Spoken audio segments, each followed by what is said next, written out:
Alright, we're going live. I am running late here. Let's see. Make sure everything's working. Right now the music's not on because I'm not on the thing in the background. Of course it decided to log me out on Restream here. I'm just relogging in, so I can't see chat right this second. But I will be on here momentarily. If it would stop having issues here. I literally woke up not long ago. I was up kind of late. Let me see, maybe if I can just log in right from here directly. No, it wants me to do it through Google, and of course it's gonna not want to work. I swear, I don't even know why it logs me out in the first place. I didn't change anything.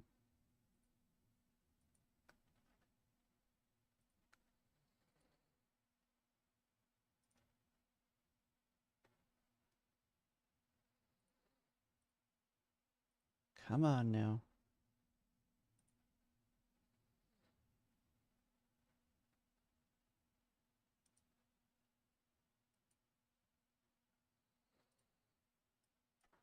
Okay.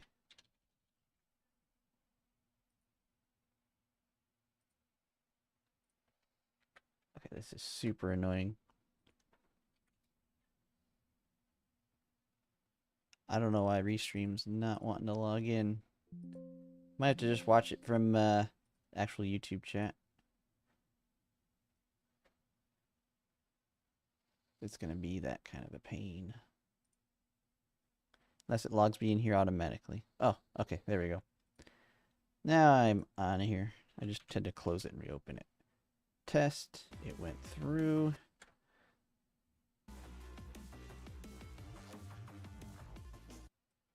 Okay, move that over there. Now the live stream should be live, I think. Now, so I need to get on it. Let's switch to my other screen here. Yeah, sorry, that's taking a second. Goodness. It just went black because I shrunk that. Okay. Now it says it's going to be on their side. I've never watched SnowBreak before on anything, so I have no clue how they work here. But I will be making videos for it. I'll be making a video for it on this next patch. So I wanted to go ahead and just take a look at the live stream whenever it goes live here. Now this is their YouTube, so I'm hoping that it'll just show up here because I don't see anything planned. Let me check their Discord.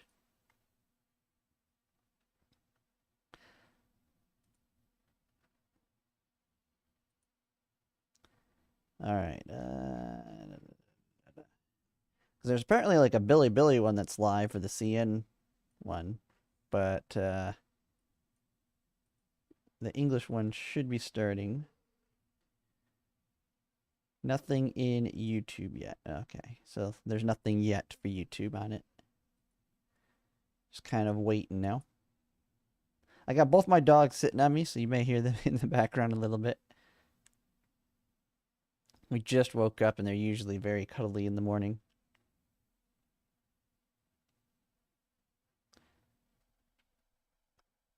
I guess while we're waiting on that, let me see here.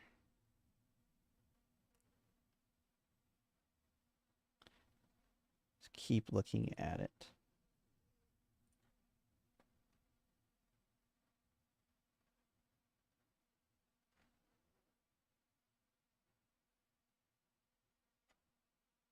Nope, that's nothing there. Those are just other people posting their live streams there. So, guess I'm not late. I don't know.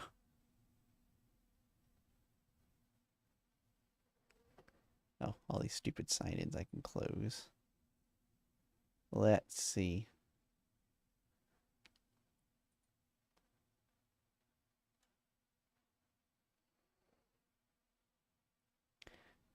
But yeah, the plan is basically just watch this live stream. I've never played this SnowBreak Containment Zone before. Definitely looked like a good game. I just one of those people that hasn't in the past gotten into games that have already been out, but I've been given my first opportunity at a sponsor, and I definitely want to try testing out playing a game for once. Actually, after it's been out for a little bit, and see how the experience is as a new player on a game that has already been out for a little bit. So definitely quite interested. I've been doing some research on the game and watching a lot of the videos on different characters and stuff, and it is definitely really interesting. So very fan servicey. Just I'd say even more so than Girls Frontline has been. So definitely going to be great for the people that like that. And we'll just kind of see how it works out. I'll be mixing that in with Ethereal Restart, which will be coming out, I think, June 5th is the estimated date. We'll just kind of have to see. But then I'll be able to get at least a good rotation of games in for the summer, because I'm gonna have a lot of time on my hands in the summer. So my goal is not like I won't be slowing down on Girls Frontline content. My goal is to just kind of have lots of content coming back to back to back. I mean, if I can make more than one or two videos a day, I'll do it. I mean, I've done it in the past with Girls Frontline when there's a ton of announcements that came out all at once. All right, let's see if they're saying anything on the... I'm just kind of paying attention to the Discord as well, because they kind of let me know, or they'll let me know, hopefully.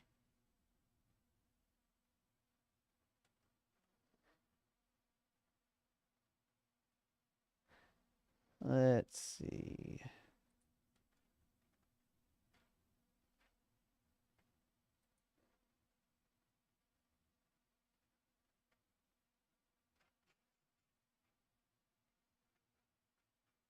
Just a lot of chat spam here.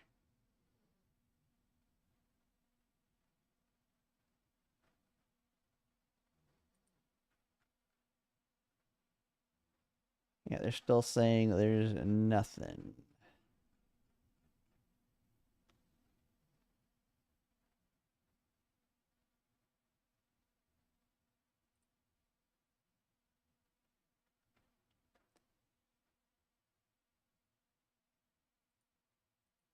They just keep spamming the stuff they're seeing on, they just keep putting all the stuff they see on the Chinese one. They are streaming on Bilibili. Isn't it in Chinese, though?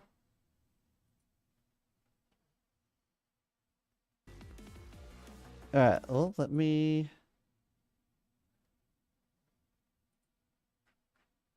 Alright, well, let me go to that Bilibili link. Let me just pull it up. But, I'm not too concerned. I mean, I've never played the game, so it's not like I'm going to be able to know much about all the announcements. I thought I'd just watch it, before I went into some Girls Frontline. Let me see if I can find the Billy link. Someone had posted it in here.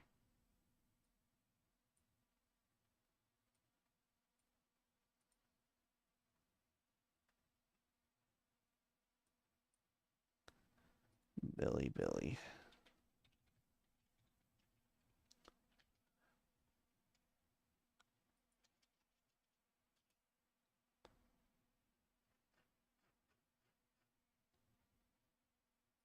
How the heck do you think and spell this thing to find the link they had in here?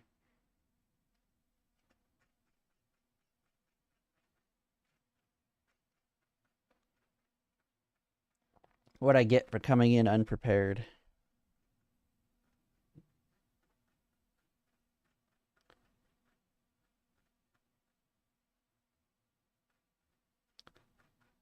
Yeah, it was a little bit earlier because they started it like 20 minutes ago, if I'm not mistaken, on the CN side. Yeah, there's the link.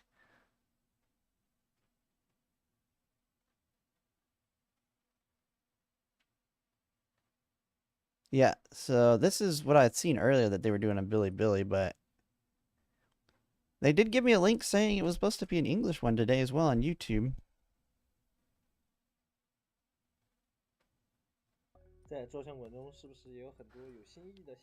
Yeah, I'm gonna be even more confused just watching it in Chinese because I've never played the game.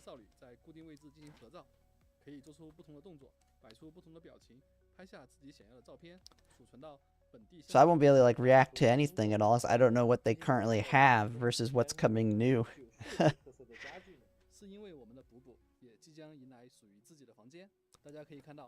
Man, they allow chat to really spam their screen here. 挂在墙上的桃木剑，挂着铜钱的葫芦，屏风上的面具，也展示着补补的古灵精怪。个人风格很强烈啊，有点好奇补补的互动家具是怎样的呢？ And I'll just put maybe delayed. Yeah, it could be. 想要捉弄分轩的补补，却不小心被自己的雷点符电麻了脚。 From what I can tell, though, from what I've seen, it's even more interactive than the girls' frontline dorms.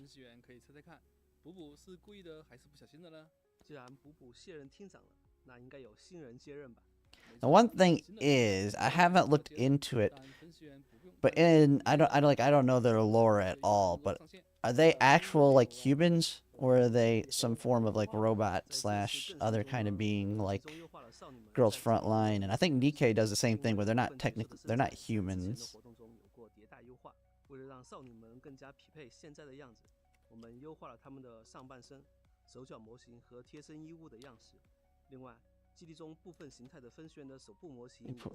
Let me bring the YouTube to the other side here, so I can pay attention. Actually, that's not it. I'll just keep an eye out for it on the side. We could just go right into girls frontline while we wait, though. 并且我们还优化了心源断片的赠送界面，现在可以对赠送碎片给自己的好友进行快速回赠了。作为基地中唯一的有册贵族，小老师赢。那在本次更新中，有哪些新的活动可以让大家体验呢？这次我们进行了新的尝试，为大家安排了一个全新的解谜活动——怦然密语，获得了全新装甲迹象。Now I did see all the stuff that I did see. They have a lot of images on there. I think they're human turned semi-gods. I did see all the skins and stuff they have coming out for it. People are posting on the Discord. It's a multi-new character banner. 没错，分析员可以在游戏内各个玩法和关卡中找到怦然密语的剧情线索，与妮塔一起体验这场心率试验的全部过程，获得奖励。奖励的内容当然就是获得了全新力量的妮塔自己了。看来为了跟得上分析员的步伐，妮塔这次更加拼尽全力。听说还用掉了不少自己的积蓄，为分析员准备了特别的礼物。没错，本次更新后，分析员还可体验妮塔之妖特别活动。 I see they're just. Hey, it's got a dice mini game. 在筑梦的途中触发不同的事件或者奇遇，积累妮塔心爱的小精力。消耗小精力可以升级秘密基地，并且获得妮塔迹象的5格驱动，专属定制后。Yeah, see, they got more fan service, and this is like, this is I think a because there is a another character coming out. I think there's 3 on this one. Let me see what they say. 上次直播中给兄弟们承诺的新玩法，是不是就快来了？是的，本次上线了易序消解玩法，分析员可在 Yeah, a lot of posts on what's coming out here. 纵深推进来击败敌人，完成任务，并且我们在这个玩法中结合了微物理反馈技术，分析员在射击击败敌人的同时，还可以详细的欣赏少女们因为各个动作带来了身体上的微物理反馈哦。那都有哪？ Oh, they're talking about what they're talking. Yeah, they're mentioning the stuff that's on the stream here. 但经过一番角逐之后，补补、凯西亚遭遇、妮塔迹象3位少女。 I've seen some people discussing free on there, but 少女拥有独特的技能、不同的枪械和属性。少女在战斗中累积足够的能量值，可以释放角色。 there's a Nikkei mode coming too. I swear everybody's copying this. You got girls frontline, now they're gonna be adding it. 这次应该也不会放过向分析员表现的机会吧？没错。 安卡大神本次向分析员展示的是自己 I don't know if that's already in there or not. I just know I've seen Nikkei mode. I don't know if it's they're advertising it and whatever, but we'll be able to know better once if they put the English one up here. Still nothing though on the English side. What's up, Ryan? How's it going? 追捕方进入地图前还可以额外选择一个技能，比如指引最近的躲避方方位的定位仪，扫描范围内存在 躲避方的扫描仪，躲避方自带拟态技能可以变成地图物件迷惑追捕方，躲藏到最后即可胜利。躲避方进入地图前。But yeah, I think this patch, if I remember, it's coming out the 17th, and so I'll be having my video for it coming out like the 18th or 19th. Nikkei mode is new. 当然有啦，本次悖论迷宫 Nice. 我们在 Everybody's got to have that. If you have a fan service game, yeah, you definitely have to have it. 选择更加合适的角色和争议。除此以外，为了方便分析员针对不同环境快速配置争议，我们增加 But yeah, I'll be having my first impressions video, so I won't be starting the game at all until this patch. But then depending, I mean, I'll give like my first video is gonna basically be playing through it and giving my first impressions to it and all that for that video, and then yeah, I might try and mix it into my rotation. Mix that in, and then I'll have a Theo restart, and then I can just have, because the one thing I'm running into issues on now is, I mean, there's only so much content I can make on Girls Frontline. Because the one negative thing about this patch, with it being Klukai and then Michti, is there's no like big announcements for like 6 weeks. It's just, hey, the announcement was Klukai and Michti are coming, and then now kind of going over Michti, but now we're going to be going into her patch and kind of discussing that. But there's like no other big things I can add other than just kind of do my daily streams. And that's why I was also going to do, I posted back in the Discord that I'll do a couple more account reviews as we go into Michti's patch for those that want me to do those. 为了更好地展示角色，我们在切换角色养成页签的时候，也针对角色不同的性格做了不同的切换动作，希望分析员能喜欢。之前分析员关注的生日系统，这次也有安排。分析员可以在个人信息界面设置自己的生日，并且在生日当天会收到游戏内来自海姆达尔队员的祝福哦。此外，邮件也增加了。 Only got it. Yeah, they're just talking about Chinese here. 喜欢的邮件图片保存到本地了。个人信息界面也做了一些优化，分析员可以将时装的2D 动态例会。Funny thing is, I do have all the details on what they're saying here, but I can't bring them up until they bring up the English stream. 另外，为了让分析员更好地完成解谜活动，我们会在渊城宿舍活动期间，分析员只要通关5-12，就会将6到15章的章节内容全部开放，并且新增了主线在3星通关之后可以不用消耗体力重复体验的功能。我们还在游戏内增加了分享功能，分析员可以分享喜爱的角色或者游戏画面。我们还优化了角色键上的缩放功能，现在分析员可以将镜头拉得更近一些啦，更加仔细地鉴赏角色。最后，从2.7运营活动开始，我们会为新换装的角色提供一套全新的语音，包括敌人出现、阶段目标完成、击败敌人等等。同时，全新角色也会基于。I think it's always tough if you only cover 1 to 2 gacha games. I think you do a good job making content out of nothing for Girls Frontline 2.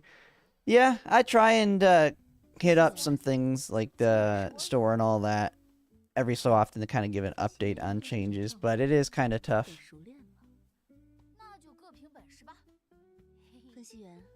Maybe they forgot about daylight savings time. Always could be true.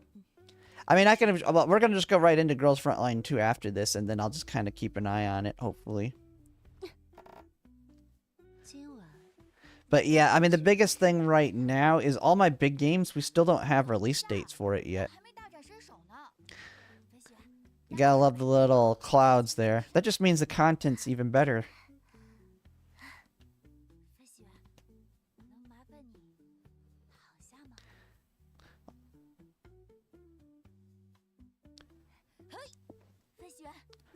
Yeah. I was watching some of their videos and they all do that. 今晚的赢家那必须是分析员呐！没错，听说海姆达尔马上要办一场换装派对，为了 All the question marks in there. 大家悄悄准备了惊喜。分析员先来看看少女们的热情邀约吧。My dog is snoring, and she is loud. 分析员，我准备了惊喜。嘿嘿，喜欢我为派对准备的风格吗？你会来的吧？分析员，想玩点不一样的吗？我在派对等你来品尝，别让我等太久了。分析员，今天本天使的身份是 Well, they don't got clouds on her. 康助理。想在派对结束后 So if they don't have clouds on her, but they do these ones, they must be showing even more.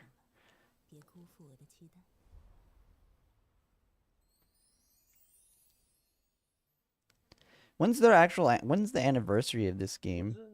I don't know when it actually came out. Is it already passed or is it coming up soon? Because those are always great times as well. I'll have to actually look that up too.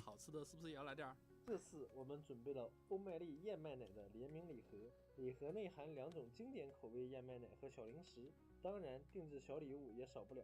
本次会随盒 some kind of pop-up. 饮品杯，将燕麦奶倒入透明的杯中，搭 See 配 what they're saying on Discord now. If there's anything 能 else. 增加不少喝奶的乐趣，还有配套的主题双面杯垫以及冰 Oh, 箱 they're 机。 talking about a game mode being back that they showed. 当然，这次 New skills on a tower defense. 尼塔联名头像以及海报家具、巴德尔世纪、通用银资源。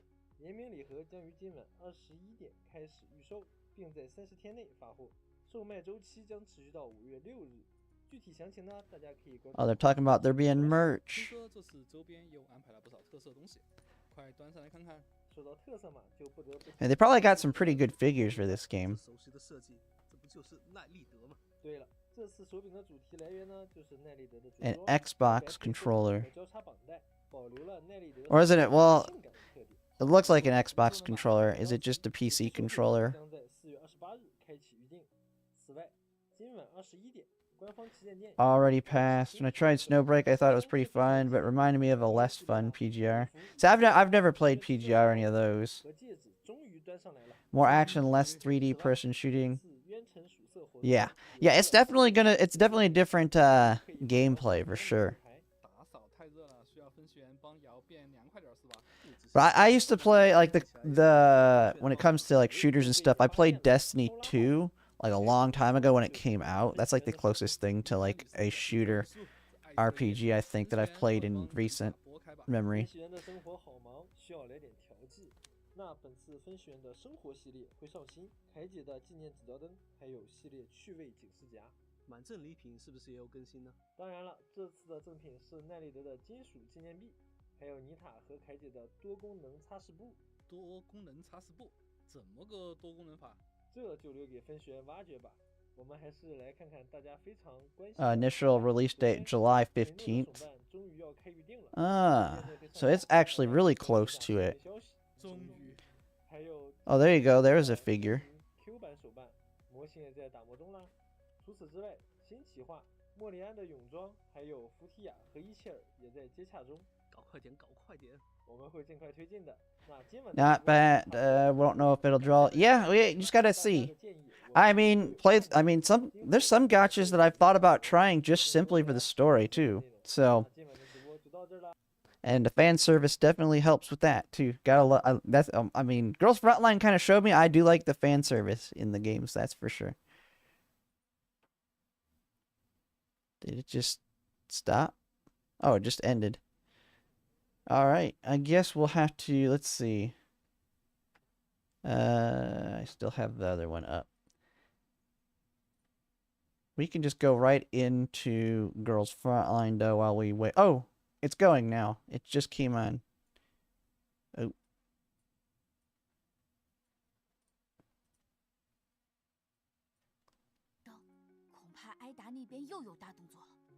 I can at least read it.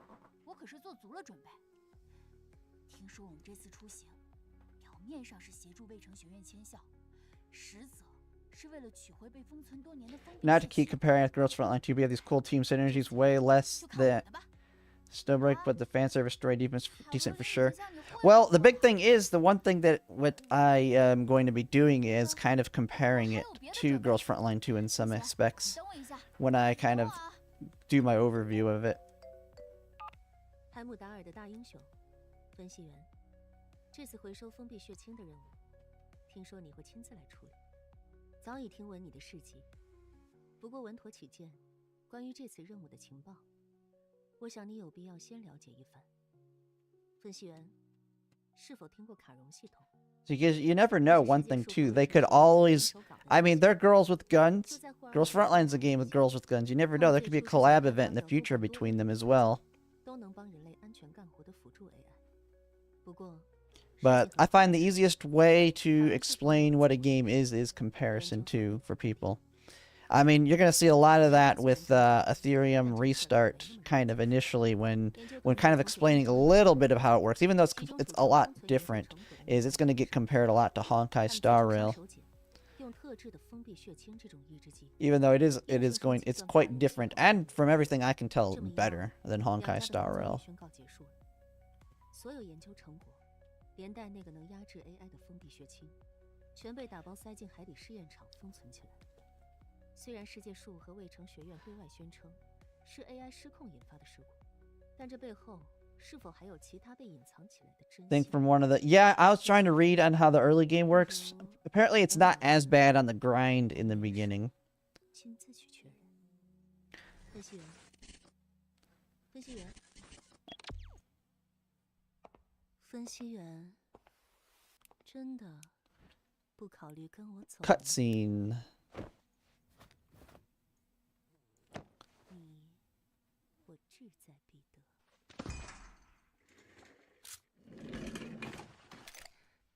有点冰啊。分析员，你可要陪我衣服了。我曾是最完美的人形兵器。 Good cutscenes. Who knows? Maybe, hopefully, these are overpowered characters, and when I get them, I'll just be able to blow through the story.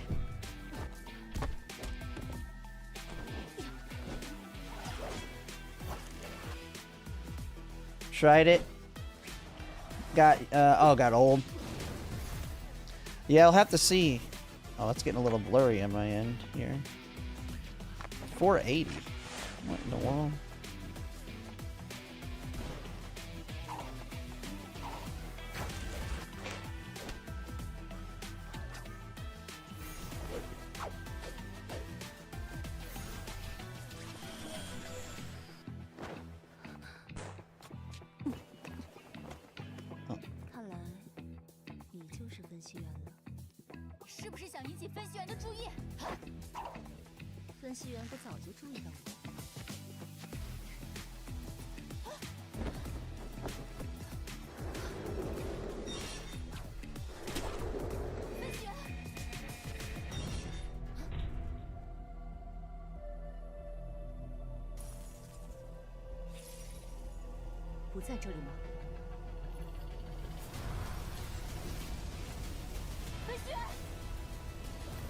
Cutscenes are pretty good.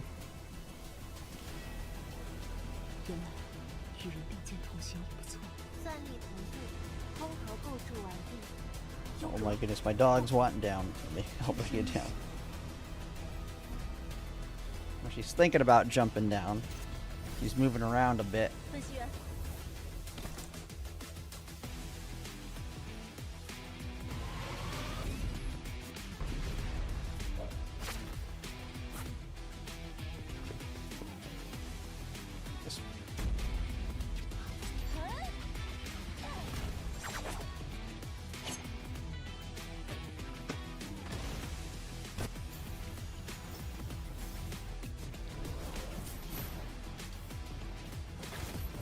Dancing all over the place.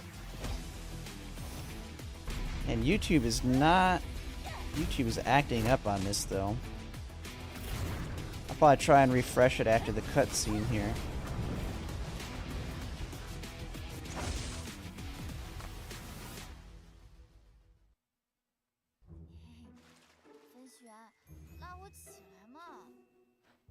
The funny thing is, I think I get a lot of I do end up seeing a lot of these types of cutscenes on my YouTube now. The algorithm just wants to show them to me, even though I haven't ever played the game in the past.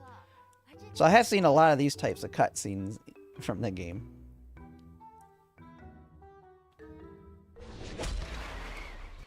分析员，这里有伤口。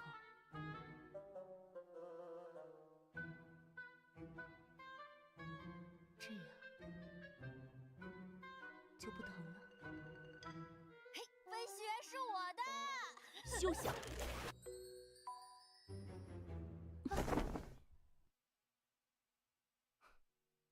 远程果然不变。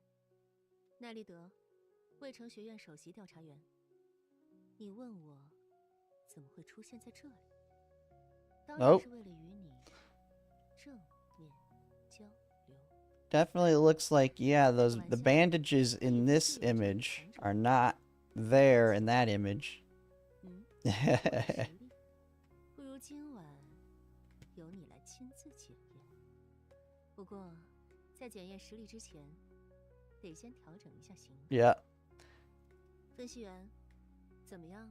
这身红与黑的装束是否与我相称？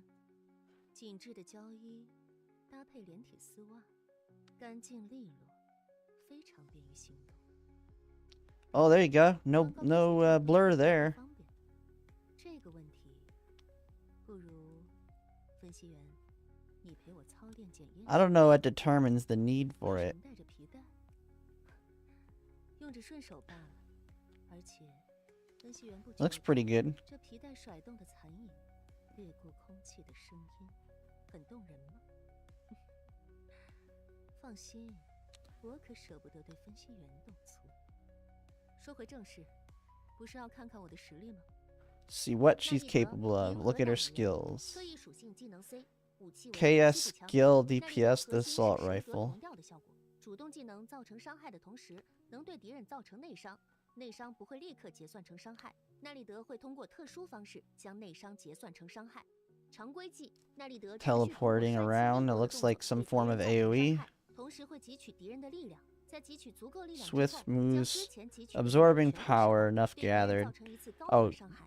爆发 Was 技 it single target? Like an 能量 AoE? 体让离子能 Two 量 single target 能量体 damage? 存在场上时，造成更多的内伤效果。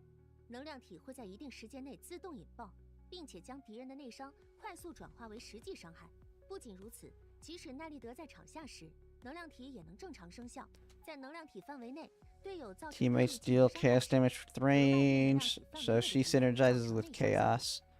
See, I don't know the elemental systems in the game. 会留在场上，不会回到场下。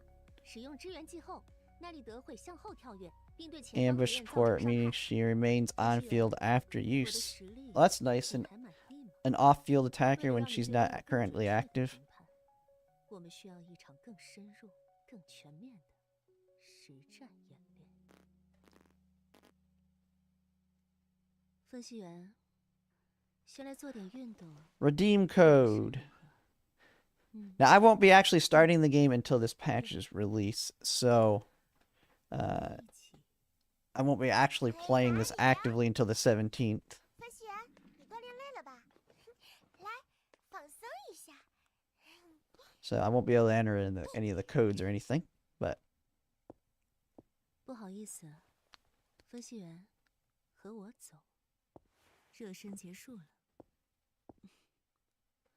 接下来 hey, Sparkly, how's it going? 当面能做的，可比刚刚更多。 Oh my 这 goodness. 次遵循你的节奏。 I do know I've seen a lot of those kind of interactions. I know like a year ago when they started really adding them in. 分析员，你也知道，迹象搭载了最新黑科技感知共振模组，虽然可以根据我的情绪波动自动调节输出功率，全面激发我的潜能，但要驾驭它还是有点难度。不过还好，有分析员贴心帮忙，我现在总算能适应它了。哎，分析员，你有听到什么声音吗？扑通扑通。现在 Basically, plays a character, there are two characters provide support attacks on cooldown. Okay. Oh, so it's like you swap in and out, and they continue providing their support when they're not actively on the field. Because I know with like Wuthering Waves, you had similar, but it was specific characters that had like their coordinated attacks. 你看，肌肉都结实了不少。话说回来，既想着剪裁，还挺能突出我的身材优势的，长腿、细腰。 It's actually kind of different in that they actually talk about how they look good. In Girls Frontline, they don't really mention it. They're just kind of like, they are just they just look good, but they're not talking about it as much. 还有，我的新发型怎么样？分析员，你就夸夸我嘛。这身新装扮你喜欢吗？我也挺。Looks good. So it looks like they have like two variations. Like she's like a little bit more clothed than this one than the actual in screen. 我可是研究了几套新招，分析员帮我长长眼。妮塔技巧，高热属性技能 C， 武器为现代。Thermal skill DPS with a shotgun. 通过轰拳连招不断攻击敌人。若能在妮塔打出下一拳时抓住时机，每次都把握妮塔的出招节奏。妮塔技巧还能对敌人向上打出最终一拳 KO。爆发技，妮塔技巧。You got a shotgun, but you're gonna come in and start punching. 对敌人使用重力一拳。支援技，使用支援技后，妮塔技巧会持手进入一段时间的防守反击状态。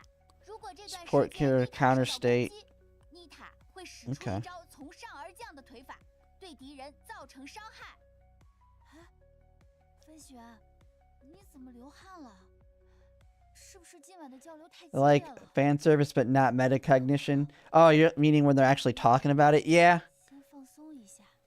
I guess it makes sense. It depends. Girls and Girls Frontline 2 are hot, but they don't realize it. Yeah, it's like a different style in that. But yeah, they're designed that way. Like a lot of them, from what I understand in the lore, is they weren't originally made for combat, but instead they had like their core switched out for like a fire core that makes them able to do combat. But most of them had like service type jobs beforehand. Some of them were combat specific, but not all of them.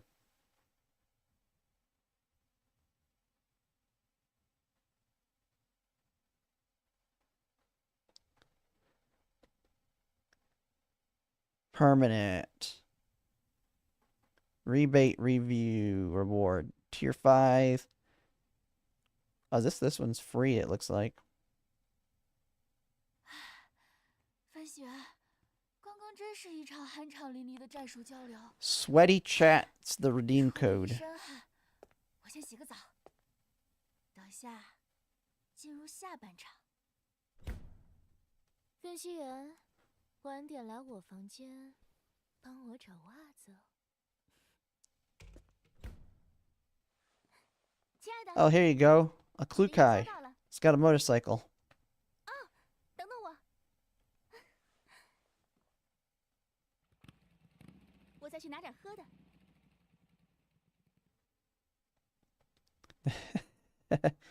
分析员，看看我的新衣服。 Poor Lad not being able to even hold her LMG. Should have stuck with her old German comp pistol from Girls Frontline 1.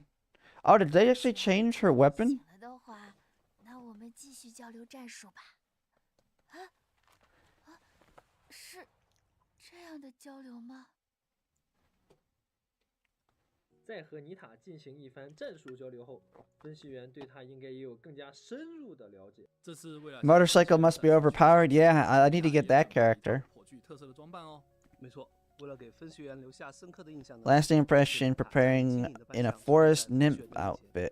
健康的肤色加上精灵的 Natural radiant complexion paired with an elegant spirit 而 aesthetic. 妮塔的这一套呢，则是森林妖精的主题，名叫林间潋滟，使用黑白作为主题色，让妮塔的小麦色肤色更加的突出。此外，还用了藤蔓和花瓣的装饰，适当的分布在四肢、裙摆和头饰上，彰显其作为森林精灵的生命力。同时呢，也让妮塔这个野孩子展现出了一点属于女性的妩媚。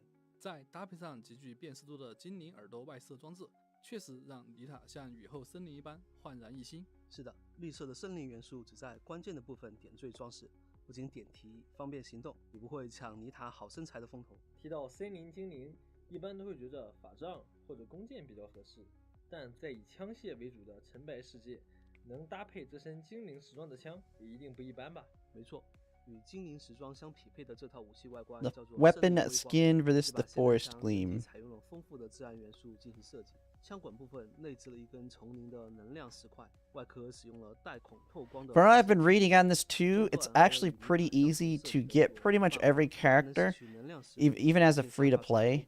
So it's kind of similar to Girls Frontline in that aspect, but it's the weapons that where it'll be harder to get every. If you wanted to like get every weapon, that's where it's gonna be harder. I think that I saw that there's also 100% raid ups banners in this game, but I'm not sure. I mean, we'll see all that when I do my first impression video, and then going from there. 没错，战斗的时候，妮塔会为了分析员拼尽全力。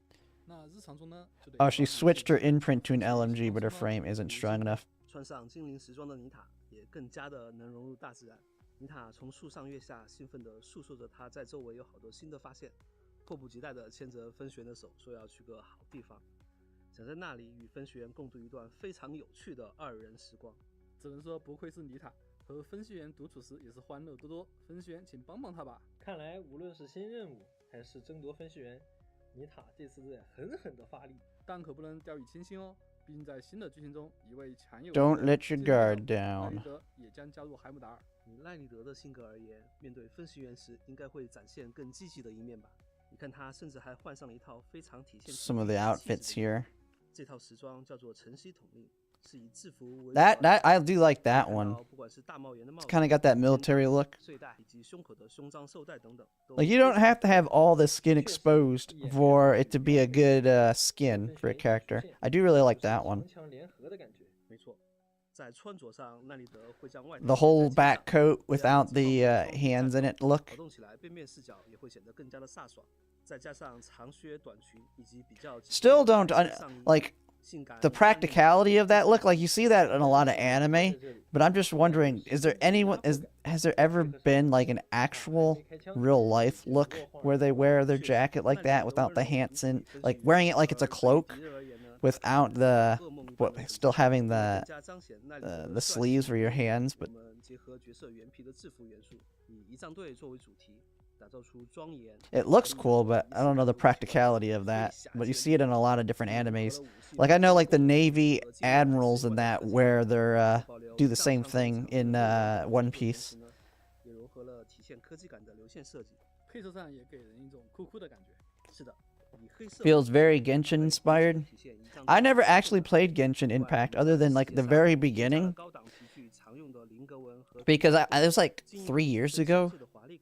It'd already been out a couple years, and it was actually the first gacha I was going to try when it came to getting back into gachas, but I just really couldn't get into it in the beginning, primarily because I knew it had already been out a while, 分析员争夺战突然出现了 and I just didn't really like it that 那 much. 人可不会坐视不理啊。 And then I tried Honkai Star Rail right when it came out. That kind of got me back into gacha games. 凯姐这身新衣服的 But I've quit Honkai Star Rail recently. That ends in the Zone Zero. 新的印象吗？没错，这身衣服是奇景流韵。 Bayonet, they have an actual stabbing ability. 实用性在日常与战斗中呢，都能为分析员带来。 Well, I mean, I've seen that they have melee in here, so I 采 wouldn't 用高开叉 put it past them to have 祥云纹样 some kind of stabbing 黑白的水墨配色 animation with it. 金色刺绣香云完颜至裙摆，肩部则披挂雪白狐裘披肩，绒毛的质感与丝绸的光泽也形成了鲜明的对比。凯姐凛冽的气质和国风相结合，有一种又柔又媚的感觉。是的，并且在战斗中也十分的方便。我们还为这身装扮加上了右腿枪套与领口的便携对讲装备，在身上也保留了使用卡扣和连接，在保留旗袍剪裁的同时呢，又贴合其天气者身份的战斗需求。再加上连体黑丝，更能凸显凯西亚作为分析员的精英射手的飒爽与韵味。当然，最重要的还是吸引分析员的目光了。看来凯姐这次也是干劲十足啊！既然是旗袍， Genshin 的 Impact. 武器外观也十分具有国风特色吧？没错，这把步枪 Yeah, the one big thing is, I mean, this is what I see all the complaints on is they're not adding the quality of life in Genshin Impact that you're seeing a lot of the competitors start to add to their games. Like, Genshin Impact is the big, I mean, it makes sense from a business practicality for me on Hoyoverse, is when your game's on the top and you constantly keep making money and you don't, like, you put quality life in the game when you want to put out a big boost to the game. Like, hey, we're not making, we're struggling a bit, we're starting to fall down. We need to give ourselves a big boost, a big PR stunt, so we put in this big quality of life. And since they've always been towards the top in terms of revenue, they haven't felt the necessity to do it like you see other games will do it. That's why I'm actually liking, like, my favorite gacha games that I'm liking so far are not the top games on revenue. It's going to be the ones that are like not middle, but I'd say like upper level. Like Girls Frontline's one example. Like they're not like all the way at the top, but they're sitting really good on revenue.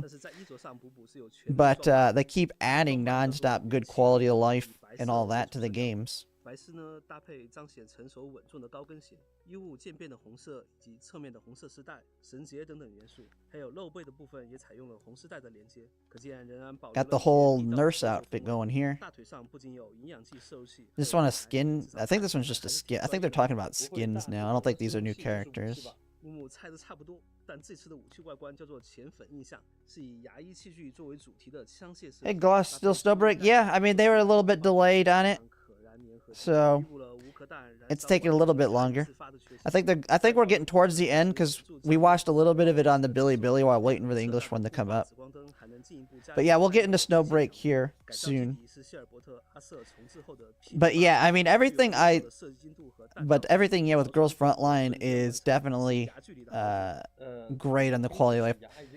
From what I understand, they've added a lot of quality of life to this as well. Compared, like they've changed quite a bit from when they initially came out. Like, from what I understand, they've kind of adjusted their direction on characters and all that based on the audience here as well. But I mean, you can tell what their audience is in this game, so. But that's the big thing. Just listen to your audience and give them what they want. And I do see a lot of hype in the Discord, so definitely looks like this is going to be a good patch. And if they came out in July, that means what? I don't know. I'm guessing they do a 3-week rotation as well. If they do that, that means they're 2 patches away from anniversary. Yeah, Wuwa or Wuthering Waves is always adding stuff as well. I loved that game. The only reason I quit is I just didn't have the time, and I tried making content for it, and it's just, I mean, we'll see how it works with this as well. It just depends on, like, I just didn't get as much interest in the Wuthering Waves. But that one thing I really like about this is it does have a lot of similarities with the Girls with Guns, so I'm hoping there's some crossover. And yeah, I do plan to play SnowBreak. Now, I'll be having my first video. It's actually going to be my very first sponsored video coming up here in mid-April with this patch. But doesn't stop me just because I have a video, like just because I have a sponsor for it and I do a video on that doesn't mean that I'm not going to continue to play it after that. I know some people like to just do that, but that's not my style.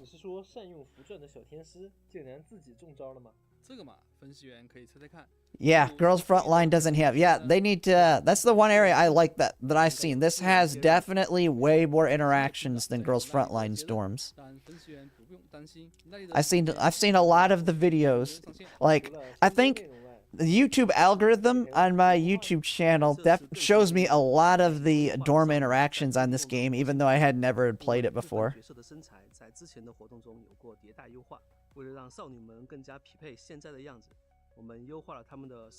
Now I will say this video here, the live stream you're watching, this part isn't sponsored, but I will be having that for this patch. I'm going to start it and give off my first impressions and everything when this patch goes live. So I think it's like the 18th, or it goes live on the 17th. So mine's like going to be a day or two after that.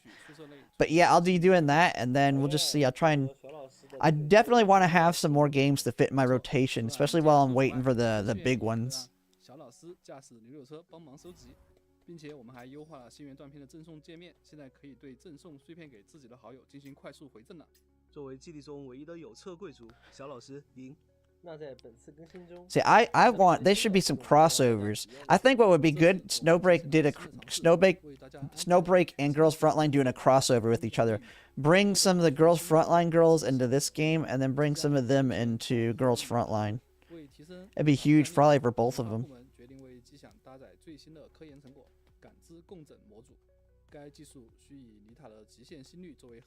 Yeah, Ananta's a big one. Ananta, Arknight's Enfield, Azure Premilia. Everness to Neverness. 没错，分析员可以 Um, 在游戏类各个玩法 those are like the big ones. Like they have like it looks like a high production 这场心率试验的全部过程获得 cost on them. They're not cheap in terms of like their trailers and all that. Look like they're spending quite a pretty penny on making them. So I'm hoping at least one of them is. I'm like hoping one of them can be like a big one. 特别活动，分析员可以带着妮塔一起在高高的树梢上铸造专属于两人的秘密基地，在筑梦的途中触发 Need something that can top Genshin Impact. 消耗小精力可以升级 I think it's hard to determine. Like the two big ones, the ones that'll probably end up being primary, like big main games for me, where is going to be Ananta and Azure Premilia. I have the feeling those will be my two ones that I'll have mained alongside Girls Frontline 2. But I'm also, one thing I'm doing with Sword of Convallaria is testing the whole idea of, 必须消解玩法。分析员 I wouldn't say a main game, but being able to play a game more casual. Like that's the same thing with this. Is I would play this more casual, where I'm not like hardcore trying to min-max getting every currency drop, doing every event. It's more just trying to play it for just as a side game. If I can't play on one day, I don't play it on one day. 机会，但经过一番决 While like with Girls Frontline, I get on every single day. I make sure I do every single side thing I can do in the game and make sure I get all the currency I can get. 可以选一位少女，每位少女拥有独特的技能。 But that's going to be the only way that I can have where I can cover multiple 角 games. 色技能，并且还会根据少女们在关卡中的表现进行评分，不同的评分还可以兑换。 Yeah, that's the big thing. They're not Hoyoverse, but I don't want them to get so big that they feel like they can do like Hoyoverse. That's what I'm saying. They don't need to be making 100 million plus. 研发了新玩法 And if anything, they make that much and they continue to make that much, that could be bad, is if people don't react appropriately, if they don't give them what they want. But I do know I've never played Azure Lane, so with Azure Premilia, a lot, they have precedent with Azure Lane for how Azure Premilia can work. Like they've shown how they are. I've never played it, so I don't know, but I've only seen good things. So I think Azure Premilia has the most potential, but I think Ananta looks really good as well. 捉迷藏听上去确实很有趣，但有没有一些战斗相关的内容呢？ But you never know. I mean, if it blows up and is massive, it makes a lot more money. You never know. 方便分析员根据环境选择更加合适的角色和争议。除此以外，为了方便分析员针对不同环境快速配置争议，我们增加了方案管理功能。分析员可以提前把自己想要的争议配置到不同的方案中。 But I think Azure Premilia is going to be the bigger of the two, even though we've seen less of it. Ananta is going to be Ananta is going to be nice because my wife's actually going to play that one when it comes out. 但这个模式不会有任何奖励。 既然迷宫有这么 Yeah, this 多 game, I've seen they have a lot of mini games in this one. 异星守护这次有 And they have a lot of similar ones to Girls Frontline. I don't know if they've shown it on here yet. I may have missed it. But I did see a lot of people hyping this up in Discord. But on the Billy one, they showed they had a Nikkei one coming out. They had another like Monopoly one. Ananta is basically a Chinese GTA 6. I think Ananta is going to be better. I mean, GTA 6 is going to be fun, for sure. I'll definitely be playing that when it comes out. But yeah, I think a gacha, if it can be, it's not gonna be as good in terms of the GTA mechanics. But I feel like it can be better overall in terms of, because the one thing I really like about gacha, and you'll see it with this game or any of the other games, is they just keep adding content. So as long as they keep adding non-stop, and the content's quick, it's like every 3 weeks, depending on the rotation. Now sometimes you have filler patches where they don't add much, it's just like kind of repeat mini games for currency and stuff. But it's just constantly adding stuff. You don't really see that as much with your standalone games like GTA. Now GTA, they'll have their DLCs and that, but after a few years, I mean, you have the same problem with some gachas, I guess, too, where they go into service. But once with your big games, there's not content coming as quickly is kind of the way I see it. 分析员只要通关5-12，就会将6到15章的章节内 I 容 wonder how they're 全 gonna 部 do the 放出， AI thing if 并 it's 且 leaked 亲自 info 体 is 现在3 correct. 星通关之后 I 使 haven't 用 heard 更多 anything 加法 on 和 AI 体验 for 我们还在游戏内增加了分享功能，分析员可以分 what's 享 the 实时 AI 流 stuff 或者 that's 游戏 been 画面。我 leaked 们 on 还 it. 优化了角色鉴赏的缩放功能，现在分析员可以将镜头拉 The 得更 zoom 近一些， function. 更加仔细的 You can look at them. Oh 最 yeah. 后，从 Well, we know how 2.7 that's gonna be 内容 used. 开始，我们会为新换装的角色提供一套全新的语音， It will adding a new 出现击败敌人 voiceover, 击败敌人等等。 some more 同时 voices. 全新角色也会基于其技能的特点，增加技能语音的数量，避免重复感太 Oh, 强 so 的 you've reducing repetition of the voice lines. That's always good. 分析员，今晚是和我我的。有约了。嗯， I wonder, does this one, 很顺利 does 吗？ Snowbreak have 那就 Japanese 是吧 dub? 分析员，今 I 晚 prefer 胜 Japanese 利 dubs over Chinese, primarily because I'm actually starting to learn a lot of the words. Like, it's crazy when I was looking at the Etheria restart when I forget who it was. Someone was playing the 还没大展身 Etheria 手呢 restart, and I actually 大把 understood an entire sentence somebody said in the gameplay. I was like, holy crap, I knew exactly what they said. 能麻烦你 Just because I'm starting to slowly learn the grammar as well. 分析员，我和我的小金库都属于你。分析员，今晚的赢家是 Quality green. Yeah, it is a little bit. I don't know why, 今 but 晚的陪伴。 大家 I 的 mean, I 建 can 议 refresh it. Maybe I need to refresh it. But it's only saying 480 here on YouTube.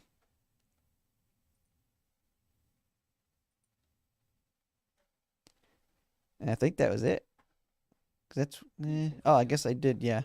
也都有看到。 So overall, great game. I mean, I'll definitely be.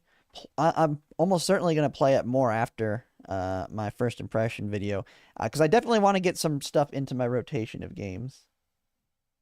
Russian's getting much better. Yeah, my video on now. I actually I unlisted the video. You can see it from my Discord, but I did my reaction to the Michti trailer. But at the when I said her name, like I was getting called out like crazy for her pronunciation, even though I was like, I'm pretty sure I have this one correct. I was. So it's just Senia, right? I am saying your name right. It's just Senia. I don't know. I just kind of went with it. I think some people do troll me in my comments though. So let me actually move. Let me put Girls Frontline up now. So we're gonna go back into that now that the live stream's over. Oh, it's gonna go there.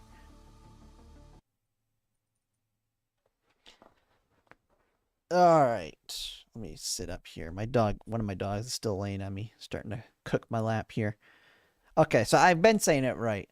People troll me in the comments for sure, because I had people tell me to say it this way. People tell me to say it this way. I was just like, I don't know. When I was saying Senia, as basically that's what I heard on the pronunciation on when I Googled it and stuff. But and then other people said I'm wrong. It's kind of like what Shangzhou. Everybody would tell me I'm saying it wrong. So I just say, okay, I'll go with QJ, whatever. That's what people are typing it out as. But yeah, so I have to pay more attention, because a lot of people will, I'm pretty sure, troll me in the comments just to get me to start saying it wrong. So I just tend to use YouTube now, or not YouTube, Google, and hopefully it tells me the correct pronunciation. This funny thing is, they were in the live stream for Michti, they were actually mispronouncing her name too, because they were saying, I think the cosplayer was saying Michtu. They were saying Michtu instead of Michti.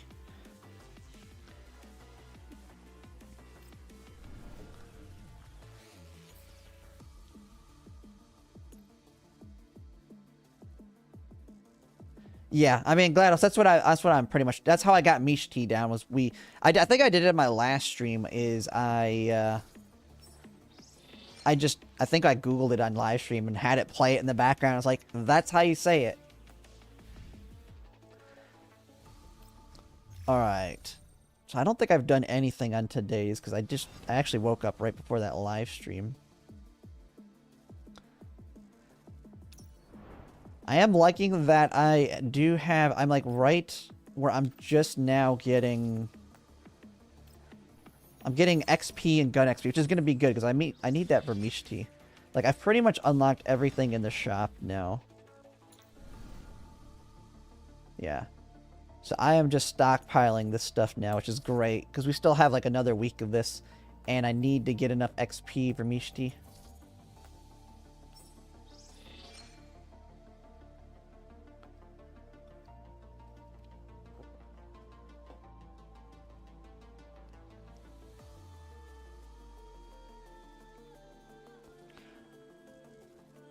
Yeah, in Japanese, they write her name with the sh instead of ch. Yeah. Well, is it, yeah, to see. So when they spell it out with English letters.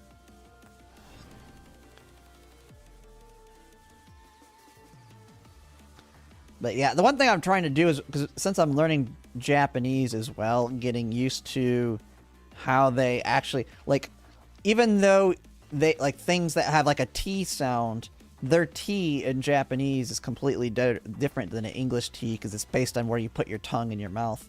Kind of the same thing with the Japanese R. Trying to get to... I've actually think I got the Japanese R down pretty good. Or, well, I say Japanese R when you get the... what is it? Furigana? Basically where it has the... It uses the English alphabet to kind of explain how to say it. It uses an R, but it's kind of an in-between of an R and an L. Alright, let me see boundary push. I kind of forgot about this week a little bit. Luckily, I've got pretty much everything you can get in it now. But I, like, forgot to go in here for, like, 2 days straight. But I've almost got all the rewards. But I need to just knock out these next 2 bounties. I gotta make sure I don't forget to do this. Oh, they're still on cooldown though. I did them yesterday. I was like, I wanted to do them all on live stream, but then I was like, holy crap, I forgot there's a timer, and I gotta make sure to do these before the end of the week. So I did do a couple of them just to make sure I'm actually gonna be able to complete them in time. Alright, so we want the shotgun, we want rifle. You know what, let's replace Tololo. Oh! I did not mean to hit challenge. Oops. Well, I guess we're going with this group.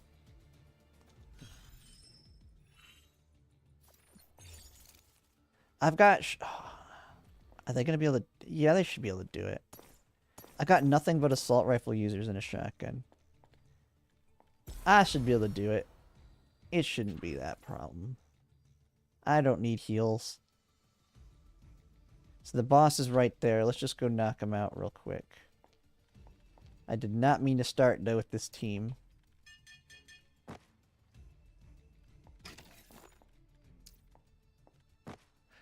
Oh.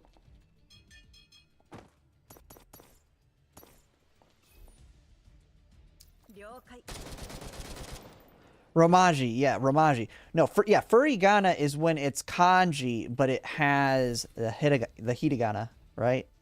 Yep. It's Furigana when it's kanji, but hiragana is on it, and Romanji is the English letters of them. Yeah, it's easy to get everything done, but if you try and do it last second, you will miss some. So I had to kind of do a little bit of it. But man, I do like how much stuff you get out of this. And it's not that hard to rush this either, if you really need to.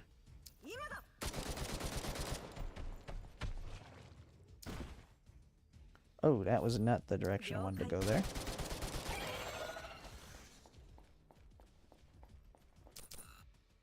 Oh, I need a key. Oh, it's just from that side. Oh, so I just need to do it from there.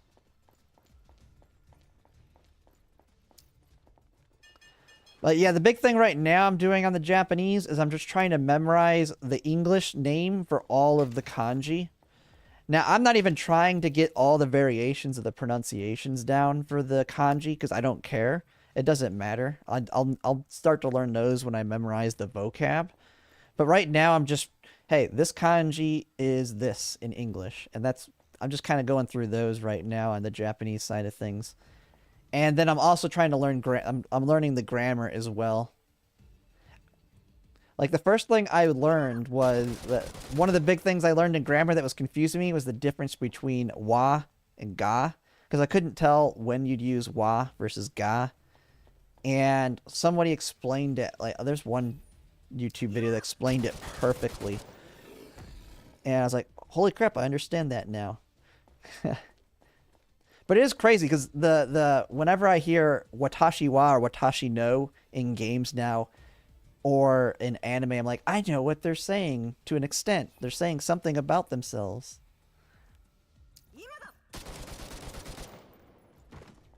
And I think it was, yeah, it was an Ethereal Restart. That was where I actually heard my first sentence where I understood it completely. One of the characters, when you're in the fight in Ethereal Restart, she says like, watashi wa, I think she says like, watashi wa kokode, or something. She's basically saying, I am here. And I was like, I knew that sentence.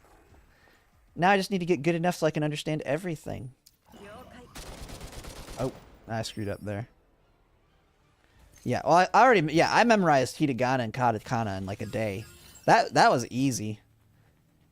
Hiragana and katakana was super easy.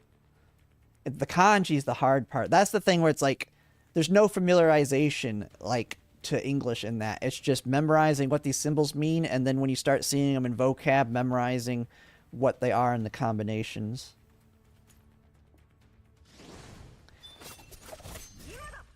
Yeah. Yep, someone says watashi wa kokoda in Ethereum Restart, and I was like, I knew what they're saying. Although it was kind of weird there. I was like, they're just saying I am here. I guess it's because it was when they it was like as soon as their turn started in the game, that's when she said it. Although she repeated it often, and I did hear that's something that they're going to be fixing. They are in the next version of the Ethereal Restart. They are fixing where they repeat themselves way too much, because she just says that over and over and over again.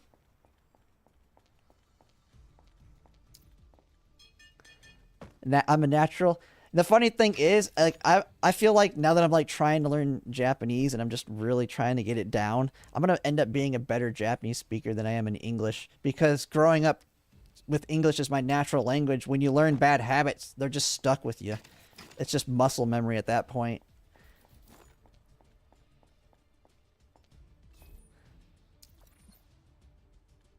Okay, where am I going here? I just need to go straight to the boss. I pretty much got all the materials down on the smaller side.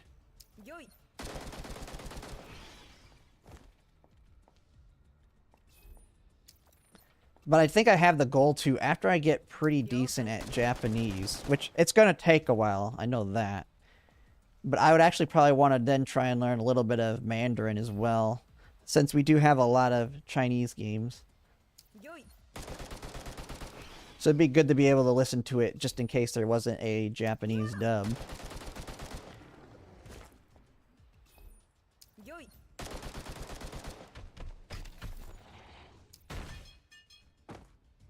Oh, wait, let me go get that package.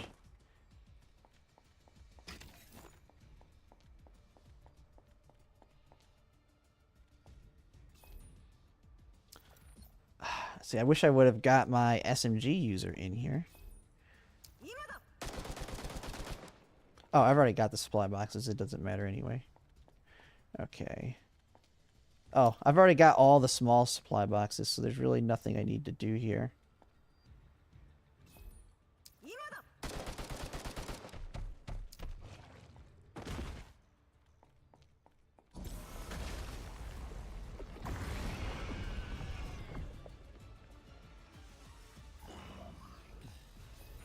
Alright, let's see if we can actually do this with this team.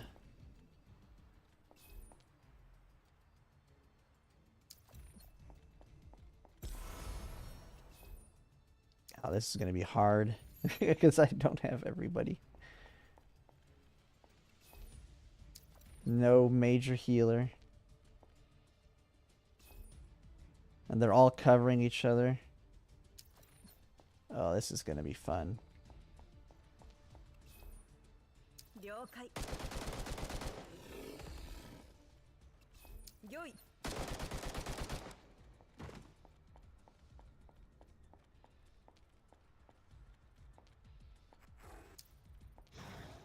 Oh no.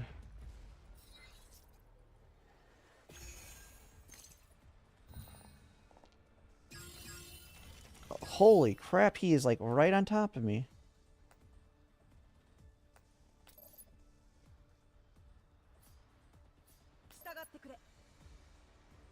I can't quit either and reset, can I? To put in the characters I actually wanted to put in.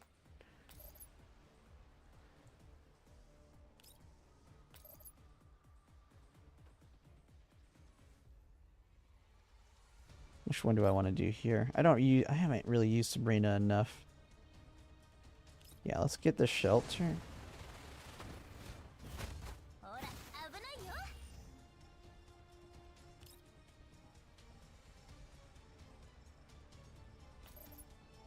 I just need to like just pummel this guy and kill him.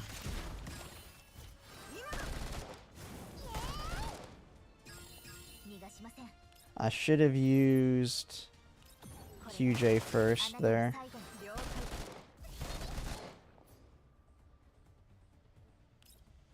Whatever. I think we should be able to get him. We just gotta survive one turn and I think we'll be good.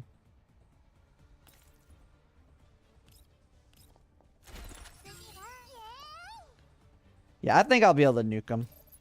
I don't think it'll be a single turn, but I should be able to get him on the second turn here.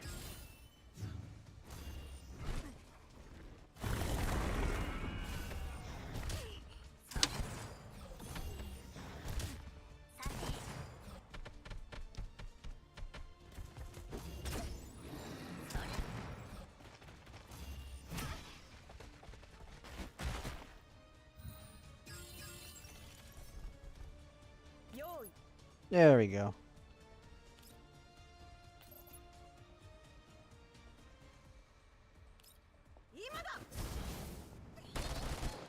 Oh shoot, that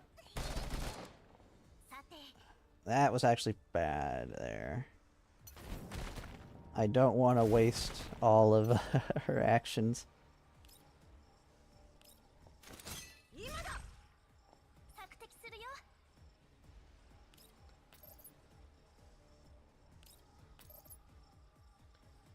Man, he's got a lot of health. Why is he not taking much? Yeah, I might have to restart the battle here.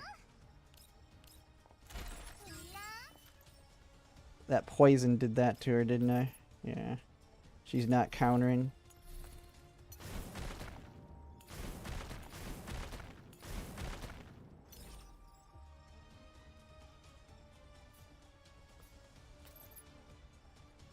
Oh, she can't do anything. Okay, yeah. Let's restart. Returning for recuperation.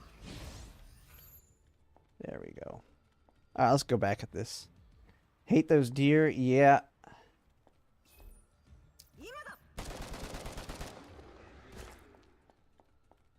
Hey, at least we have a challenge now. If I would have picked the right characters, this would have been nothing.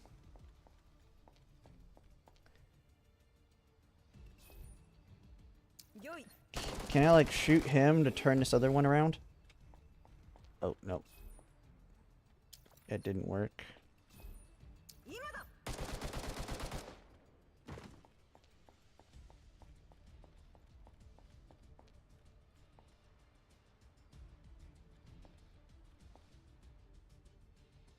Because I can turn this guy... Nope. I was going to say, maybe I can turn him so I could shoot the other guy when he's not looking, but it didn't work out very well.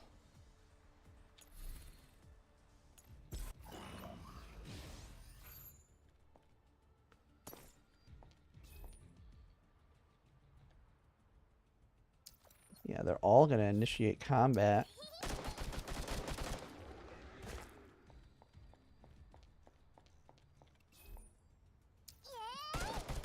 But yeah, these guys are super annoying.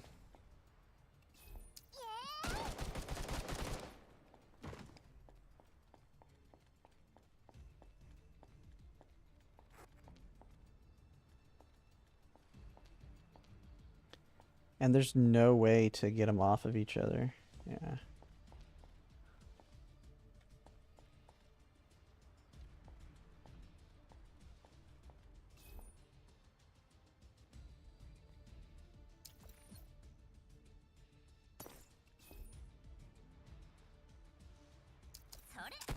Well, at least you can start the fight by shooting him.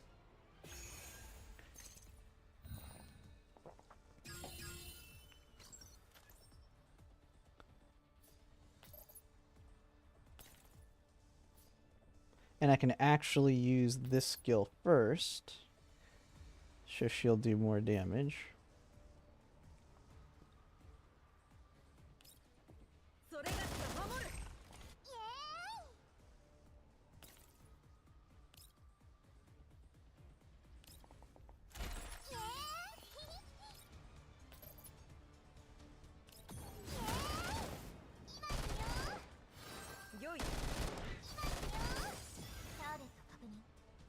And then you.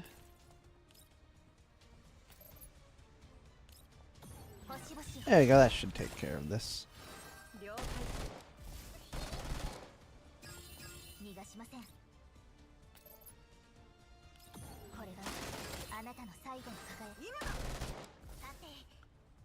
Only problem is Sabrina doesn't really do much.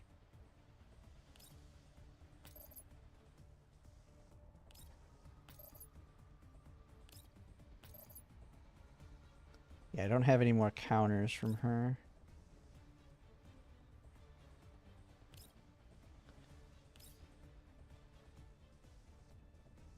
If I can draw... I'll just use Sabrina as a bait and draw everybody to her.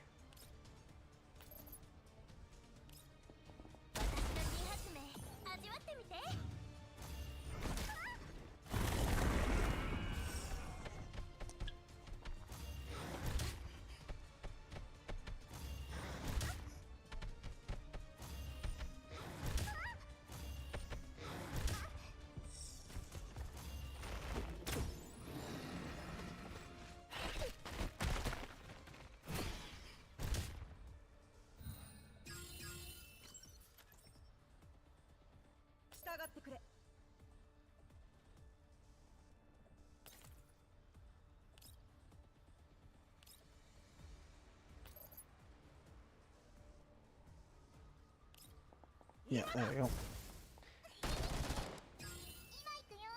And then you finish him off.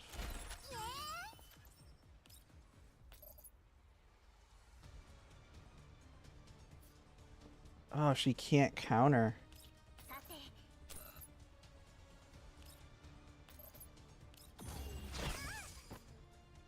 Okay, I gotta go back. She got wrecked.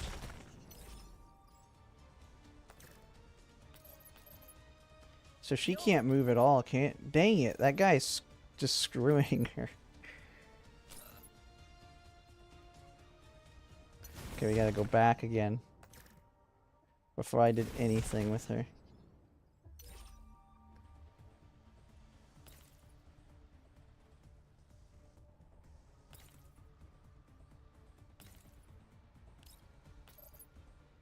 Oh, there we go. I just needed to move away from him.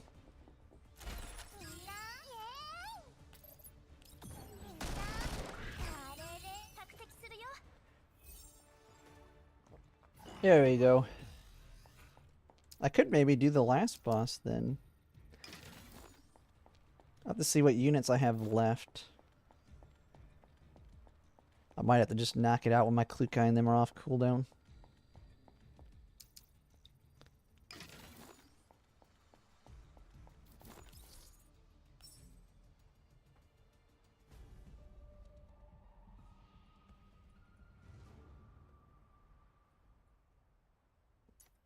All right.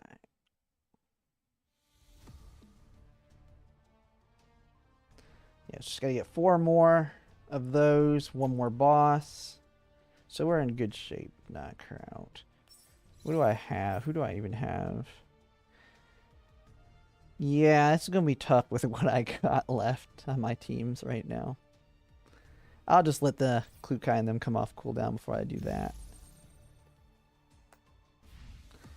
Although I have not, one thing I've been waiting on, let's just go ahead and knock it out, is I have not done all of this yet. I was wanting to do this on stream. I've only done the first one when it was first available. I think everything's available now. I was just waiting for everything to unlock.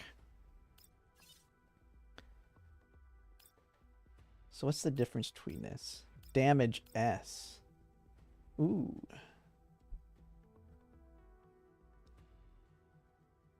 It doesn't change anything other than more damage.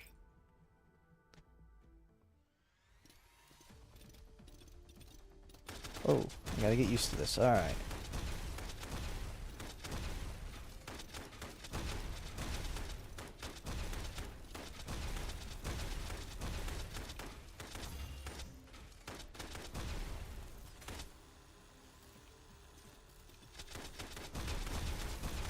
The only thing I remember from the first time we had this was getting unlimited ammo for a long period of time. I think it was Suomi that had that.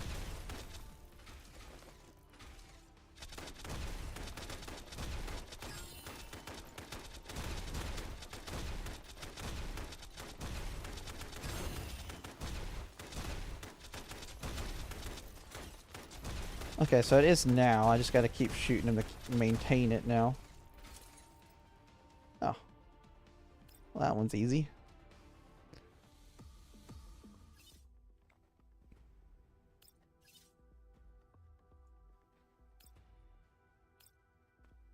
Yeah, just stick with her, I think.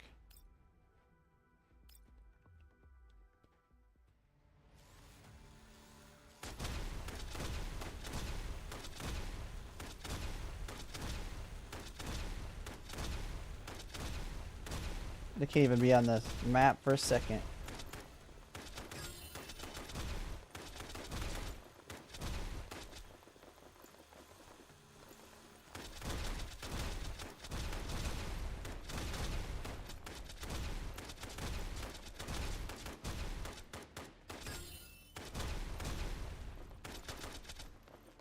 You know, I just need to try Nikkei. Everybody tells me the story is good in Nikkei. I should just play it for the story.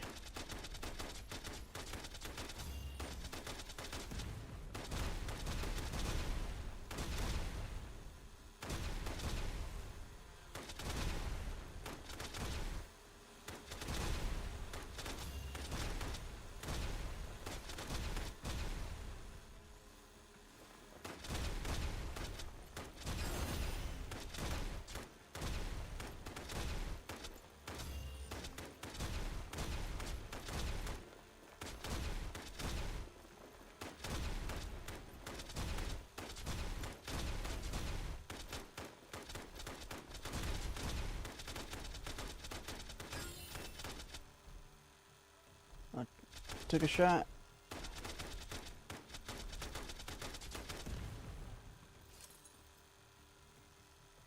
I still had all my health.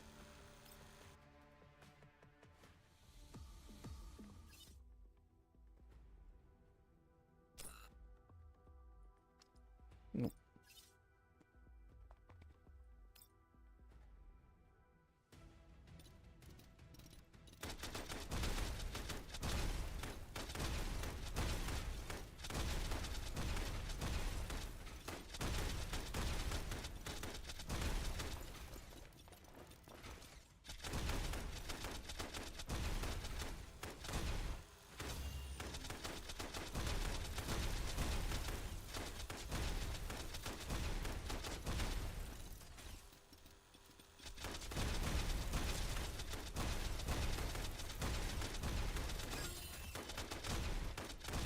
Oh, we're doing corrosion damage here. Heck yeah.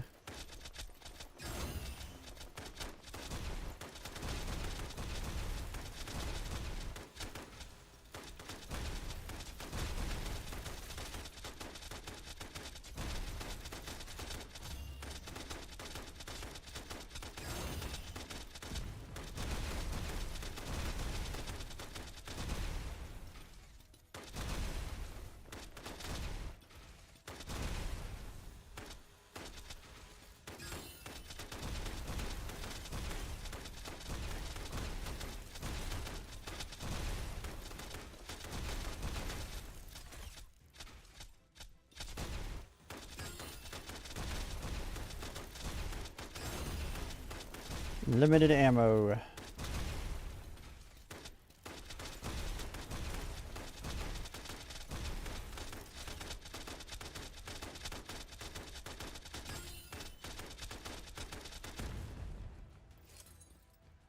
SS.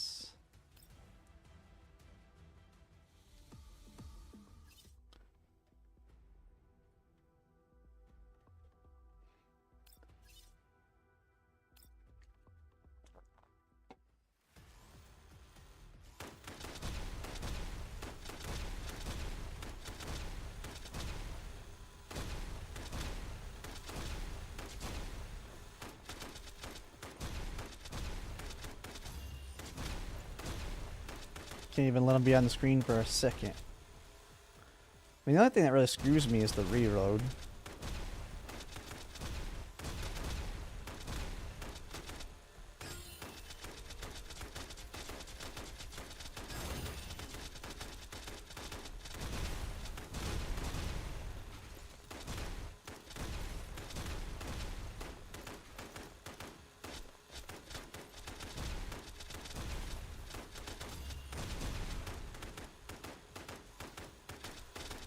What in the world is going on there?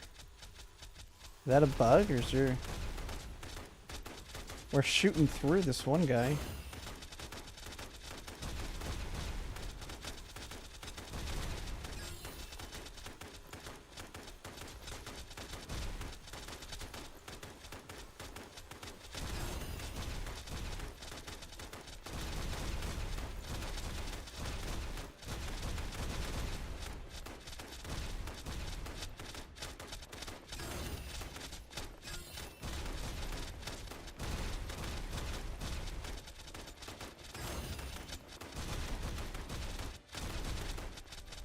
Oh my goodness, this is actually pretty challenging.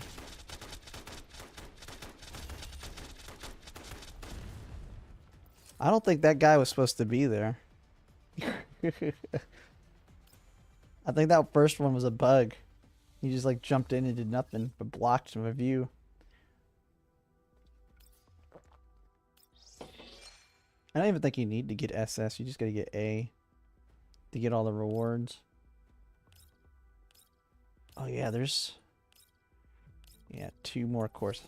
I'm actually kind of low on cores. I mean, I have plenty because, I mean, I'll have enough for Meech Tea, but, man, without having bought those packs, it would, I mean, that, I can see that being the big pain point for a lot of people. But then again, I'm not skipping any dolls either, and I'm getting every common key. As long as you're skipping dolls, I don't think cores are really an issue.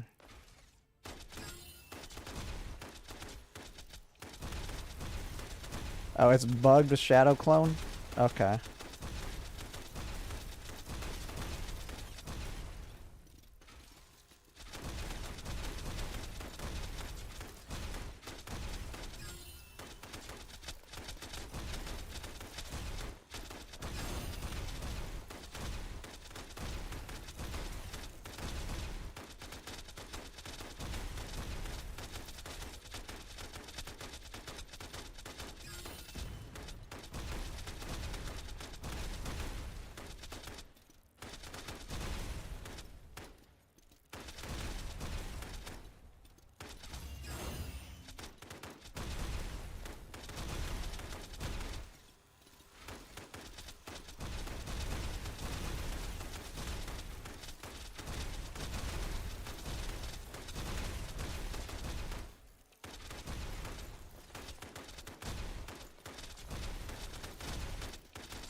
I know we're reloading.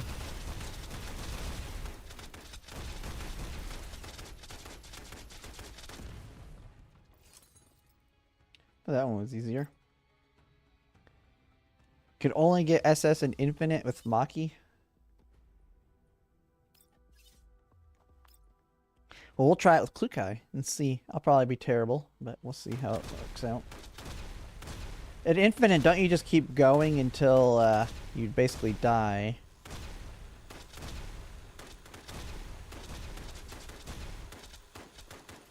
You have to get like so many points in Infinite.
Oh crap.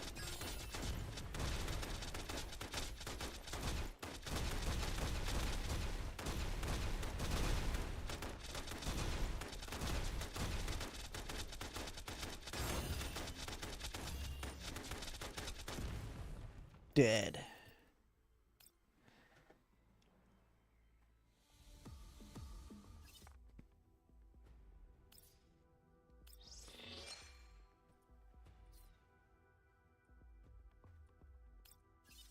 Alright, let's see what we can do. We'll go with Klukai first.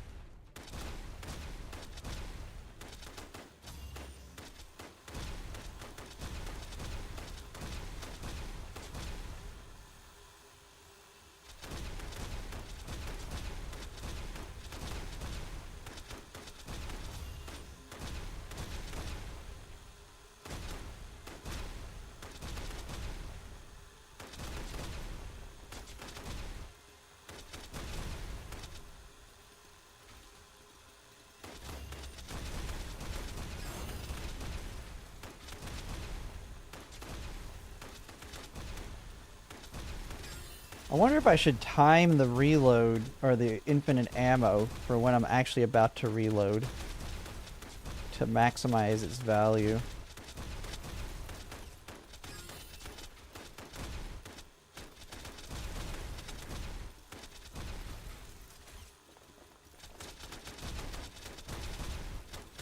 Like, I can just hold it right now. I don't really need it right this second. And then I can just do it right there.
Ooh, got a hit there.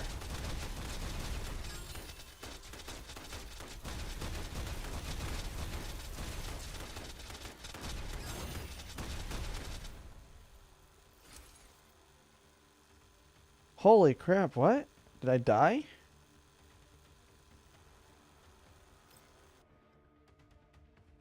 My health looked fine. Did he like one-tap me or something there? Alright, let's try it with Maki, I guess.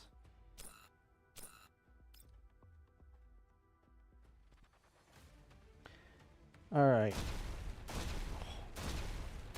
Oh, smack. She's just a one-tapper.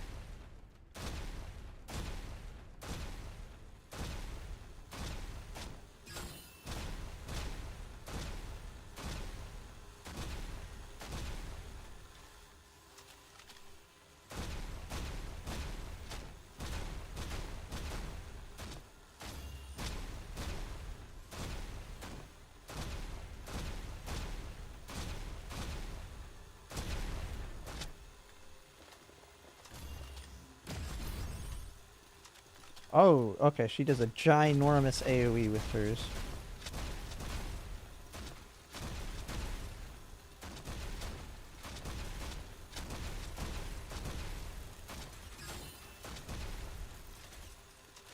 Dang, this is the skin I got for Maki, though. I didn't realize it had that on this skin. So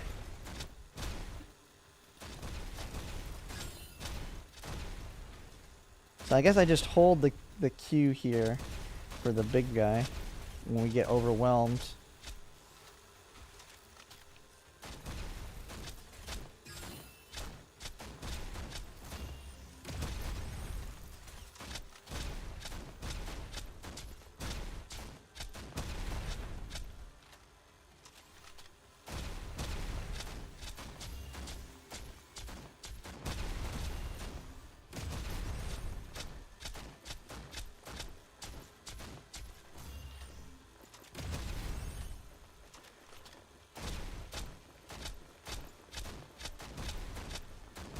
Okay, I am not doing good, it feels like.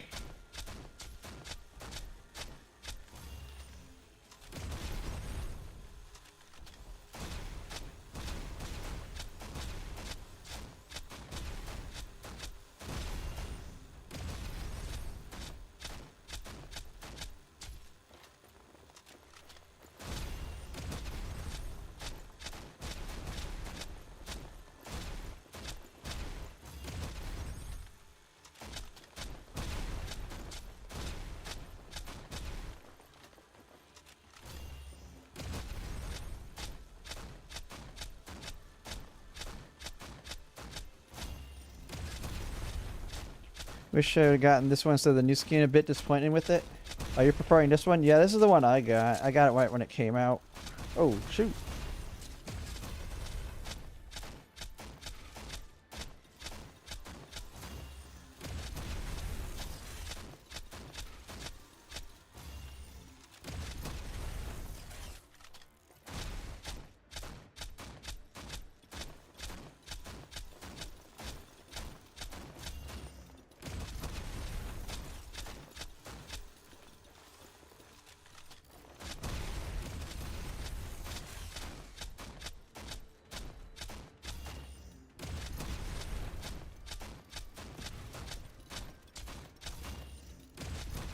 Seems like I just gotta keep shooting the boss and then just AoE.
Come on, boss.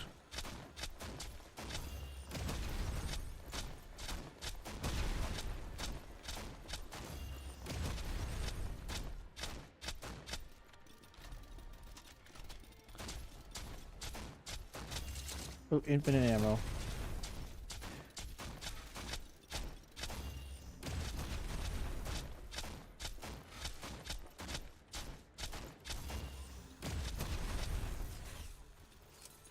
Oh.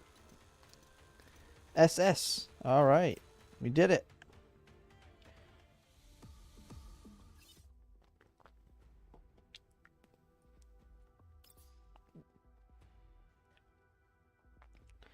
Oh my goodness.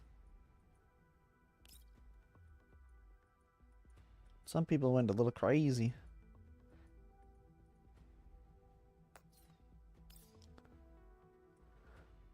Oh, that's all you get? Oh, you just complete it.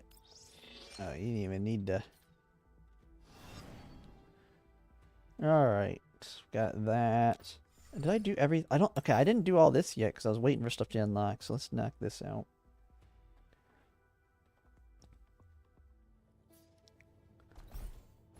Yeah, there's a lot of stuff I kind of just left open because I just wanted to knock it out on stream. Okay, these are all presets. Get that out of here. Get those presets out. おじけついたの？了解。イエ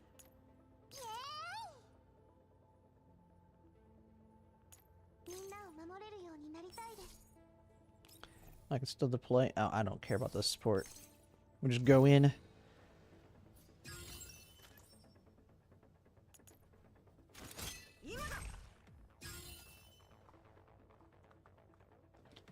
Oh, did it not go back to auto? 次はこの交換するなら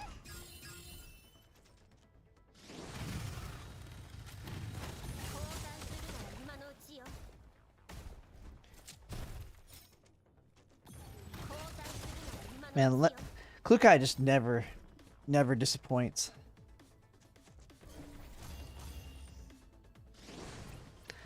Can't wait till we get Meech Tea. みんなのために。 I mean, I pretty much have pieces ready to go for Meech Tea. The only thing is I need that last piece for Klukai. The thing that's going to suck is I'm going to get the last piece for Klukai, and I'm not going to farm for Meech Tea's last piece. Just because it'd be super inefficient. I think after that, I'm going to probably switch to getting the burn pieces for Sharkery and Shangzhou and Vector. Like start working on the burn team pieces. Because even though they're not going to be good on them right now because they don't have their expansion keys, they eventually will be. So.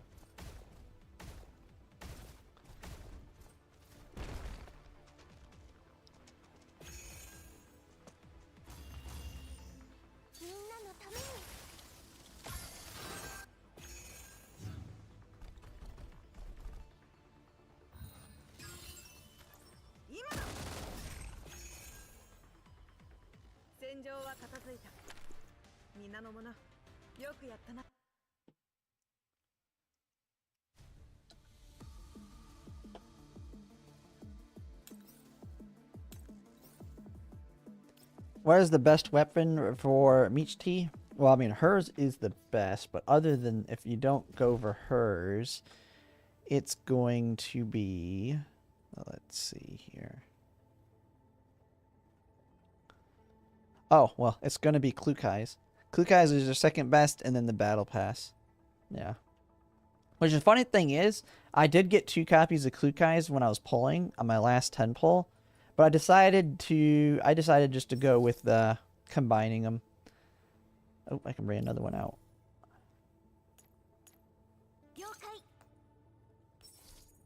I combined them so my Klukai is even better because Meech Tease is really good for if you're going heavy into corrosion like I am. I like the weapons that just give a default plus bonus to damage for all of that element. So Meech Tease only going to get better with her gun as we get more corrosion units in the future. But Klukai is good on her as well if you got lucky and got a double dupe like I did. If not, then the Battle Pass. And then if not the Battle Pass, then Golden Melody or Planata. Basically, you want an elite weapon on her. I'm going to guess Planata is better, possibly, than Golden Melody. Because she doesn't... Yeah, because Meech Tea doesn't take advantage of the support action advantage. I mean, well, Golden Melody has just a default increased damage dealt. While Planeta needs kills to really take advantage of. Actually, Golden Melody is probably better. But, I mean, ultimately, if you don't have Klukai's, the Battle Pass, or her own weapon, just pretty much any elite weapon if you can get one on her. If not, then it's going to be her own purple weapon.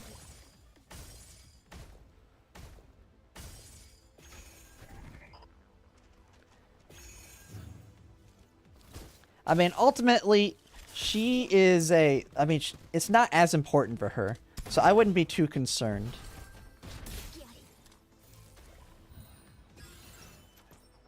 It's more important that your Klukai is good.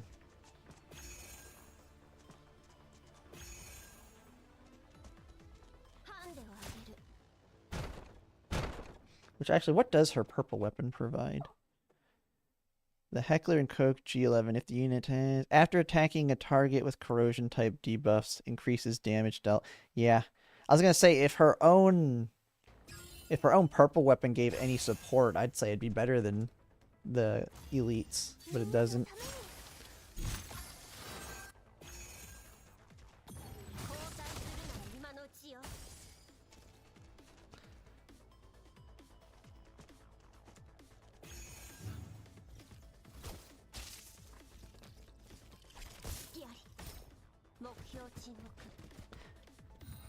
Oh, decided to go for Klukai V3. I'm for low on, can't spend a weapon. I mean, I'd say it's, yeah, if you were in that situation, definitely getting the Klukai V3 over getting the weapon is the better choice anyway.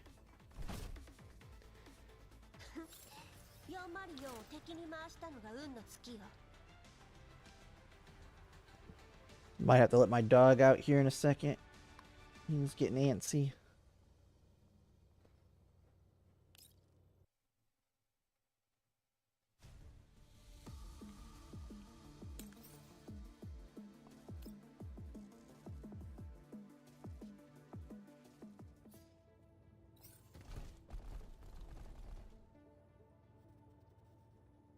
All right.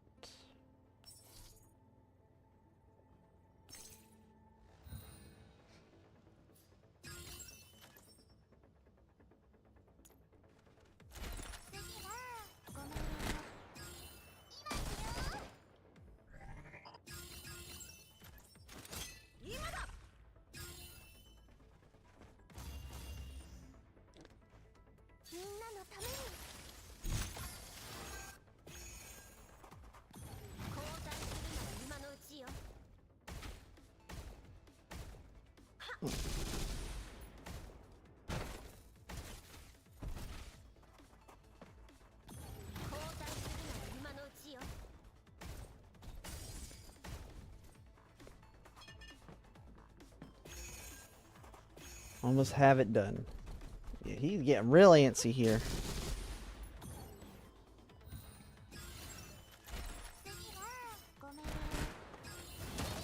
Yeah, after I beat the rest of this, I might take a quick break. And then I'll take him out real quick.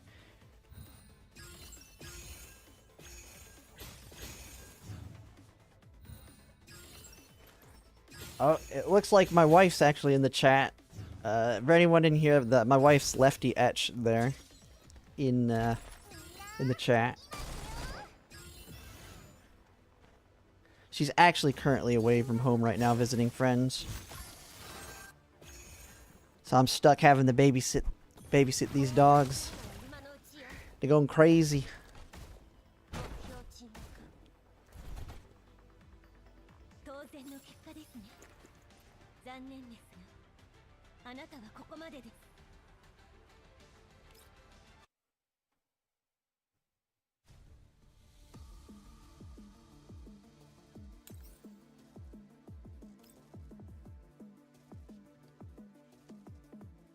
Oh, he's laying down a little bit now. Maybe he'll be good.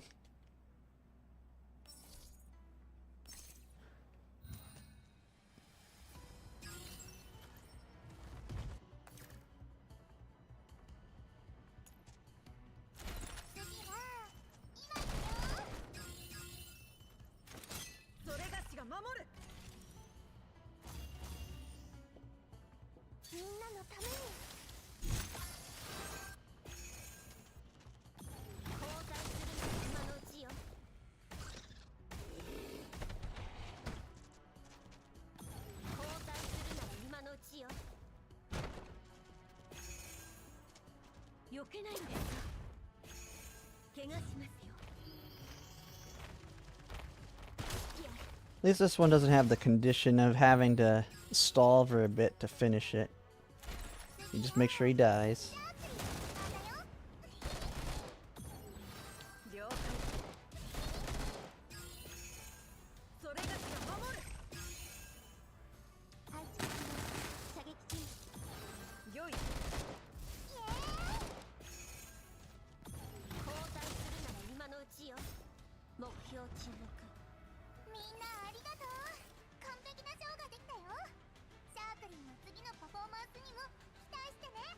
Alright. Actually, we got a decent amount of currency there. You can get some more XP.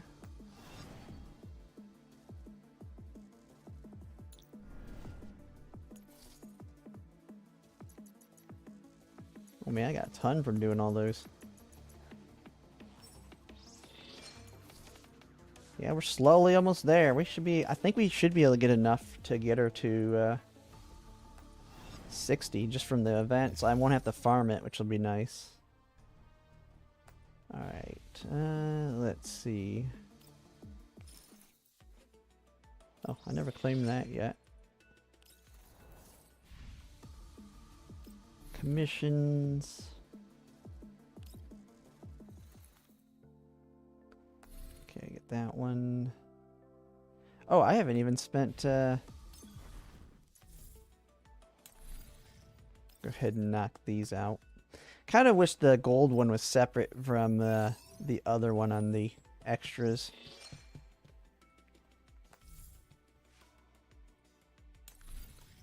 But gold's always the higher priority just because you're limited to how many times you can run it. Can we finally get the piece? Nope. Oh no, it's I've already got like I've already got like 4 of this one. I cannot get the last piece. I keep getting the other ones, but I'm not getting the ooh. I do like that one. And so this is like one video where I was talking about pieces that are kind of not your target ones for current characters, but I do like this. If we ever get if we get a sustain for or anything that wants defense and crit for an AR, there we go. We got the 2 defense stats and crit right there. So that's a nice little piece there. Don't need it on anybody right now, but could be in the future. So that's kind of why I try and look at them.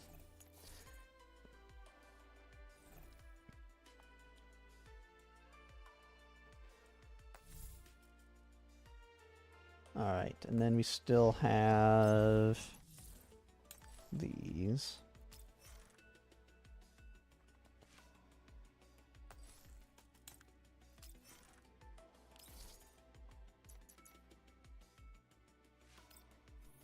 Oh, I did not mean to do 4. I meant to do 3. I'll always need these in the future anyway. Can't hurt to have extra. Do you think the next patch in CN after electric is going to be corrosion ice? Yeah, I think it'll be... Well, I mean, we have Robella, who's electric. But I think they're gonna... I think ice will be probably a good one. Because they really need to flesh out and finish off ice. And then I think corrosion's going to be like the last one where they finish off the teams. I'm really hoping when we get the corrosion one too, we see... I want to see a Klukai and Meech T expansion key. I want to see how they can buff them. My guess is the expansion key for Klukai will make her a little bit better at V0. I'm going to say at V0, my guess is Klukai's expansion key will make her a little bit better for killing bosses. That's going to be my guess for Klukai's expansion key. But I'm hoping when we do get corrosion, we can get Klukai and Meech T expansion. And oh, we don't have Peridias yet either. I don't think CN has a Peridia one as well.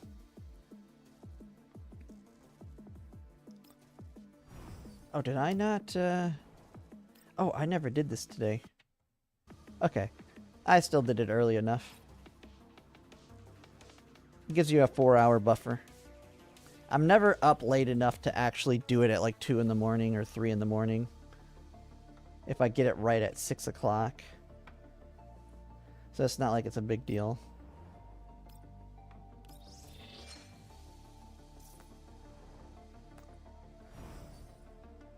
But yeah, I'm actually hoping it's Ice, because Ice really, on the CN side, needs their next unit. Because you can think about it, we already have all the units they have on CN for Ice.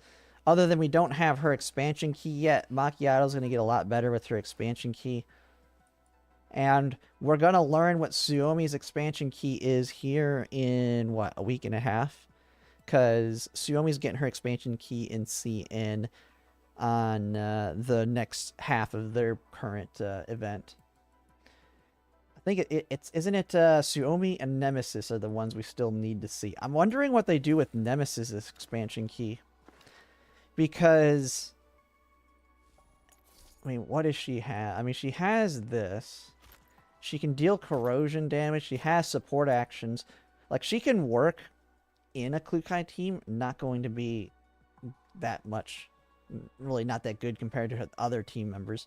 But I'm wondering what her expansion key is going to do. Really use a healer? Yeah, definitely could use a sustain. Then again, Klukai, the thing is, Klukai just works with just about anybody.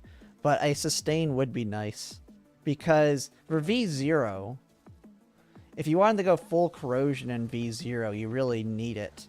Because Meech T doesn't have...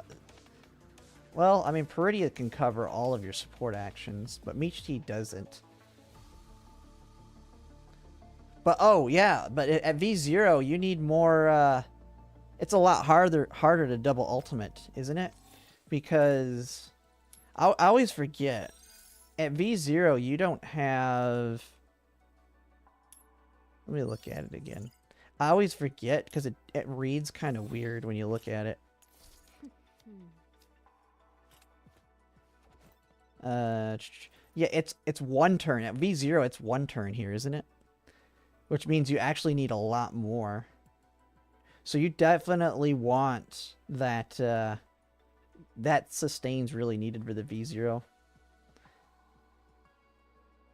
Hey, Ian, how's it going? Right now, I'm just kind of, clearing out content for the week that I haven't done yet. I try and save a lot of the big stuff for when I stream.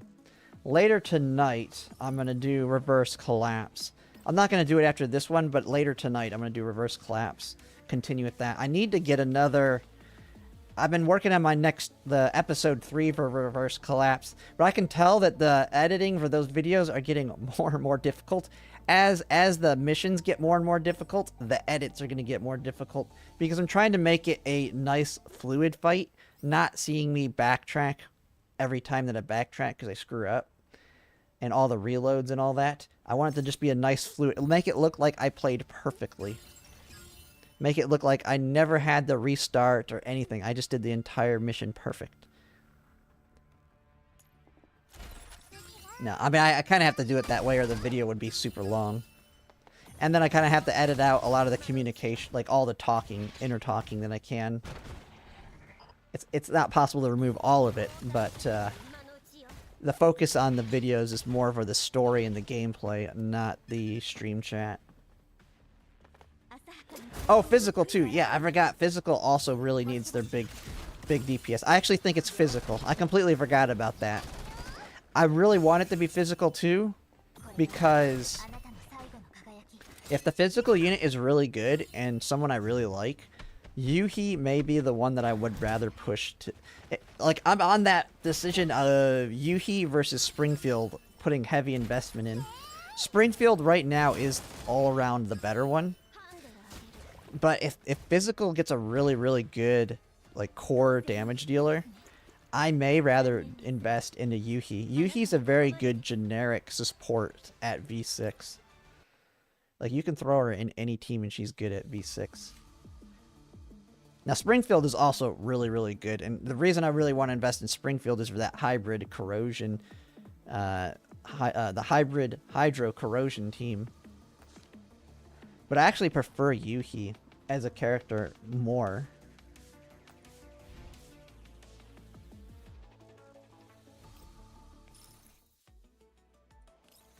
Oh, I can get the next one of these. I've found with these, I think when it comes to the better one, this one, I feel like the V's are more valuable than the VIs to me. In the past, I'd seen people saying to get the VIs because you need more of them. But the Vs, you also have to manually farm, and you're getting an additional 4. So I feel like these save you more energy than these ones. because it just means you get to 120 quicker. Like right now, I almost have enough Vs for 2 characters, so I won't need to farm these for a while. And then I can just focus on the higher tiered ones. Oh, I need to do these as well. Man, I suck at these puzzles though. Even though they're simple, I usually have to look up how to do them. Let me make sure I've done everything else first.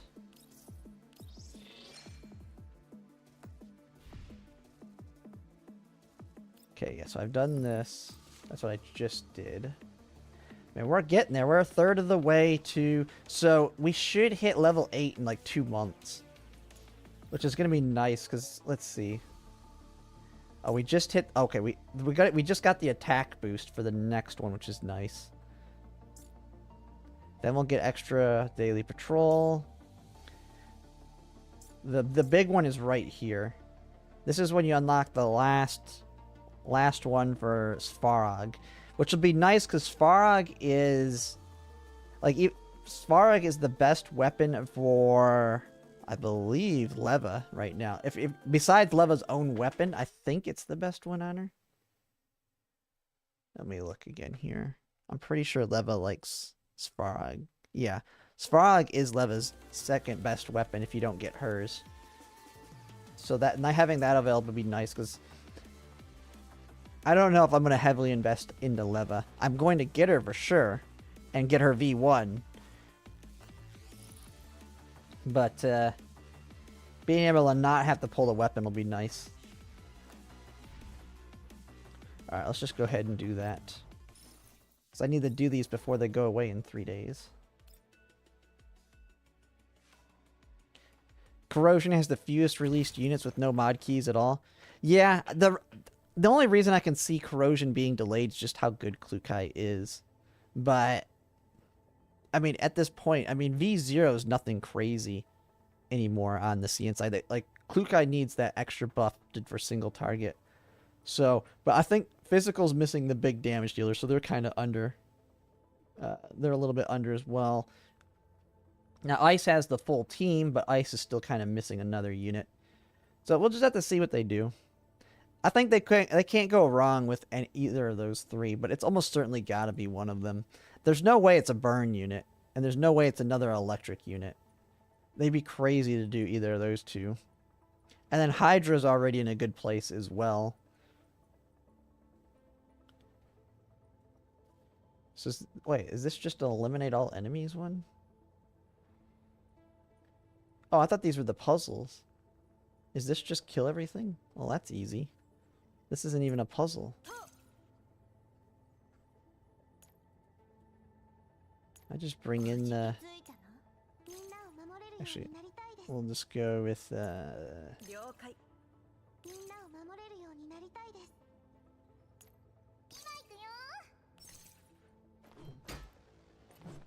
For some reason, I was thinking this was the puzzle ones where you have to use the enemies.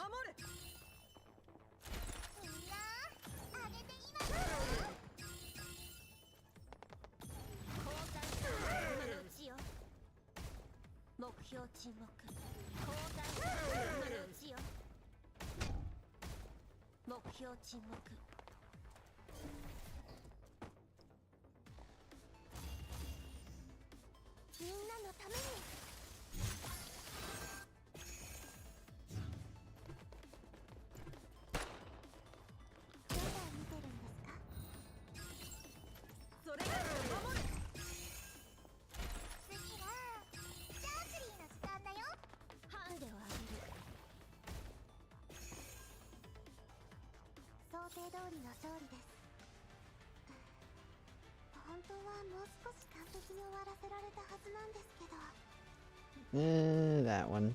I do like this one right here. This is a good piece as well.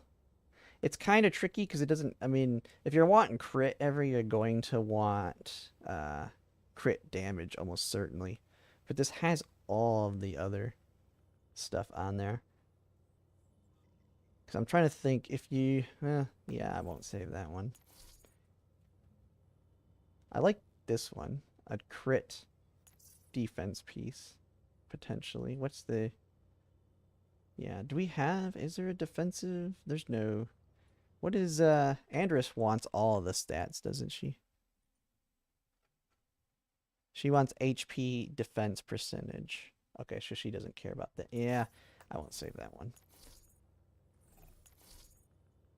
Health, defense. Phase strike. Nah, that one's not going to be useful.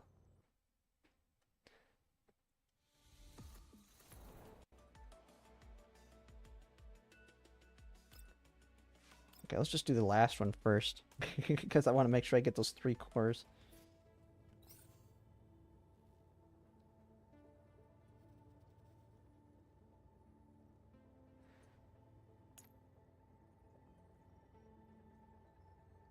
Where's my...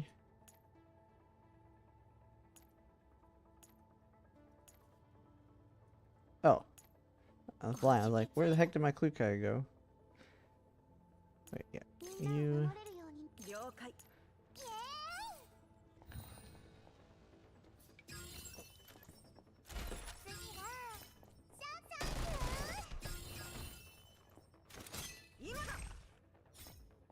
Can't wait till we get both the Sharkry and Shunzhou's expansion keys. And then that with Vector.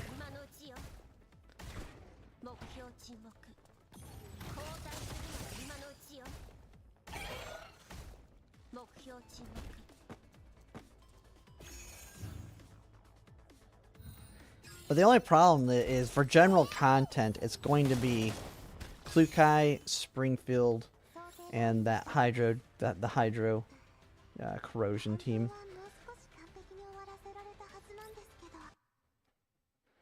So they won't get much use other than the big bosses that require multiple teams.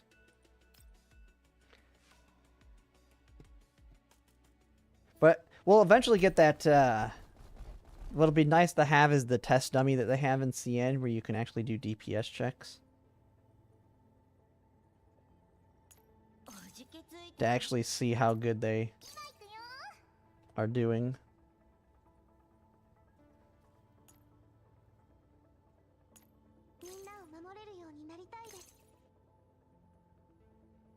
Where the heck is...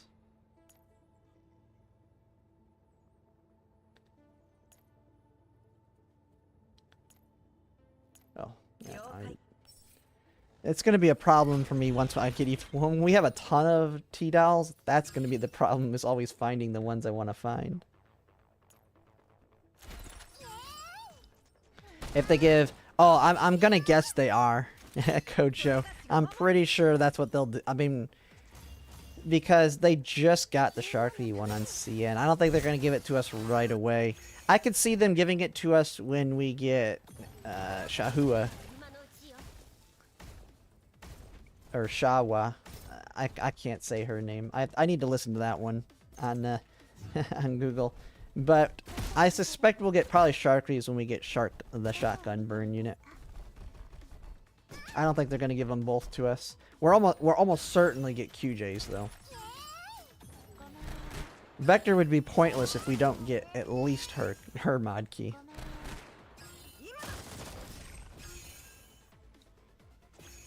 But you never know. They might decide to be nice and give it to us. But Sharky continues to be the best of the SR units.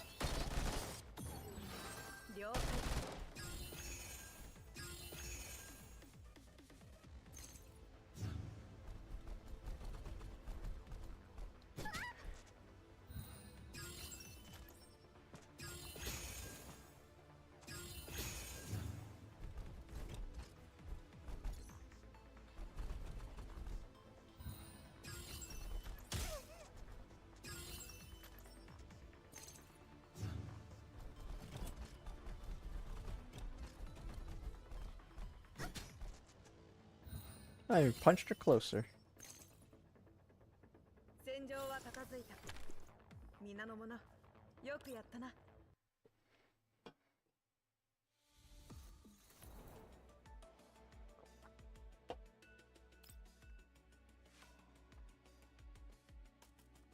You know, the one nice thing too, as I play and listening to the Japanese, even though I don't know what they're saying in a lot of cases, before I started learning Japanese, it just kind of all the words just blended together. It sounded like like I could not pick up the words. Now I'm actually able to pick up words that they're saying actively. And so I actually think once I start to memorize vocab, it's actually the listening will be not too bad as I thought it would be, especially in some games because sometimes I seem to speak a lot slower. But now that I really I understand all the Japanese sounds to an extent, I actually can pick up the sentences they're saying even if I don't know what they're saying.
I just realized I'm using the presets. I wasn't even thinking when I was looking at this. I was like, wait, I didn't pick my Allred.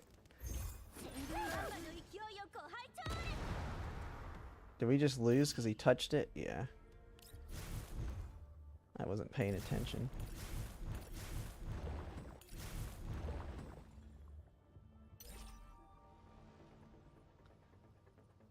I need to... Oh, she just said it. Watashi wa kokoda. She said, I'm here. Hey. Hey, there's one I picked up.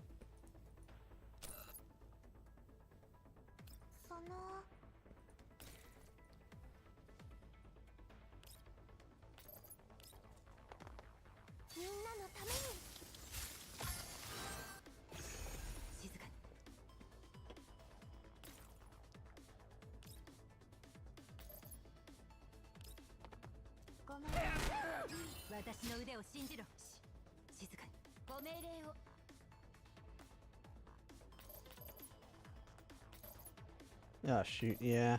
I'm going to just restart and use my units. I'm gonna run out of rewinds because I don't actually have the I don't currently have the package that gives me actually I need to check. Do I still have my monthly pass on? I need to double check that. Because I know it was getting close to ending soon. It may have ended.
Random question: do you remember as you were making your way towards level 60 how often you had to farm character and weapon XP?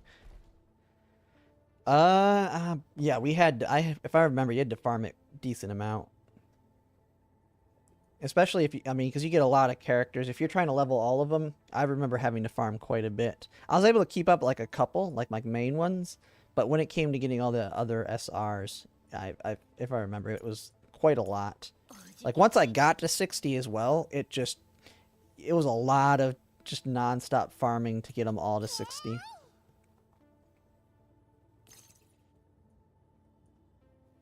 But once you're there, it's pretty easy to maintain because the events give plenty.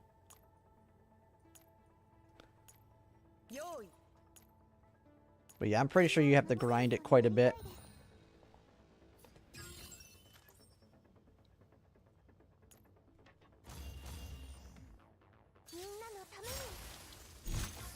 But currently I don't really have to. I would say I'm getting every single unit that comes out, and it hasn't really been too much of an issue. So once you finally do get all the ones you're using leveled up and caught up, it won't be too much of a problem.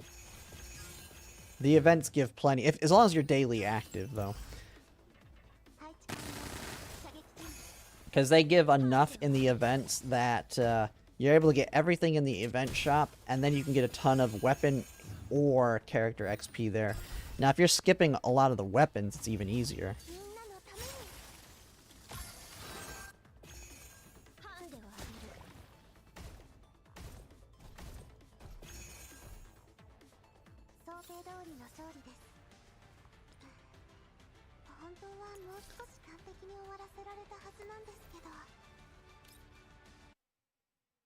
Play every day since he came back with Kai. I mean, that's the perfect time to come back.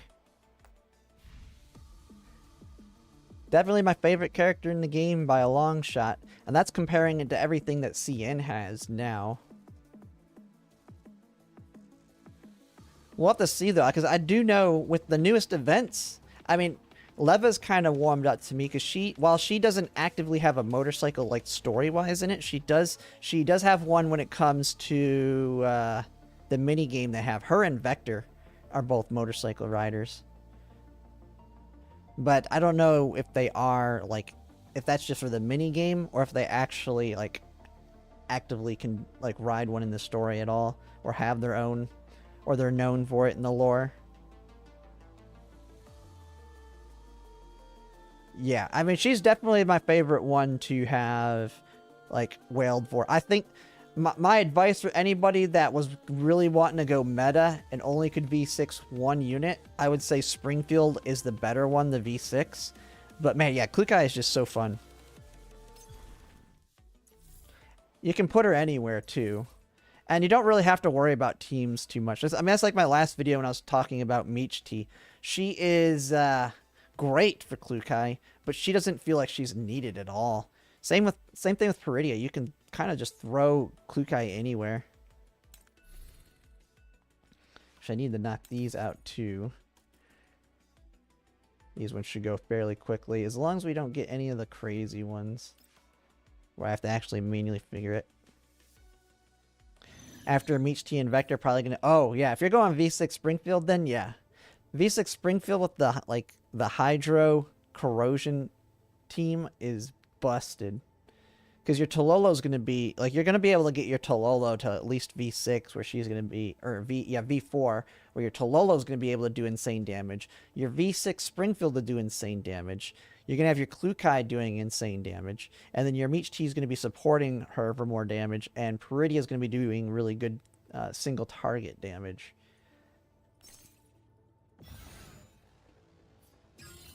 Cora, why Springfield better than Klukai? Just because she's a support. It ultimately comes down to they're both universal. So it's whoever's your favorite. So whoever's your favorite is who you V6 if you're willing to V6 anyone.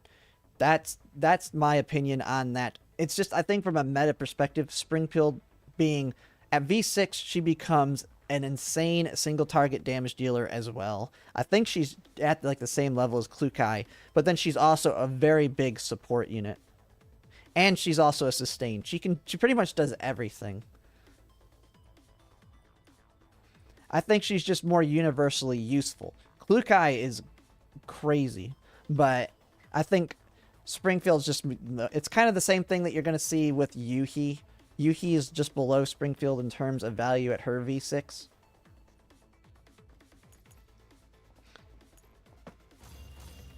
But ultimately, it comes down to who's your favorite. If you're going to V6 anyone, you want it to be a unit that you like and that you want to use.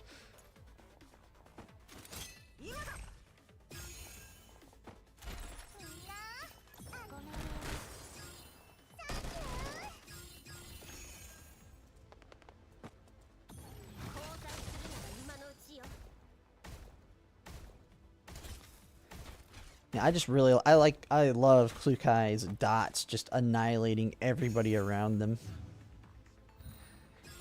It is hilarious in PvP as well when you one tap it. That'll eventually stop once Andrus comes out, because Andrus can prevent that. And it makes me actually wonder how PvP is going to work. I have to see how PvP works when Andrus comes out and she counters the Klukai. Because then in that case, you're going to want your own Andrus, I'm going to guess. Because if you don't have Andrus and you come up against a team that has a Klukai and Andrus, she's going to counter you from one-shotting them. But then their Klukai can come in and one-shot you. So it might be a little bit tricky on that PvP side when she comes out. We'll have to see. Because I know I've screwed up on the PvP before where I accidentally did not kill the Klukai on the other team, because I think a lot of people are learning to, if you want even a single chance of someone making a mistake, spread all your units apart on the PvP map now, and if you miss their Klukai will come in and one-tap you. Yeah. Oh yeah. Yeah, Klukai, I would have got Klukai with pretty much anyone's kit in this game at V6. Definitely my favorite unit.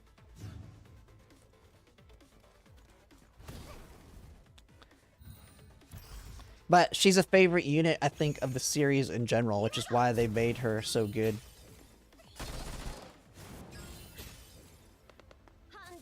That's why I'm actually hoping, who's the other one that I really like?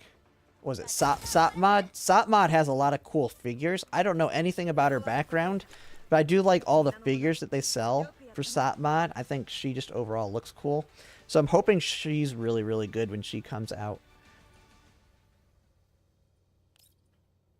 Because I'm hoping there'll be, like, the reason I should be able to V6 Springfield is there's going to be enough of a time gap between getting my V6 Klukai and Springfield. But then the next big unit coming out in CN, I'm hoping there'll be enough of a gap between the characters that I can V6 the next big one that I really like. We'll just kind of have to see. I mean, I don't know how many I'll be able to V6. I mean, like, once Ananta and like Ananta, Azure per Million, those other games come out, where I'm going to start getting spread thin on how much money I'm able to spend on any individual game, I probably won't be able to V6 characters in Girls Frontline as much anymore. I'll probably have to really save for a big one that I like. But, so, I don't know if I'll be able to V6 anyone after Springfield, but we'll have to kind of see. That's why I'm kind of being really careful on, maybe I don't V6 her if there's another unit that I really like that comes out. Because she is, I mean, Springfield does everything you need at V1.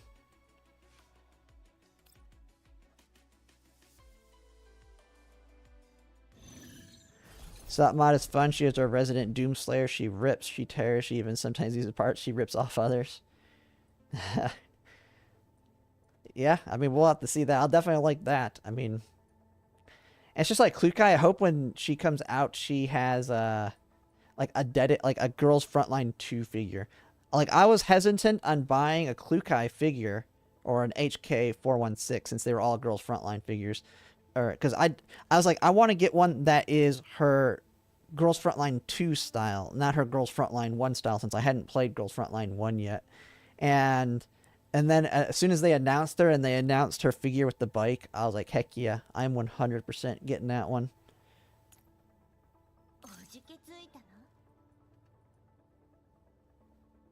Okay. Yeah, it's good right there. Except bring you over here.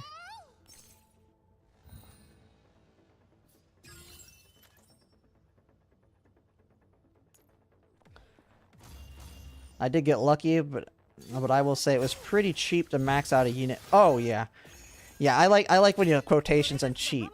When you compare it to other games, V6, I would never imagine max duping a character in a Hoyoverse game, or most other gachas.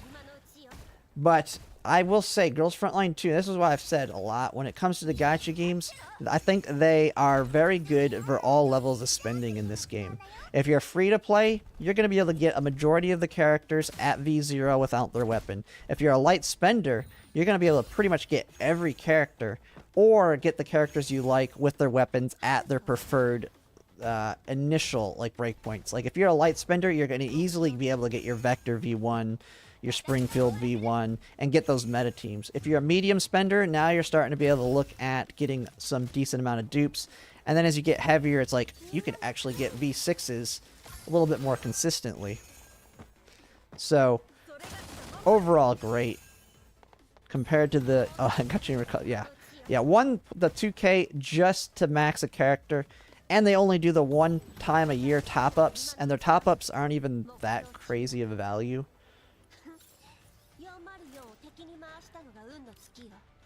And they've gotten a lot worse on characters like really needing their dupes. Like, I know in this game we talk a lot about dupes on like Vector V1, Springfield V1, and that. But none of them really feel like... There's only one that I feel like really wants their dupes, and it's kind of a whale unit, and that's going to be Jianzhu. But other than that, the units really don't need their dupes in this game. Just some of them are really good, like Vector V1. But Vector is great without her dupe. It's just everybody's going to get her dupe because of what it provides. But Vector would still, to me, Vector, even at V0, is still a tier 0 unit.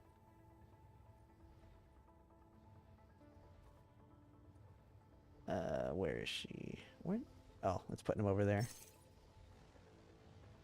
Yeah, I don't get... I think Hoyoverse is scared to do bundles. I don't know why. I feel like if Hoyoverse were to bring in bundles, like Girls Frontline, I feel like they could make more money. But it's a risk. I know why they don't do it. I feel like they can make more money, but the reason they don't do it is because it is a risk. Because once they bring them in, if they start adding bundles like Girls Frontline has, they can't take them out. Like, they can't just say, oh, we did it for one patch and now they're gone. It's like once they set the precedent that they have bundles, that's their precedent in their games. And so they set that expectation. And so if bundles actually makes them make less money, then they get stuck with making less money. Right now, they're at the top in terms of making money. They're almost every month, they're within the top 10, like on all 3 of their games. So they're not going to risk it with bundles until they really start to fall in terms of the money they make. But I actually think they could make more money if they went with bundles. It's just I think it's just too much of a risk, which is why they don't do it. Because it's really hard to take away something like that if it backfires on your profit margins.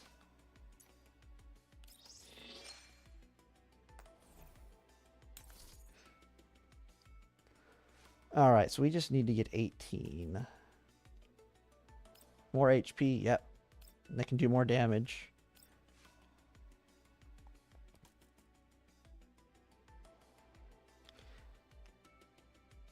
I don't even know what they're weak to. Let's see. Yeah, that one's easy.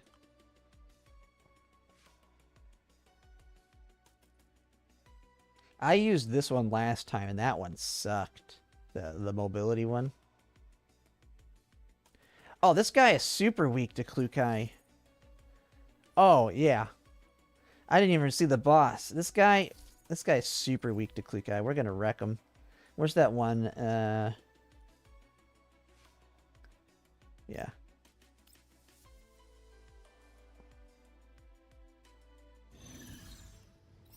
Pretty sure you can 40 out of 40 easily. Oh, should I just do a 40 out of 40? I do know he's super weak to Klukai. Like, Klukai wrecks this guy.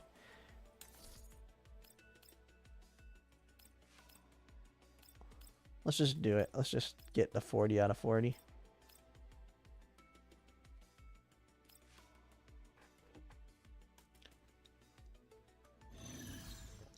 Yeah.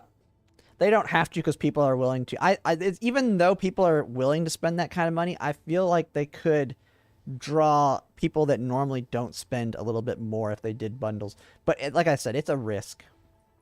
And that's why they don't do it. It makes 100%... 100% makes sense why they don't do it from a business perspective.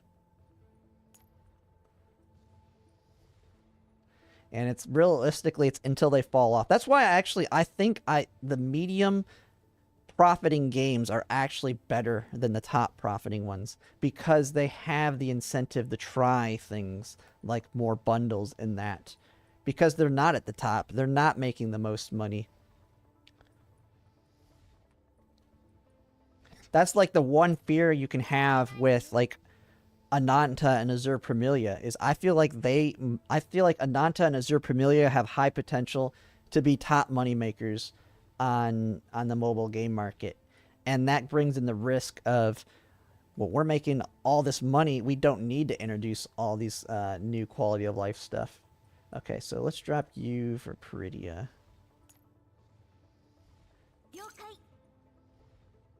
And where is her?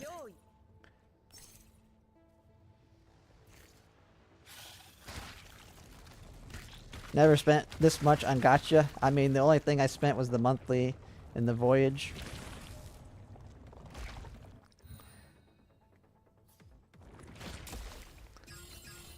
Yeah, I used to not spend a lot, but I mean, just recently I started spending decently. I mean, now definitely as a content creator, I'm spending way more than I would if I wasn't doing content creation with it. But yeah, it's definitely the most I've spent. But the way I view it though, too, and some people don't see this with video games, because I've seen a lot of the people complaining about the Switch 2 and video game prices gonna be like, I think 80 or 90 bucks per Switch game now. But it's crazy because I still see video games as being literally the cheapest hobby there is. And like, I've seen people that'll spend a night on the town and spend 100 to 200 bucks just on a day of fun. Which, yeah, I mean, those things are fun to do, so I'm not saying it's a bad thing to do it. But you're spending $100 to $200 for what, like 5 hours of entertainment? Versus video games, I might spend a couple $100 and I get like 60 plus hours of entertainment out of it at least. So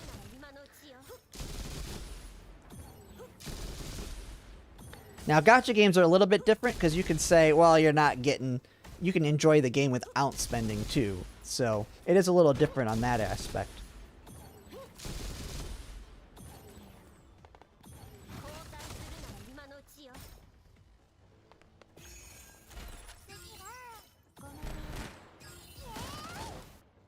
Man, we've already almost got this guy. Oh, come on, AI. Are you really using QJ that late on her ultimate?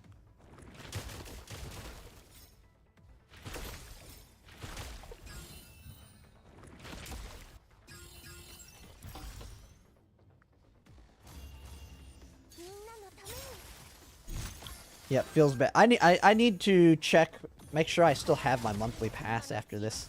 I know it was getting close to ending. I don't know. Does Girls Frontline 2, does it warn you? I know, like, Sword of Convalaria, like, my monthly pass just ended on Sword of Convalaria, and it literally told me the day prior it's about to end.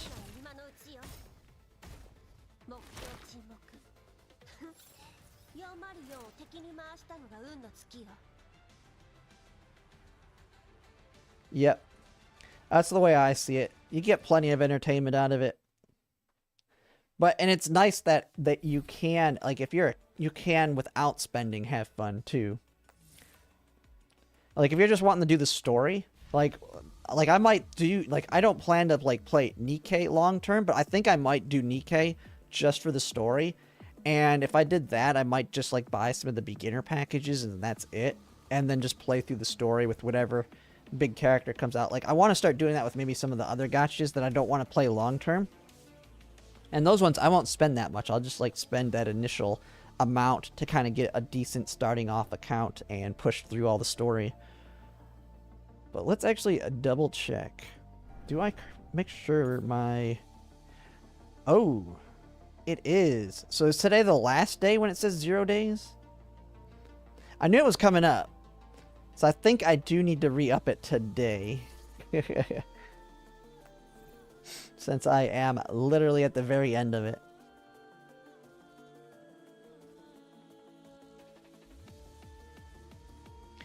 Do the Nikkei for the reactions.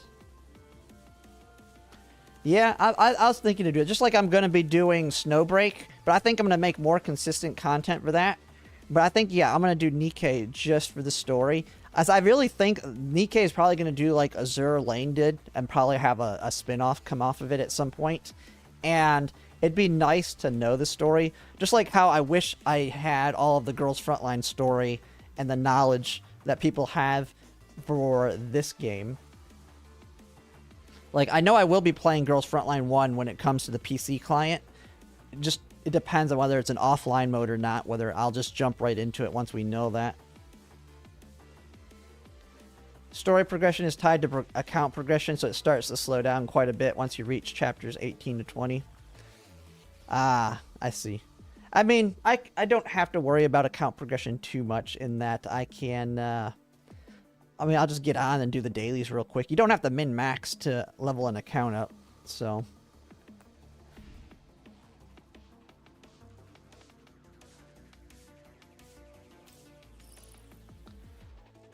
Basically, the way I view it, it'll be low stress in the sense that I'm not going to care if I can do every event, get all the pulls. I'm just going to get in to get my XP to level up, and I'll do the story as I can do it.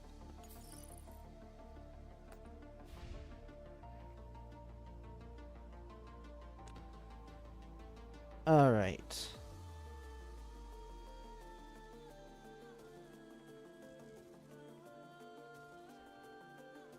Count progression is the level wall of 160. Once you pass 160, everything will be easy. Yeah, makes sense. Who knows? Maybe I could... See, right now I'm doing... Reverse Collapse is my like single-player game. But I could maybe mix Nikkei into that as well. At some point, like have... Because one thing I want to do in the summer is kind of have actually planned... Like, I need to have like an actual streaming schedule so people can know when I'm streaming. Right now, it's just...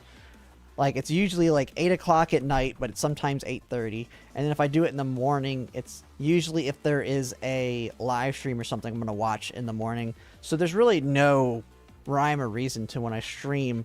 But eventually, I want to kind of have a... Hey, I stream daily at 7:30 or 8 every night, and I do it for like 2 to 3 hours. Because once we get past April 15th, my schedule opens up a heck of a lot more and being really flexible with my time at night.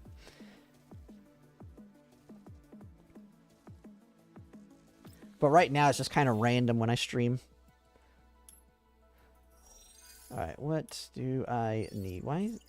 I need to do the option that turns off all these things. Drives me nuts. Is there anything else I have not done yet?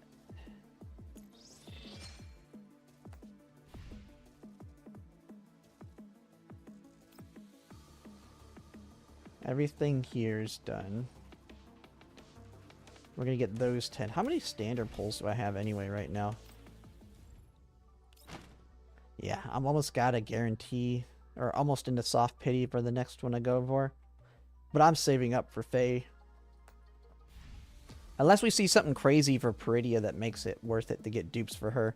But Peridia, you want V6 on her, so I really don't want to push all the way to V6. She's quite good on her own without it.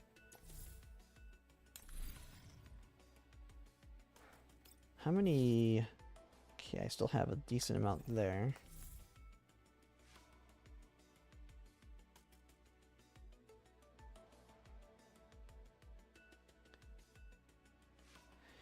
$80-20 isn't a thing anymore unless you really have a bad team, which is if you are free to play.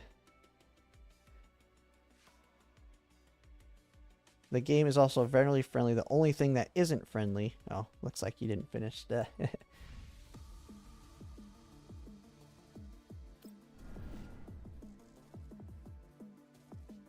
Let's see. What else do I need to do? Actually, let me double check the shop here. If you haven't yet, just remember to get the monthly resets here.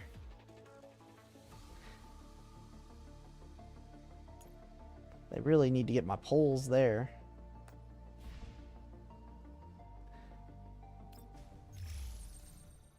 I did do this, didn't I? Yeah, I'm done with that. Oh, I know what I haven't done. I've already done this for the week, but I have not done these yet.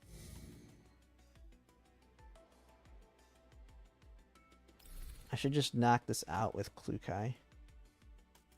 Oh yeah, you need 3 teams for this. Wasn't there a technique to only need 1? Experience a varied combat.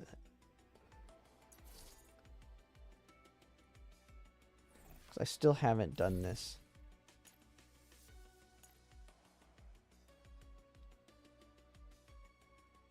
Isn't this basically just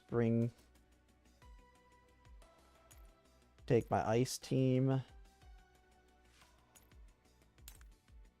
and then burn team and then kind of fill in the gaps from there, I guess.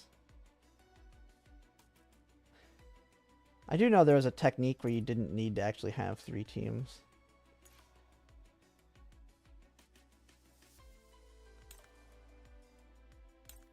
Do I throw...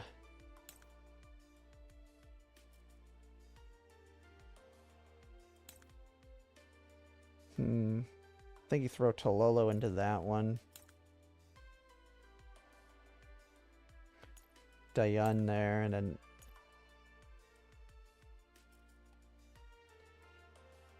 Look at that, I don't know. Pretty gonna feel... Yeah, once she can do corrosion damage...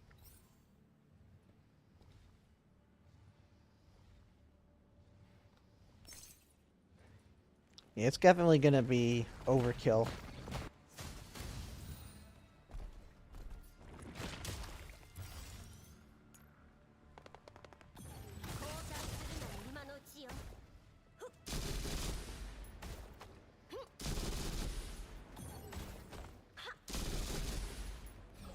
Man, this guy's nothing.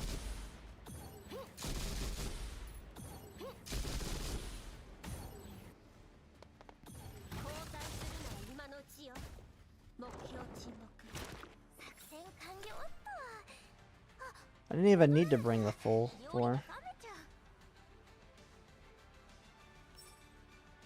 Oh, did I click something?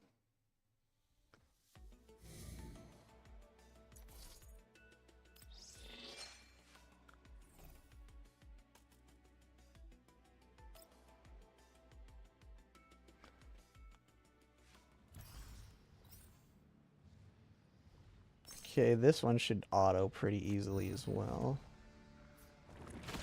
Oh no, maybe not. I might have to manually control to avoid it wasting.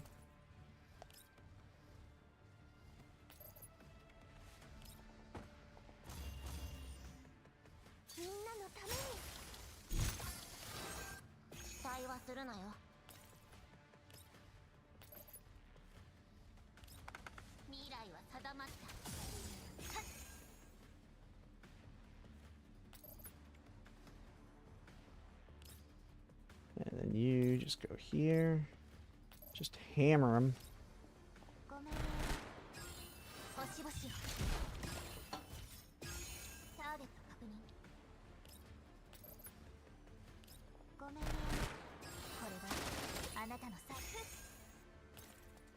And then you do that.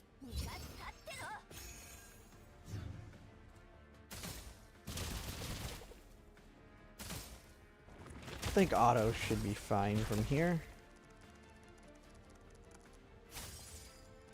The only problem is I think, well, auto might waste... Ooh, I probably...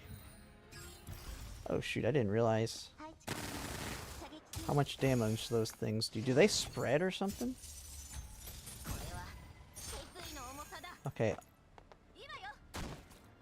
I didn't realize they spread. Okay, so we actually don't want to do that. わかりました。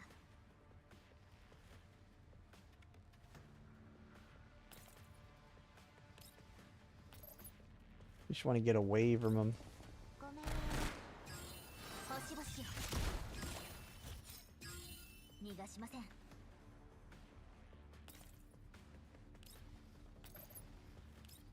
ごめん。これがあなたの作。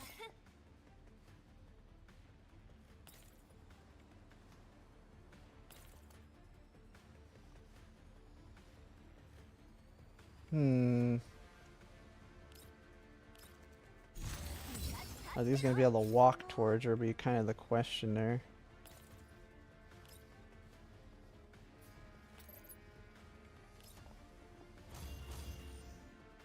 みんなのために。期待はするなよ。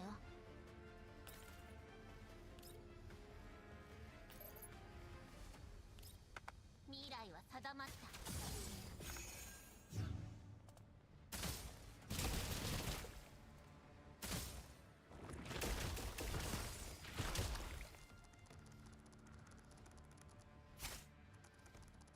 Oh man, they're gonna go after Dush instead.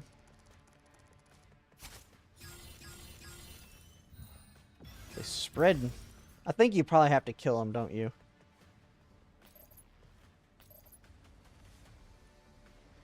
Feel like you're supposed to kill them.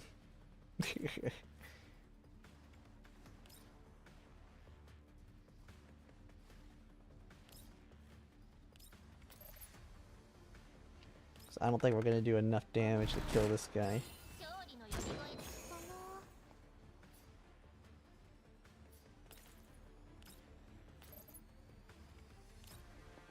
配置完了。射撃準備。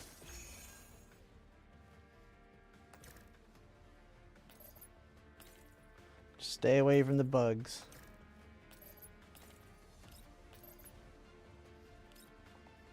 ごめん。ごちいいです。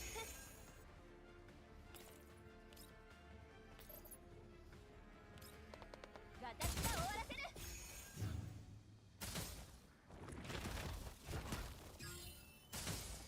だから。 I didn't need her anyway.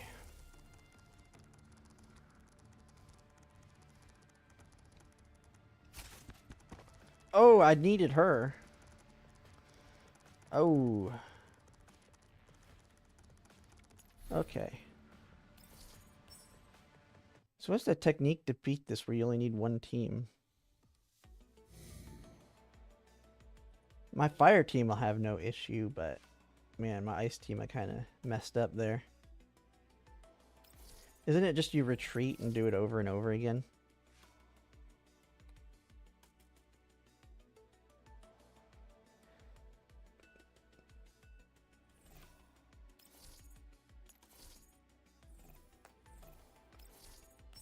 Well, let's see. How can I change this up? We need AoEs, the big thing. I have not built Lada, though. My Lada is terrible.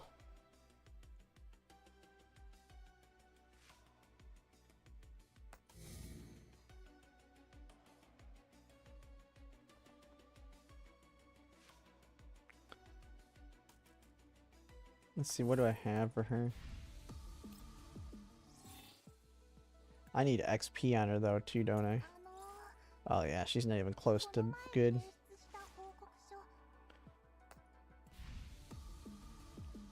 Eh, I'll have to work and get my characters ready to actually knock those out then.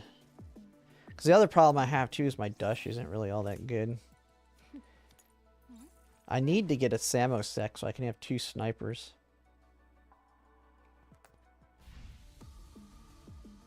I really don't want to put the XP into her own gun.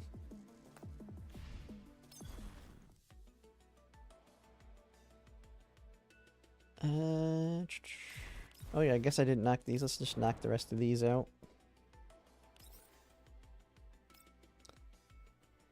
Just get my account all up to speed.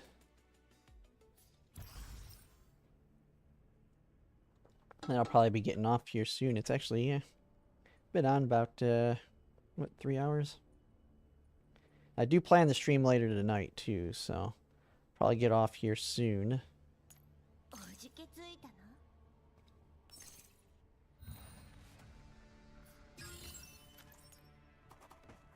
交代するなら今のうちよ。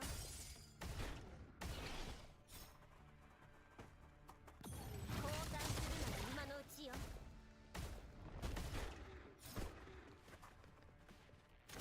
今だ。イエーイ！ごめんね。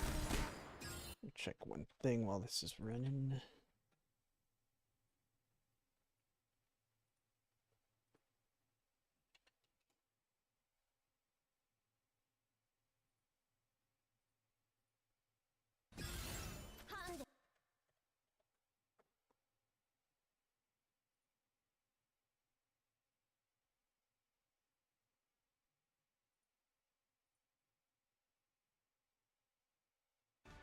Alright.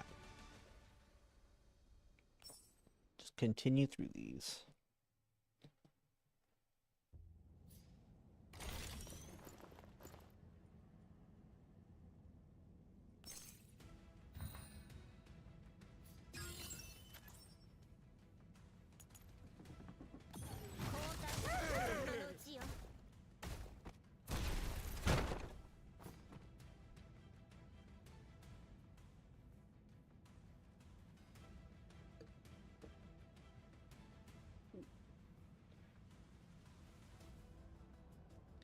Oh crap, my container there. I always forget about this thing. I got this big jug that I get full of energy drink at the gas station. And I always forget if I let it sit for too long, as soon as I open it, the pressure like builds up in it. And it'll spray out a little bit. I've had it where I brought it to work once. Didn't realize it got shook up. As soon as I switched it to open it, it actually sprayed straight up and hit the ceiling in the office. Luckily, I get in pretty early, so not that many people were there to see it do that. But it is really nice because it's a lot cheaper with that thing, because that's a gallon size. It's a lot cheaper to take that and go to the gas station and do a refill on it with their drink there versus just buying like a 2 liter now, because 2 liters have gone up insane in price.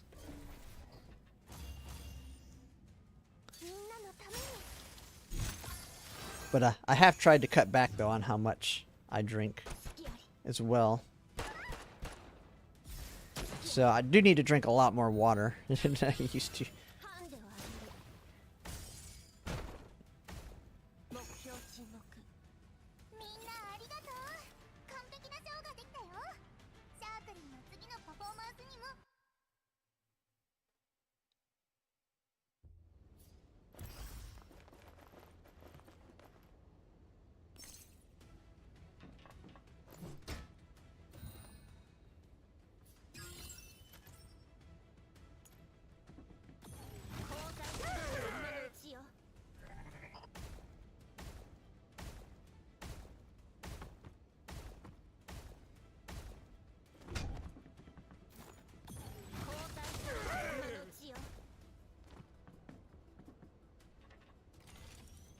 'Cause who's left? Are we waiting on spawns? Oh no, we have to get, yeah, retrieve the last item there. I was like, we killed everyone.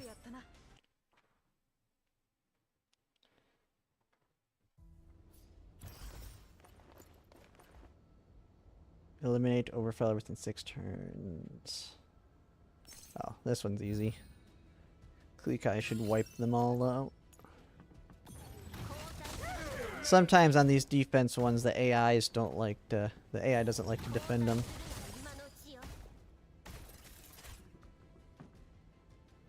Oh, it did not one-tap him.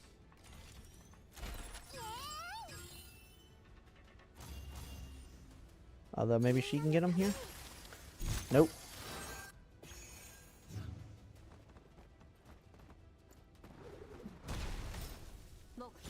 And he's dead. Oh, we still gotta wait for the spawn in.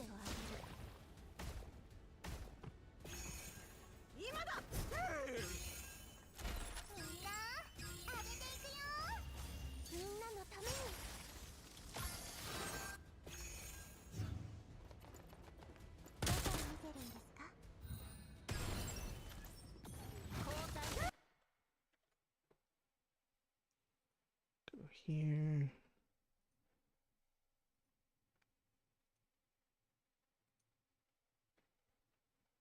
There you go.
Old G Fat, the only guy that's a little bit harder to kill for the fire button. Still not enough. But he is a pain in the butt when he's on a harder difficulty.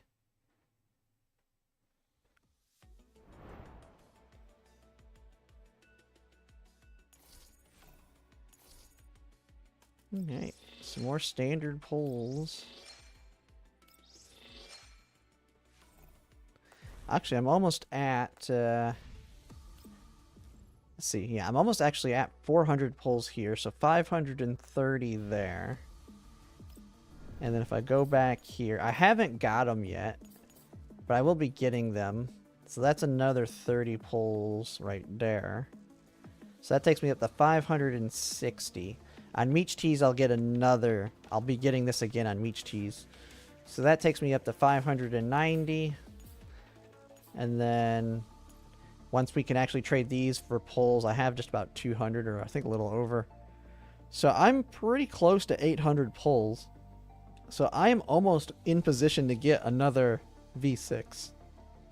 Now, if Springfield is my next V6, I have to maintain these pulls through a Vector, which I'm getting V1 and weapon. Yuhi, which I'm pretty sure I'm going to get V1 and weapon. And I will be getting Xiaohui and Meech Tea and her weapon. So hopefully I can win some 50-50s on the way there. The $50, I've skipped it the last couple times. But I have gotten it before. Right now, the biggest thing... Oh, did I just get disconnected? I didn't lose internet, did I? I had this happen earlier today, and I didn't lose internet. Let me make sure I still have internet. Yeah. Okay, there we go. I don't get this. I haven't gotten it currently. I'm debating on getting it, but it resets every patch, so it's not like something I have to get. The big reason I get this is so I get the cores, but right now I don't have core issues. So when I actually look at my units, I pretty much have everyone's common key, which even includes Latara's, I believe. Is it Latara's the one that you want? Yeah, I got Latara's because this one's good for Klukai. But I pretty much have all the common keys I need. And, I have all the common keys I need. And I have, I think I have like 25 cores. So I don't really need them right now. But if you need the cores, it is probably the best bang for your buck here, since the cores are so limited as well. But if not, the recruitment gift box, the 3-day, are the two best. Now, the growth supply, this one is, you're basically paying a premium to get the currency here versus doing the top-ups. I mean, if you were going to get the growth supply, you're better off just going to here and buying the top-up. Unless you're, like, going super heavy into spending. But then the other big ones, the seasonal ones are bad. These ones are overall bad value. But the recruitment gift box 2 is, I think, slightly better than this one. But, I mean, this one does give you all these extra currencies if you care about that. But the stage package is absolutely the best one. You want to pretty much get this one every time.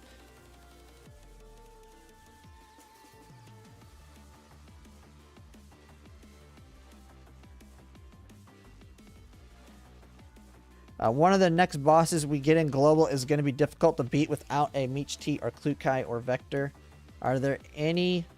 Are they immune unless exploiting... Oh, as they are immune unless exploiting weaknesses. But don't we have... When it comes to exploiting weaknesses... When you take into consideration... Like, let's take Suomi. When you look at... What is it? Where's the...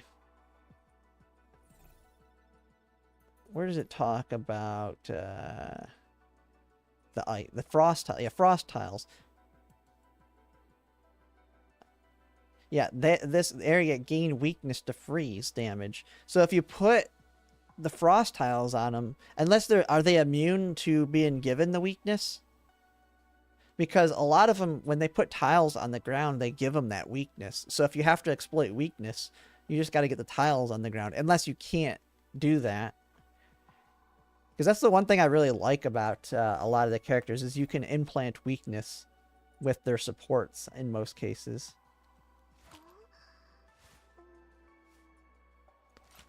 Like, you have that for Frost.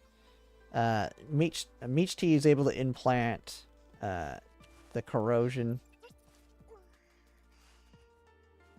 And then, I mean, Burn.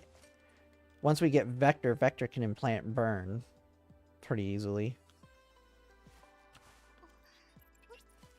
And then I know once we start actually getting the electric units, we'll start being able to implant electric weakness.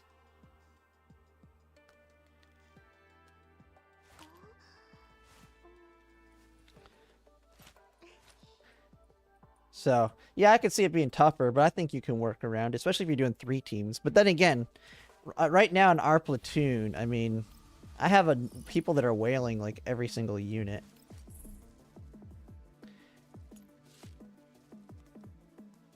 Yeah, like, I think this is the one that's spending the most in our group right now. And I think the top of the total merit.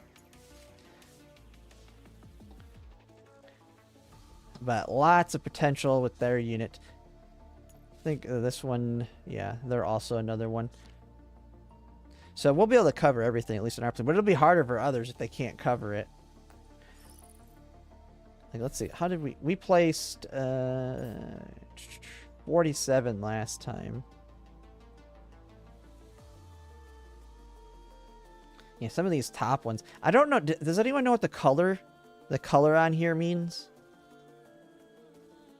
Does the color have to do with them ranking high or something here? It's meant to shield fire team with Vector. Because if you attack it and it isn't weak to your characters getting a stack attack, you have to do no damage. Okay. I mean that's what you fully expect. I mean, they gotta make the content work the best with newer characters.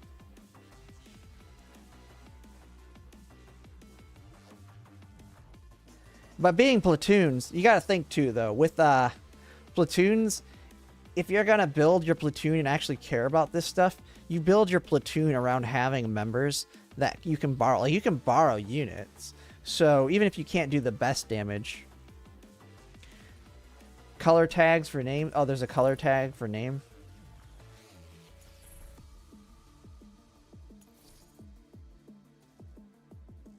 I just hadn't seen anything for that.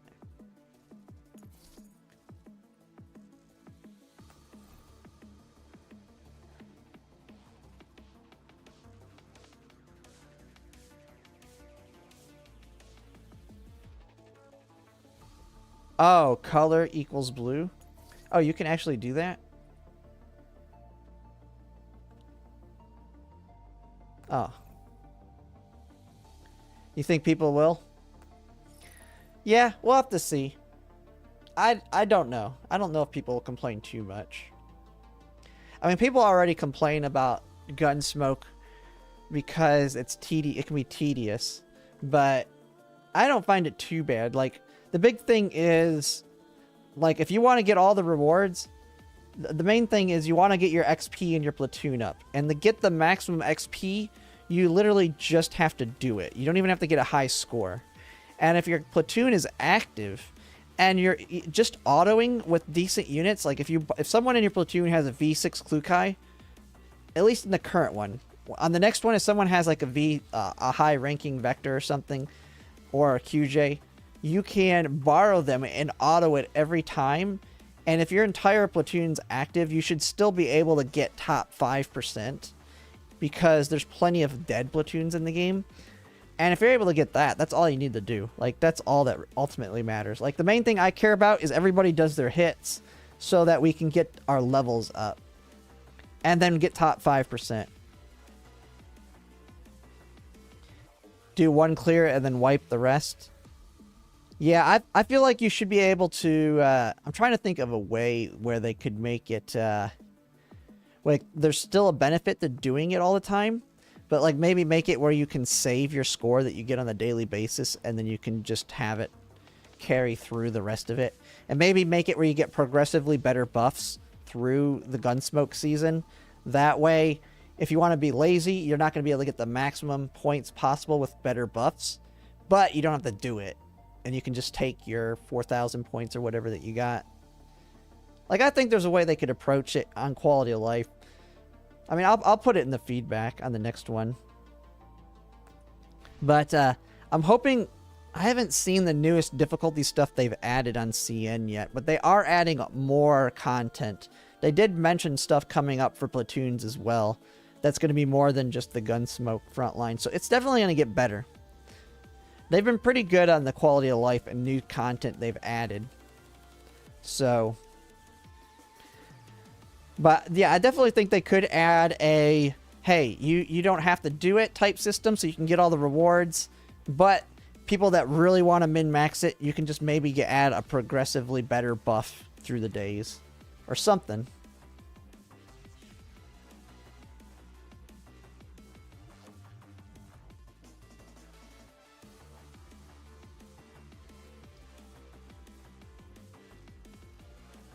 But, yeah.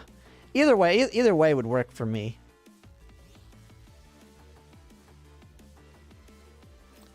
Do I have anything left here to do? These achievements, I don't know if anyone's actually looked at these, but there is one here that's going to be insane to get for anybody that really wants to push all the achievements at some point. I think it is... There's one where you have to get...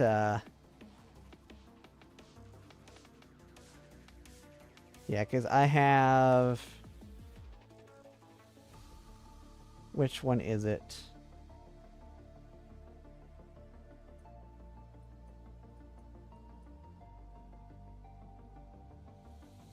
"20 elite weapons, the rank 5. Because I have one elite weapon at rank 3, which is Papashah's. But rank 5, so a max... You have to get 20 max dupe elite weapons. So if you think about the standards, you might be able to get them over time, but even then that's like 6. So 6 plus Papashahs you'll eventually get. So that's 7. And that's for 5. You can get 5 collapse pieces for doing that.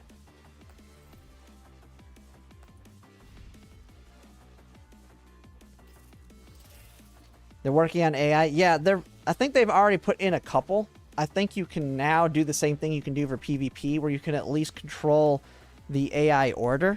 So you can, like, have your QJ go first. So even though she's going to blow her ultimate, she's at least going to blow it in the very beginning.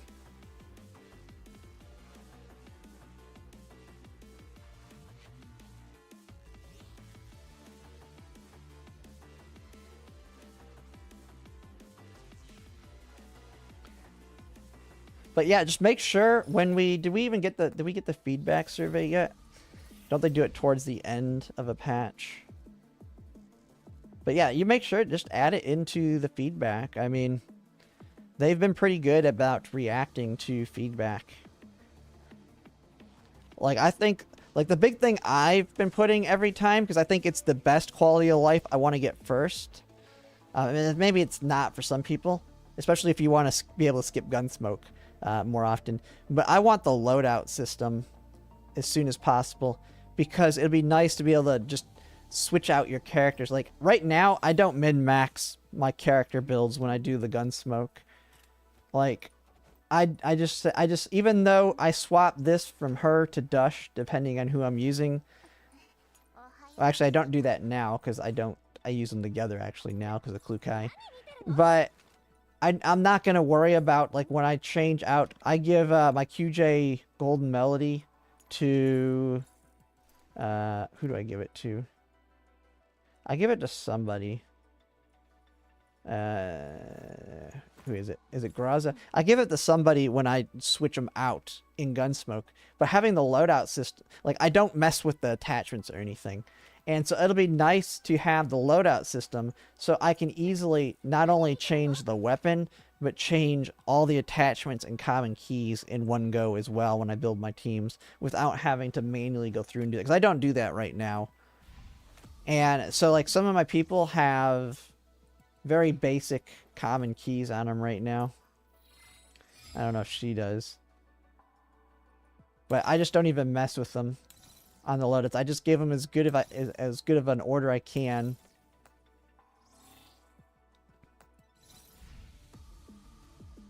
Oh, it does take a ton of time to swap out. If you actually want to min-max it, it does. Because you have to go in, you have to take the weapon, especially if you don't have weapons for everybody. Like, my Golden Melody gets shared by, like, 3 people. You have to swap the weapon. You have to go in, find all the attachment pieces you want for the new person, swap on the new attachment pieces, and then you have to swap out all of your common keys for each team. It actually, if you really wanted to min-max it, it takes a long time. Because if you look at my Klukai here, this common key, well, that one's not good enough. But this one right here is this, yeah. This one is Ulrid's common key. This is good on just about everybody when it comes to boss fights. But I just keep it on my Klukai. I never swap out my common keys. But I would put this one on my QJ when I do my burn team. But I'm not going to take the time to swap it out. I just leave it on Klukai for now. Once we have the loadout systems, we'll be good to go. All my other teams will have their best common keys when I swap out to them. Actually, let me look here. One other thing that I'm almost maxed out on my dorm. Most of them are getting to the point where I can get them to level 5. Yeah, because I have all these other ones to level 5. The biggest thing I'm waiting on right now, I believe, is just, let's see here. Okay, she's done. But I'm running low on the items you need to level them up. Because I need to conserve them for my Meech Tea coming up. But I think I can actually max them all out if I wanted to invest in pulling for them. Oh shoot, I didn't even see these.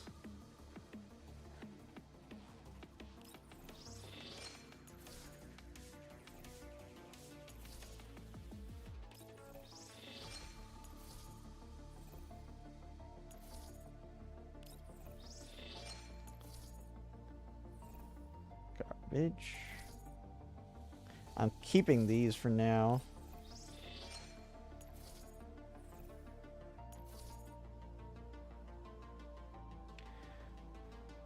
I'm gonna save that one.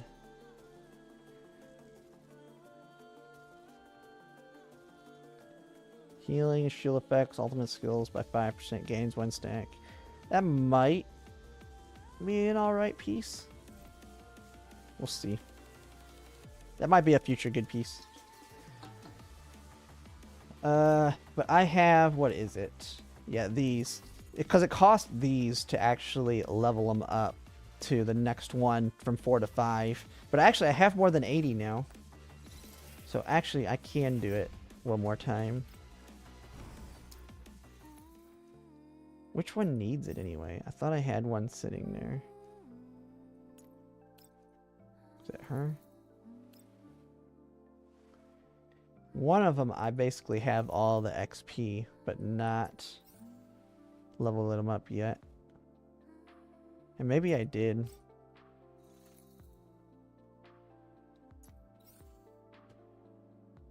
Oops. Well, maybe I didn't. Okay, let's just level one of them up, I guess.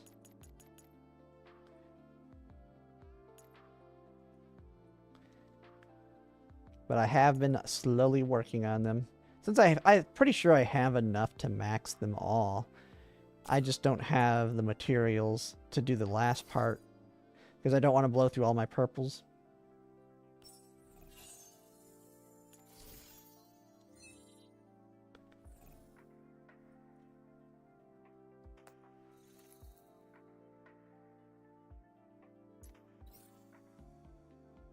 Actually, Diane, I need to get to 8.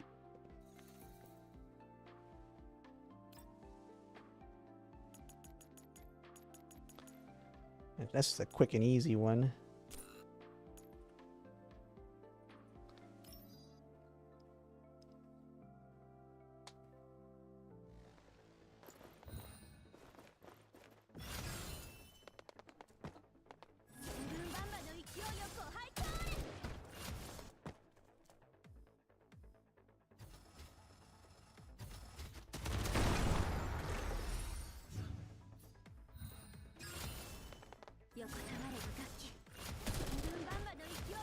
They really need to make the tanky unit at some point that you can pull. Just be like, put them on this. Put it as a special banner that has its own special currency for an event, and get the tank.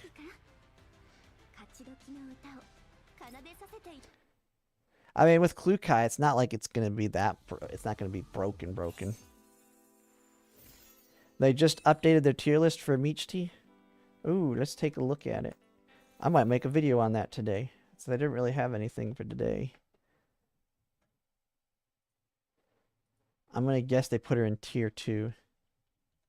I haven't agreed with them on a lot of small things. But the way they rate is a lot different than how I rate. Oh, they did. They did put her on tier 2. They put it. Yeah, they put her up for bossing on core support tier 0.5. What do they have her on? Is it just the same? It's literally the same thing as CN. They've moved her down on CN.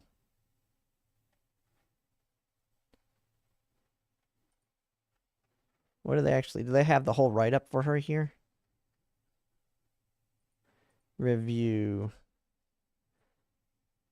I can just... Let me move this over. We can look at it here on stream real quick. Right side. Make sure nothing's gonna pop up here. Okay. Let's see what they think here. So on it, they put her as on general content as tier 2, which is crazy. I mean, I guess you don't really need her. I mean, because she pairs... I mean, the main thing is you're pairing her with Klukai in general. And so she makes Klukai that much stronger. She adds corrosion damage and all that. And Klukai is tier 0. The big thing Klukai wants, though, in general content is to kill enemies to make sure she can do her ultimate twice. And Michti just makes it easier. So tier 2... I don't know. Tier 2 feels... Like, I think she would be higher here. Why is she that much better on bossing?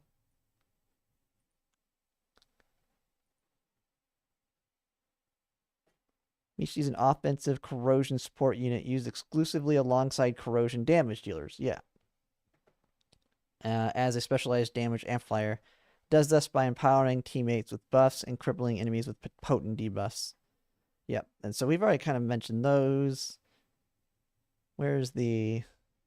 Does it not even mention her 30% defense down key? Oh, okay. Yeah, here we go.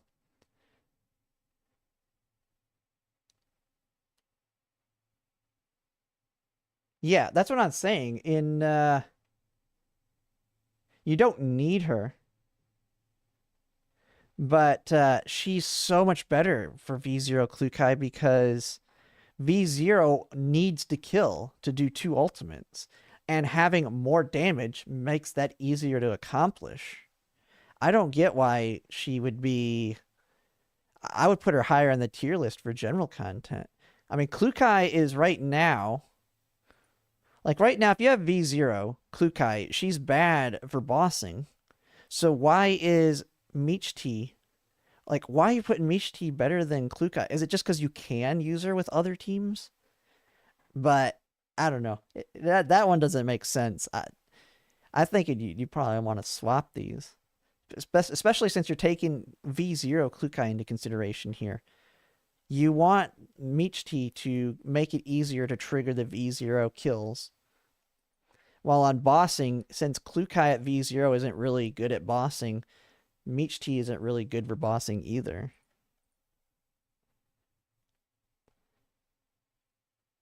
Character signage is primarily used damage amplifier for Peridia Klukai. Yeah. Significantly boost Peridia damage output by converting physical action support to corrosion. It's worth noting that Michti is more Peridia buffer than a Klukai buffer. Peridia gains disproportionately more from her. Yeah, I completely... Yeah, it's definitely wrong. I see... I think I can see the reasoning. The problem is I think they're focusing too much on... if you have a higher than V0 Klukai. And I think they kind of take other characters into consideration at V0 based on others potentially being higher than it. Because they even say it here. They say V6 Klukai. So they are taking Michti's value on bossing in consideration if you have a higher dupe Klukai. They are not taking into consideration a V0 Klukai because she's not good without a V3 or higher on the Klukai side of things. Definitely a lower value with a V0 on bossing for sure. And then she's more valuable for a V0 Klukai here. So I'd probably almost swap the two. They're down in general. Peridia. Yeah, I could see Peridia being... I mean, because when you're doing general content, Peridia I've found... Like, I have Peridia in my corrosion teams when I'm doing general with Klukai. And I mean, I have V6, so it's kind of hard to tell because Klukai, like, one-shots everything like it's no going out of style. But the problem in general content, I think, with Peridia is... And I could be wrong. Maybe if you position Peridia correctly, it's probably a little bit easier. But I never position her. But if you position her, if she's not positioned correctly, Peridia is not going to be able to do all her support actions if she's not in range of the enemies. But she's definitely better than tier 3 now. And bossing, I mean, if they're taking into consideration a high duped Klukai for Michti, then they need to take into consideration a high duped Klukai for Peridia. Peridia is amazing at bosses with a high duped Klukai. Prioritizing if you're in an active guild. And that's the other thing. I mean, everybody can borrow a V... I won't say everybody. Anybody that's in an active platoon that probably has at least a V3 Klukai. I think, like, Klukai is, like, the most duped character I've ever seen in a gacha. Now, I don't play enough to know, like I don't know Nikkei and all them in terms of their dupes. But of all the... Like, I mean, most of the games are like Hoyoverse games, which makes sense why. But, yeah, Klukai is like the amount of talk on her dupes is more than anything I've seen in a gacha that I've played. But I haven't played a wide breadth of games to really have a good comparison of that. But, yeah, you're almost certainly going to have, like, if you're in any active platoon, you should have a V6 or at a minimum a V3 Klukai in there to borrow. which brings their value up huge.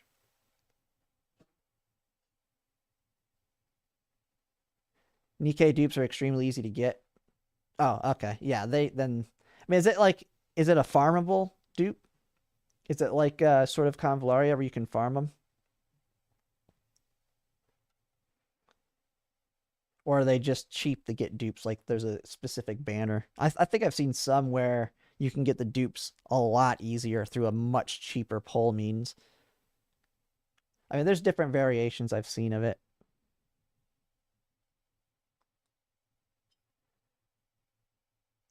Outside of Pilgrim units, Nikkei dupes are easy to get and very minor stat buffs. Okay. Well, that's always nice. Like, I like when they're, like, depending on the game, it's nice when they're nothing crazy.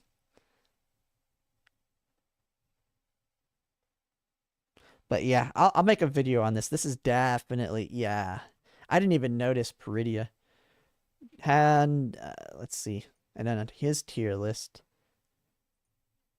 See, I actually like Loot and Waifus better. I think because basically he takes into consideration just the character in general, which include, he takes into consideration like dupe potential and all that, and just the general value. What does he have? Yeah, and Peridia, and where is?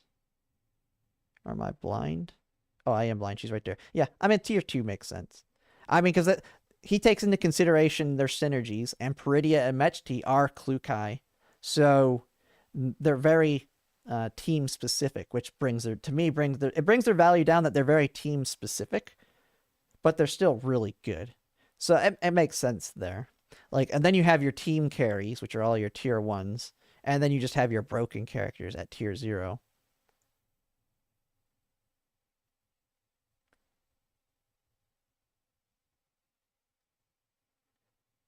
Ah, okay, I see. Higher rates, too. Oh, man, I need to get into it, then. I might just have to play it tonight, maybe. I'll do Reverse Collapse, but maybe tomorrow I stream. I should just do it. I need more content right now, so... And I'm holding out for, the next patch for SnowBreak. So maybe I can mix in Nikkei to it. I mean, because I'm not going to play it like hardcore or anything. But if you can get the dupes easy and I just want to do the story, maybe it makes sense to do it. Because I know a lot of my audience likes the game too. That's the big thing that I struggled to get people to want to watch like Wuthering Waves, but it's like a completely different audience for that. And the game had already been out a while. But I think Nikkei has so many people that actually play it in Girls Frontline. So maybe I'll stream that tomorrow. I definitely want to do some Reverse Collapse though. I want to keep that moving at least once a week. The biggest thing with Reverse Collapse is I don't want to get so far ahead that I got like a million edits to do. I want to get caught up on my edits for it as well.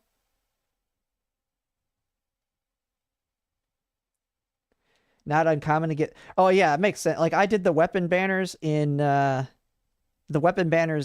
Sword of Convallaria are 5%. And yeah, getting like 2 or 3 on a single 10 pull is not uncommon at all.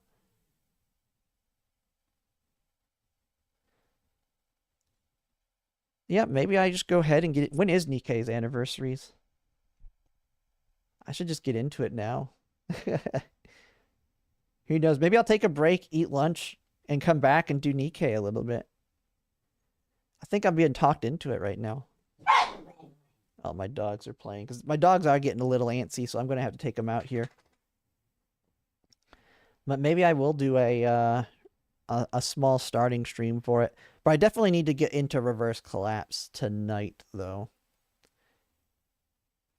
I want to continue that, and then maybe I'll do a little bit of Nikkei tonight and tomorrow. Because right now, I mean, the one thing is I'm caught up on Girls Frontline, and I mean, this is such a long patch that there's really no big news popping up. And it's a long patch on both the CN and global side, because they're both a double unit patch.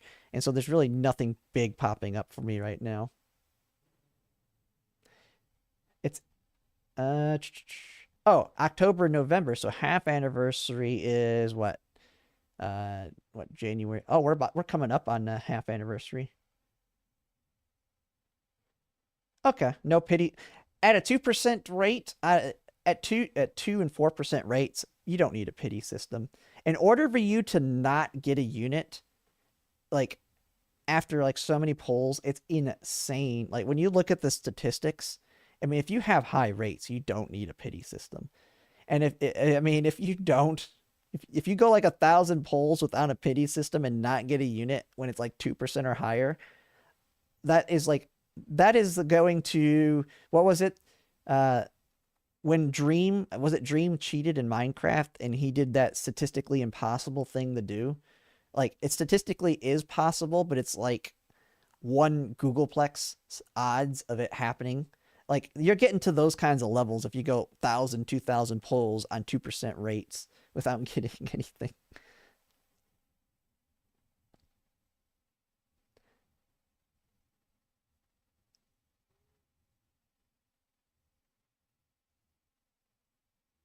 Too late to start Nikkei? I mean, the main reason I want to do it is for story. And so being able to get characters that do the story, because the big thing I think Nikkei is gonna go the same way that we're seeing with Azure Lane with Azure Premilia. I think Nikkei is gonna make another game, just like Girls Frontline has Girls Frontline 2. So I want to get through this. I want to play it for the story primarily, so I can actually have what I wish I had for Girls Frontline 2, which is all that lore knowledge on the back end. So, I mean, I know it's been out a while, but I can always play casually. Yeah, I won't be a hard. It's just like I'm gonna do a SnowBreak. SnowBreak's been out like a year or so, but it'll be a good game to play casually. And then yeah, I'll eventually probably have to drop it once like all the big ones that I'm waiting for coming out. But the main part is just getting the lore down. I haven't played it since the beginning, so I don't have to stress about I've got to get this limited thing that's only happening now. Like there's no FOMO, which is actually a nice, that'll be the nice thing. I won't have as much of a FOMO since I haven't been playing it since the beginning. You don't stress out as much when you don't have to worry about getting the latest or greatest anymore. It's kind of how Sword of Convalaria has been for me. I haven't really stressed on it. I didn't even place in the Tower of Adversity, and I was like, not a big deal.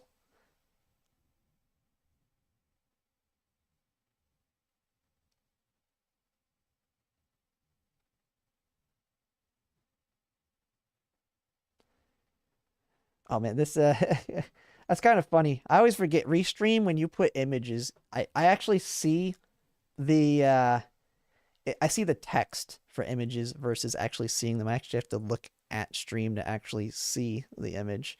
Cause yeah, the image you just posted, what it shows on Restream is face, fuchsia, tongue out. I was like, what? But it's because you have a you're using a image there. Oh, I just realized I'm on my right screen. So you're just watching the stream there.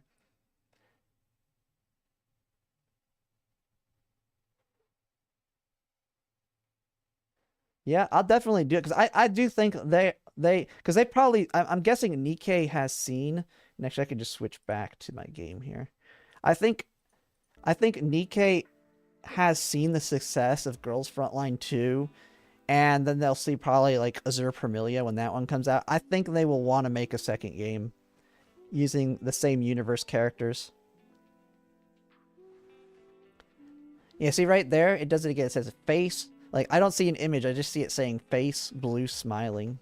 So I have to actually, like, look at the stream to see it. I wish Restream actually put the images so I could see it.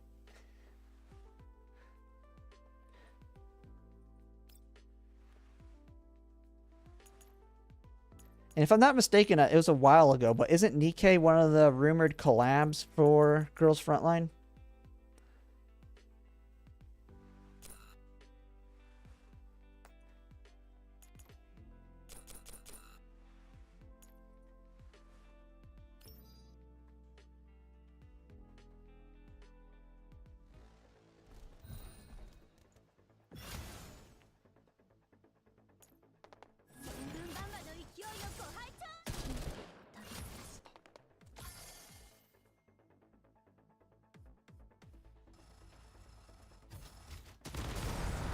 I think for a lot of people, including myself, I would like Nikkei, but with more control of the units myself.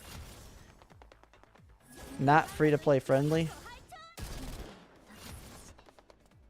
Gameplay gets really old real fast. Yeah, I mean, I could see that just from the Nikkei mode that we get in this game, but I've never played it to know what it does, gameplay-wise. Nihitsu, thanks for the Girls Frontline content. Picked up the recently as a refugee from Brave Exodus and, what do they call it? War of the Visions and his service, and has been great. Oh yeah, all this Final Fantasy games end of service, it seems. Like, I originally played, my very first gacha I ever played was Final Fantasy Record Keeper forever ago. And then I played Omni Opera for a little bit. But I couldn't get into Omni Opera very well. But it just seems like they kill all their games, at least on the global side. Because aren't they still available in Japan? Because that is one thing that I think I might do if they make another Final Fantasy game that is in Japan and global. Is just play it on the Japanese side and use it as a way to get better at learning Japanese. Versus playing the global one, because they always end of service the global ones.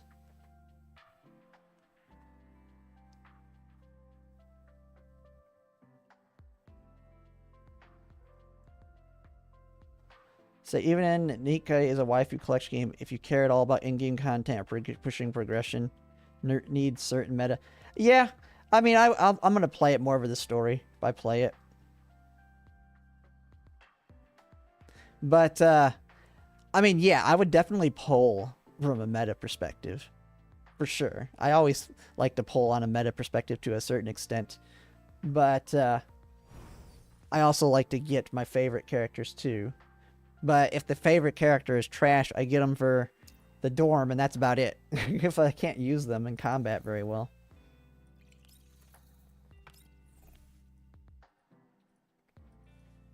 Alright, level 26. I actually don't even need to push the dorm really right now, because I can't even level up if I wanted to.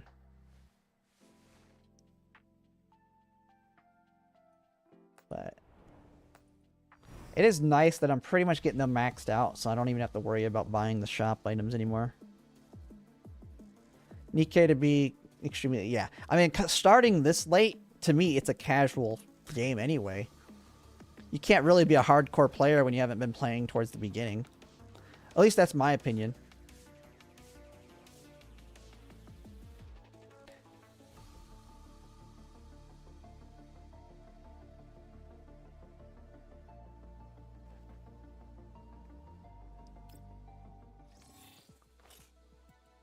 But we'll see. I'll try it, and we'll see if I can get into it. But I could always do like the other person says, watch it as an anime. And just watch all the cutscenes for it.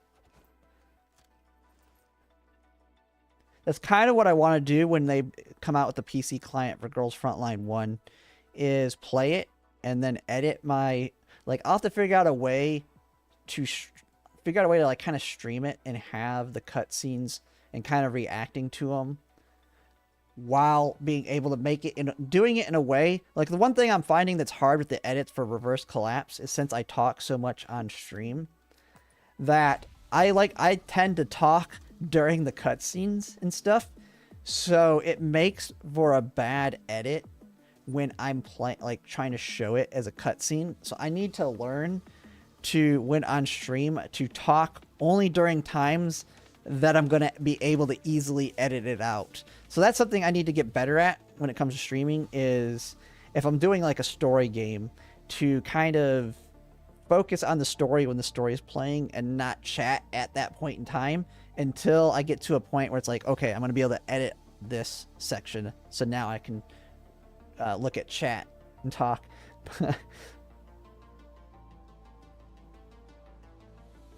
Oh yeah, Genshin is late. Yeah. Yeah, and people events aren't coming back, but and people are starting to move on from, like, there's the biggest thing holding people in Genshin right now is FOMO. Like, there's people that spent thousands of dollars, or not FOMO. It's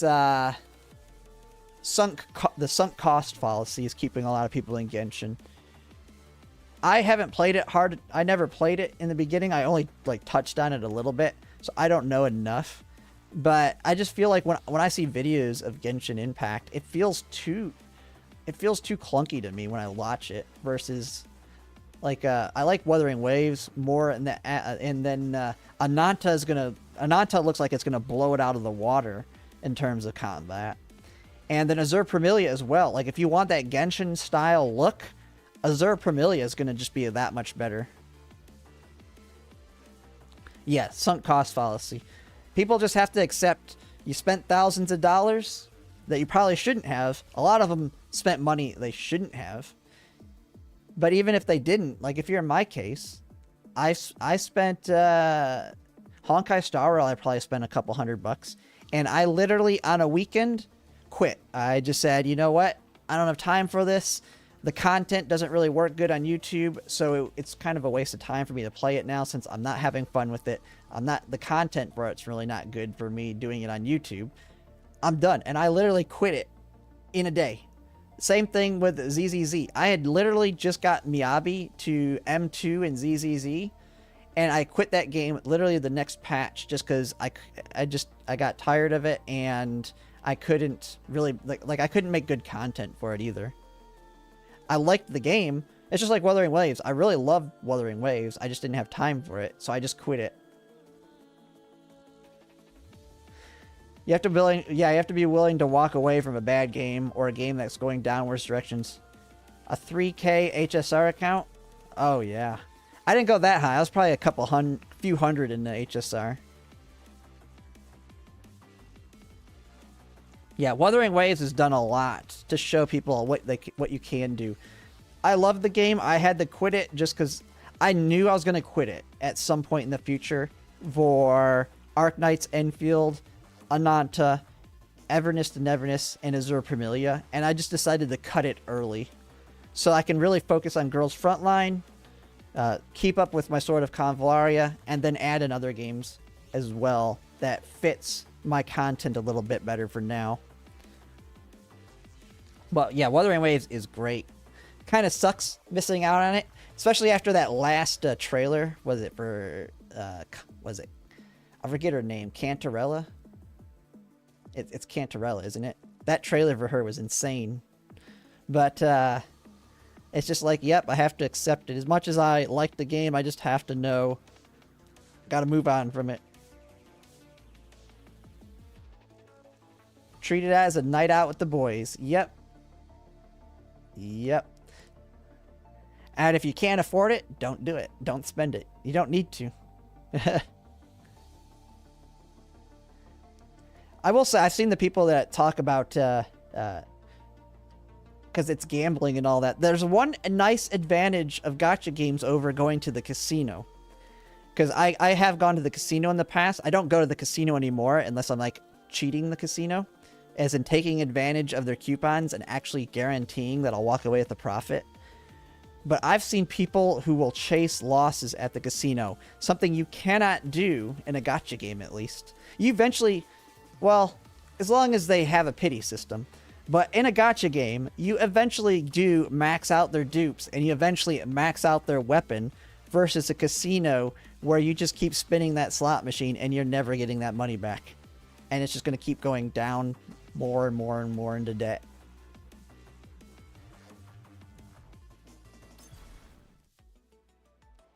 Alright, is there any... Oh, I didn't even realize this. I unlocked another hard mode here. You know what? I have something I can knock out. I'm just yapping when I still have content I can do.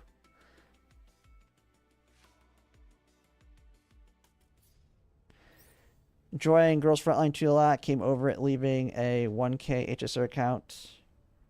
But Wuwa, Azurlayan, and I'm finding girls a great mix of gacha mechanics. Yes. Yeah, I mean, I advocate for Wuwa. Even though I've quit it, it is a great game. And if you have the time for it, and it's a game that you want to play, it is definitely a great one. It sucks that I'm going to miss out on the character that I really wanted to get, which is the, whatever you call it, the equivalent of Genshi, but for the new area. The Zelda-looking girl. I really wanted to get her, because she's probably going to be absolutely broken in that game. But I just don't have time for Wuthering Waves.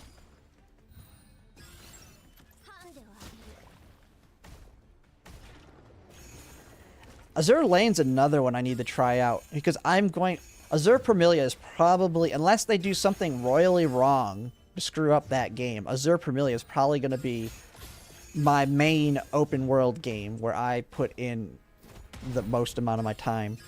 And so I probably should get Azure Lane, play it, and get at least the story and understanding the background. I don't know if they're even going to be connected at all, but get a feel for the characters.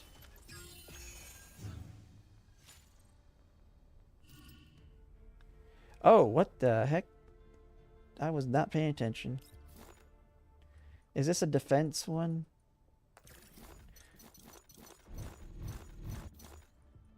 Oh, did they just like skip every turn or something? It's an evacuate. Did they like just straight up not evacuate? They just said, screw it. We don't need to evacuate.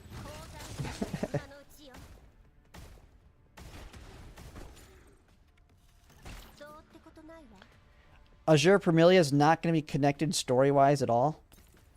Oh, okay. Then I don't have to worry about it. Because they're like ships in Azure Lane, aren't they?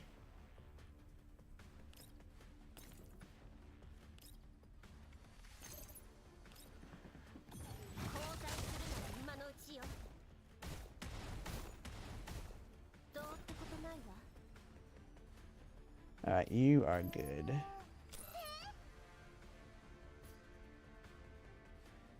And then you can go up here. Now, why did they not evacuate with the AI? So one thing that doesn't make sense.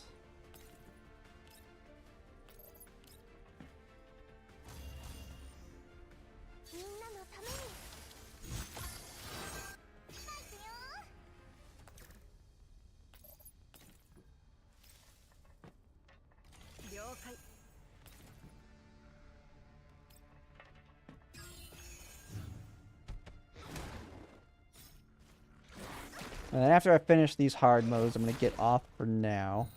Take a break. But I'll be getting on later tonight for Reverse Collapse. And then maybe tomorrow I'll try Nikkei out. We'll just have to kind of see.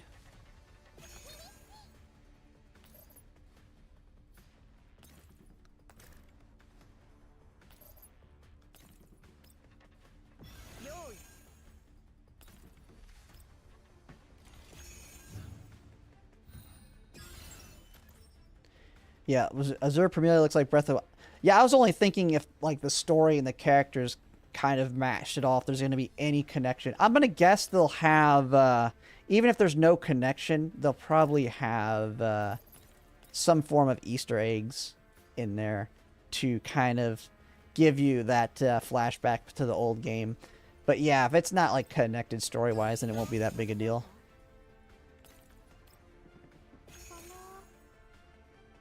Breaks, no such thing. My dog's the one that really needs the break more than anything. I gotta make sure he doesn't decide to have any accident. He's still a puppy, so...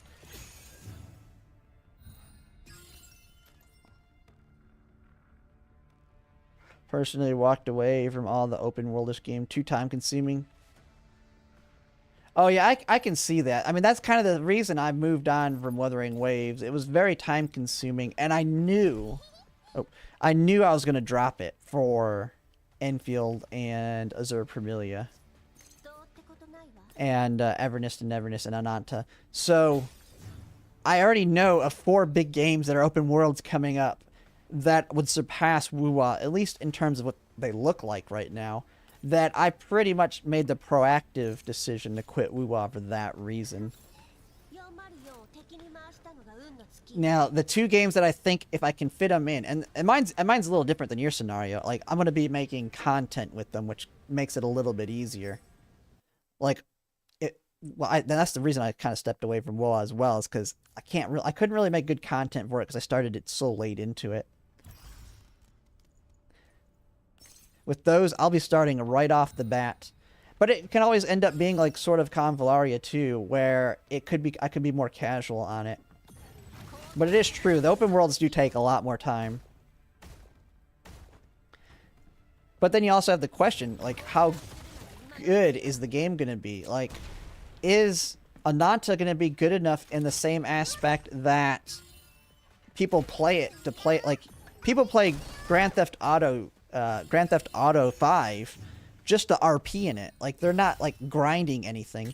Will there be an RP community, or will you be able to kind of do that in Ananta at all? Like, yeah, you have all the gacha stuff you have to do. But maybe it'll actually have good gameplay where you just play it for the gameplay and not so you can play it all day if you're RPing it or something.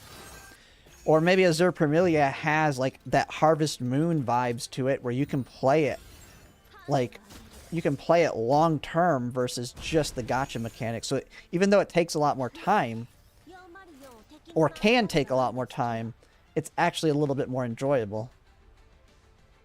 Then you see with the other ones where it just becomes more tedious, having to do the same combat over and over in an action base versus just being able to auto it. Like, I'm really hoping that Ananta has, like, just you could just be like the Spider-Manning around and just like randomly doing stuff just for the fun of it, not because you have to.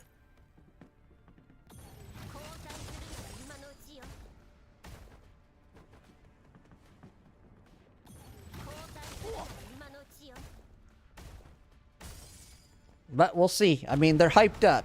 Doesn't mean they're going to be good. You never know.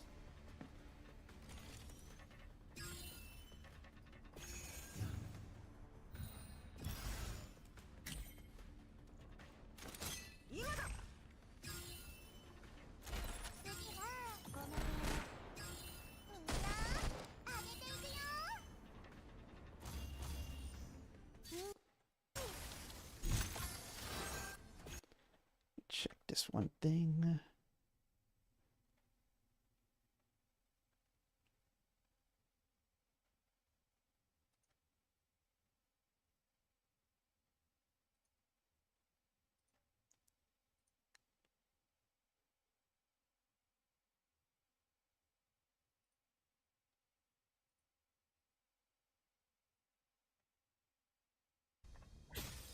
Okay.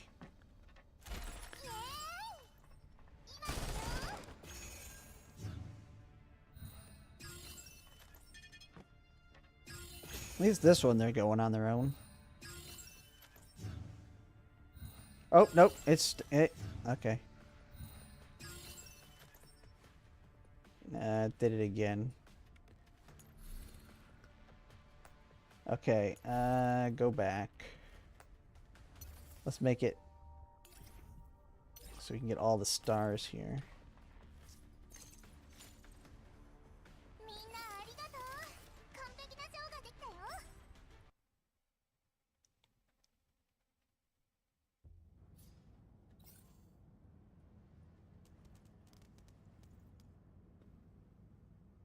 Okay, yeah. They should be able to do this on their own.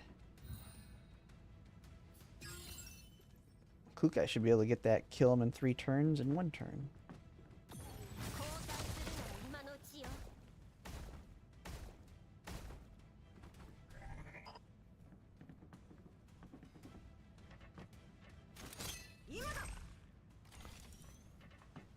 Oh wait, what?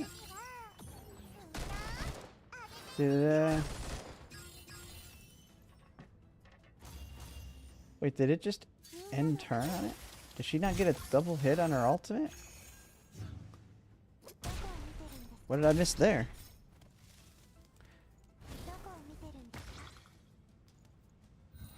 I must have not been paying attention.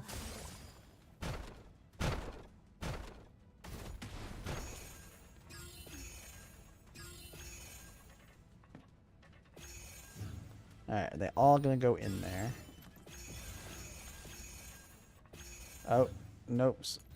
Okay, looks like they're gonna be stupid. I don't know why they're struggling to exit here.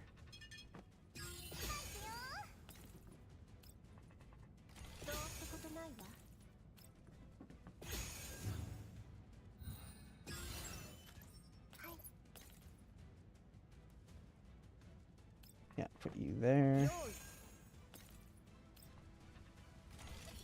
Got AI'd, yep.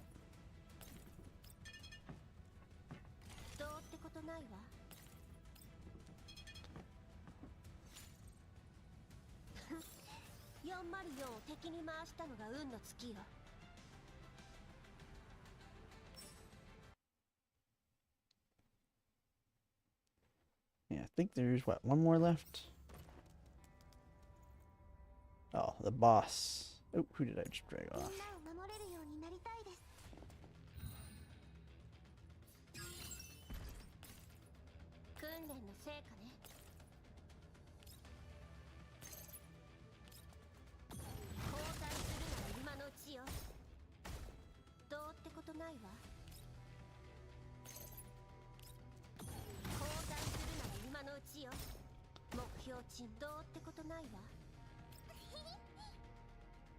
Alright, there you go.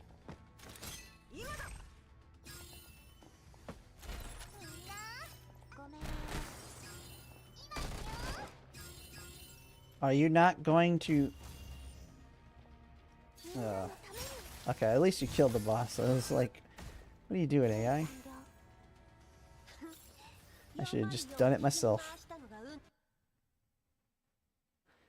Recreating hands, the ladders, the AS... Yeah. Well, the other thing is those elevators, too. They'll literally climb up the elevator thing, they'll use it, and then they'll jump immediately off so they can't get back up.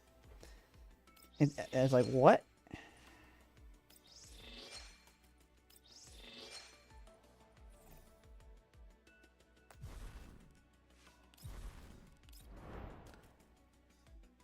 I still got these ones to do. Well, there's a lot of pulls that I've been missing out on here.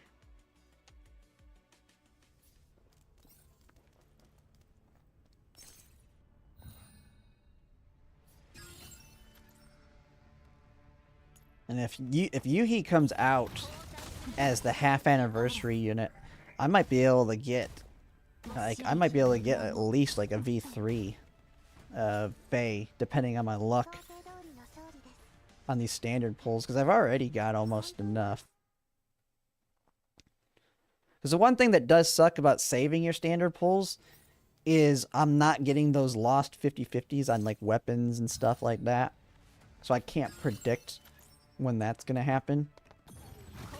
Because it'd be nice to just get those now. But that won't happen until I'm actually pulling for the units.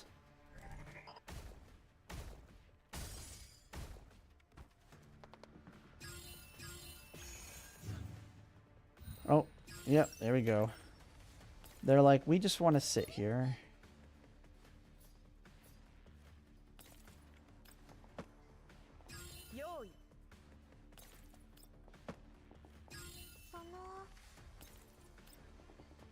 They should make it on these evacuate ones that if you kill everything, you win.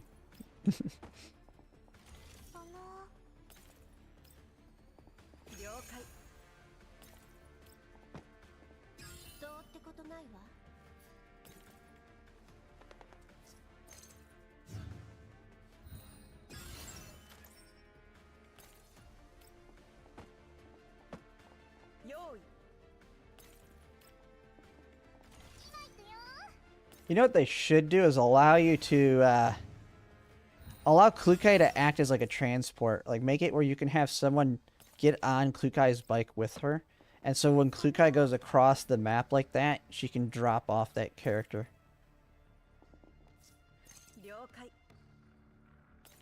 Or maybe if they have a future character that has a bike, have some capability of one of the dolls gets on the bike, on the back of the bike.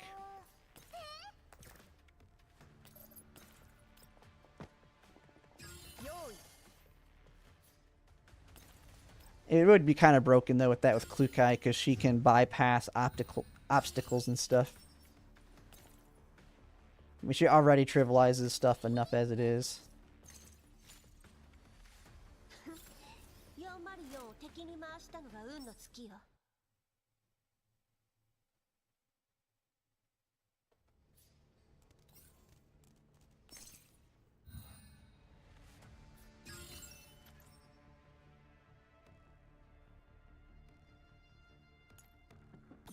交代するなら今のうちよ。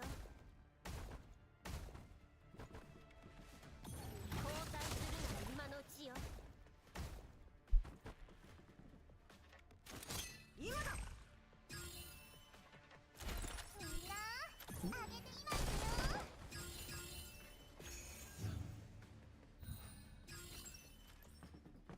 ハンデを当てる。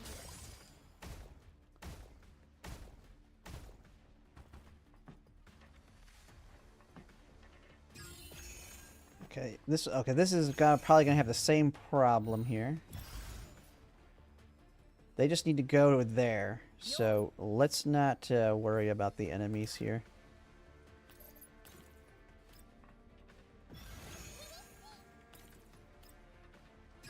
そのどうってことないわ。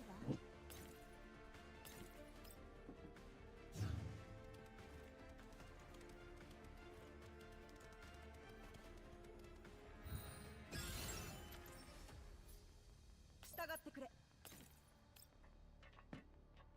どうってことないわ。 Just get her out of the way.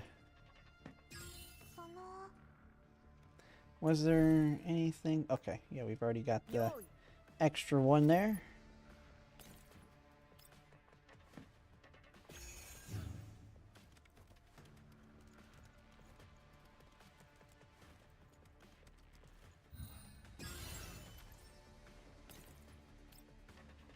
So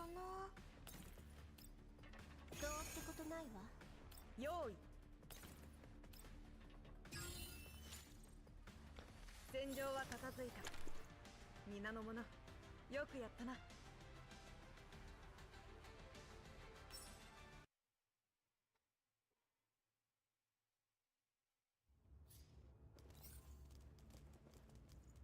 Okay. Oh, this is an easy one. They just gotta kill. 交代するなら今のうちよ。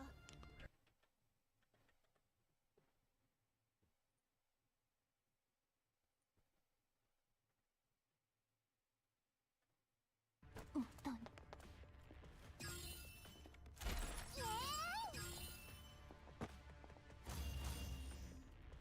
みんなのために。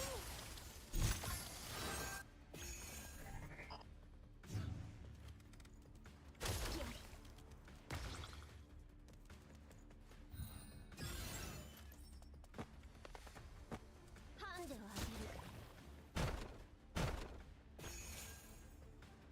戦場は片付いた。皆の者、よくやったな。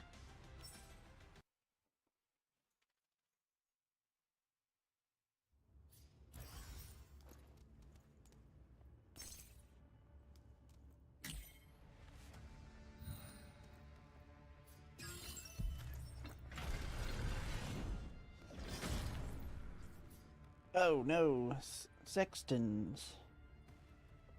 It's just eliminate, right? Yeah. This is the one where she. Oh, oh snap! Oh, it's those enemies. I hated those enemies. That's Klukai's #1 weakness. It was on one of the. Which one is it that does this? Who is it that does it? It's like they reflect damage, isn't it?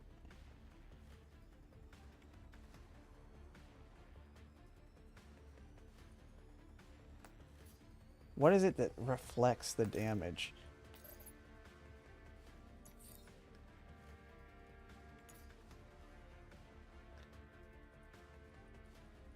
Is it this?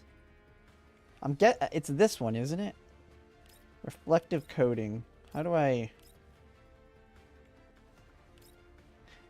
But I know there's an enemy that like reflex, which is her #1 weakness.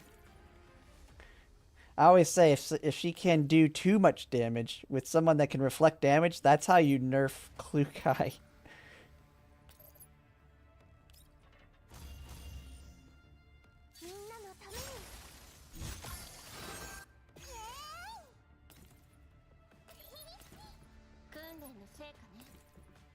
Do I just need to drop an AoE bomb on him like this?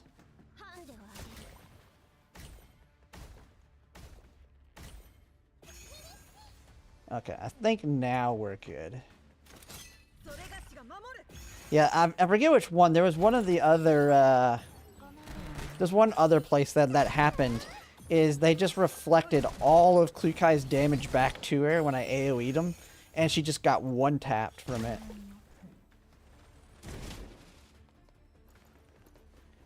But that is the counter, I think, to her is... You just have multiple enemies with like some kind of reflection.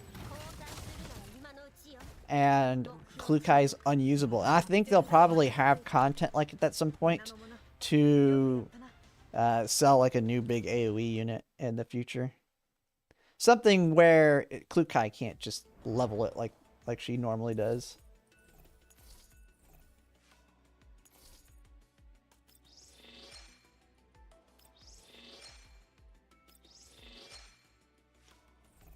Alright, is there any other things I need to do? Oh, I haven't done my combat exercises. I'm hoping to get some more. I've gotten a few wins. But most people don't fall for turning on auto and let my Klukai survive a single turn to kill all of theirs. But I've gotten 5 of them. I need to get 1,000 wins to get the what I would probably consider the hardest title to get in the game. Which is 1,000 wins in this mode.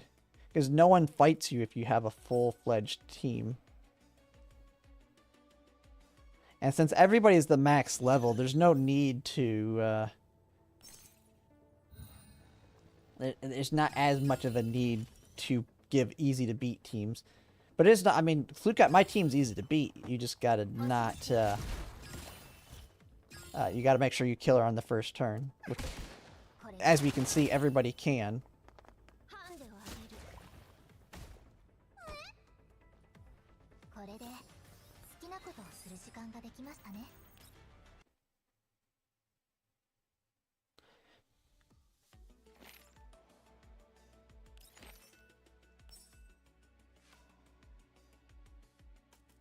Any hints to when we're about to get more campaign? I'd have to look at what CN has. I mean, Klukai's story is part of the story. But, I think after this one, probably, if I'm not mistaken. Because, if I remember, they say Klukai was the Chapter 9 story, in essence. So, we should get it pretty much after we meet T. So, after this patch. Because basically, if you think about it, all the events in the Klukai story are happening as the commander's, like, heading towards them, if I'm not mistaken.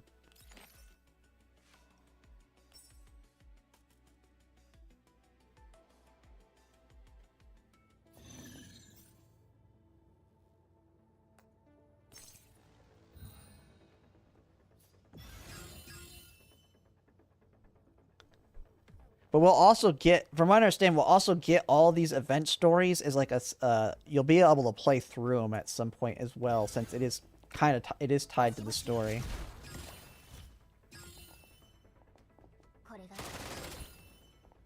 We also have Sextons in our team at the end of Klukai's story.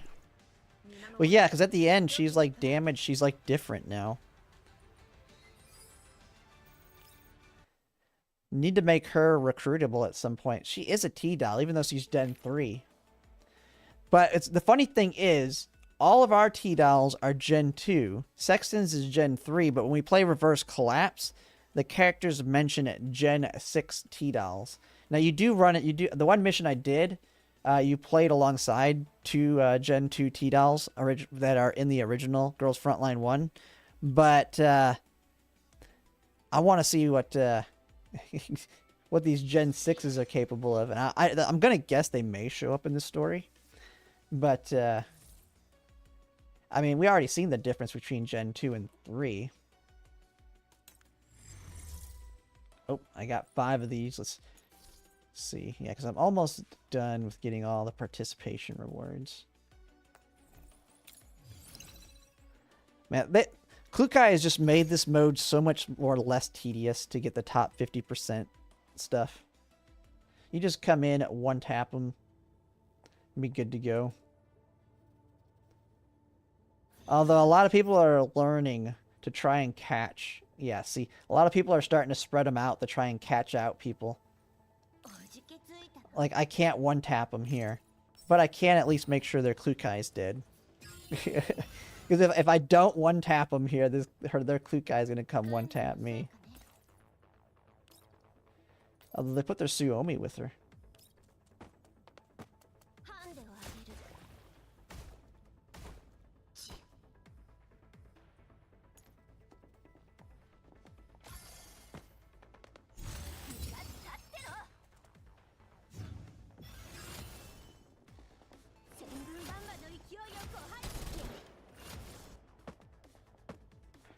No counter the clue. There is a counter.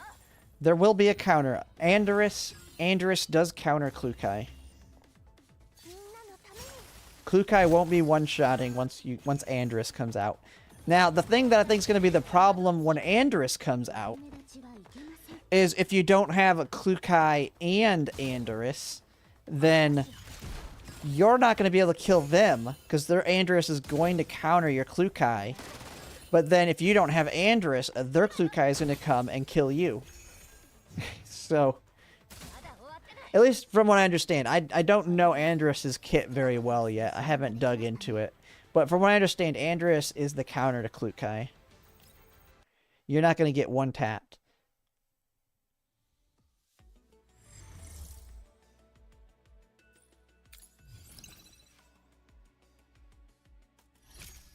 It just means you're going to have to two-tap them.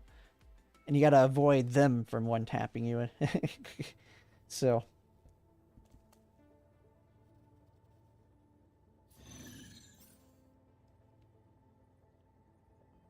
See, everybody's learning to spread them apart. It makes it a little bit more tedious since I have to move my Klukai around.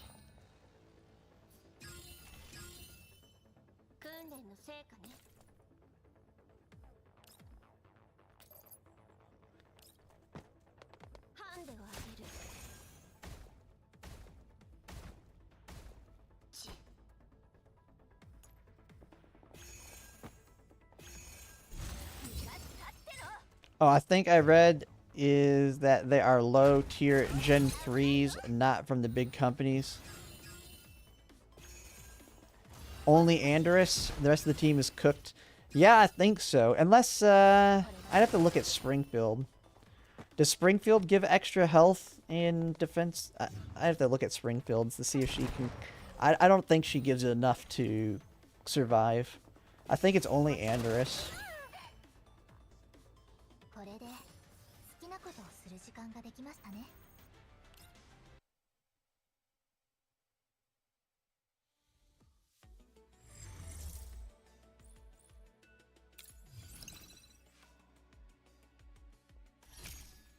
I mean, they can always, if they wanted to change it up, they can add like defensive buffs to make it where Klukai can't, like PvP specific buffs where Klukai can't one tap too, if they really wanted to. But I think they, yeah, people are trying. They try. I got caught one time by accidentally. I accidentally started it. And I was like, uh-oh. I've accidentally started it when my Klukai was not in a range to kill theirs, and they came in and wiped my whole team.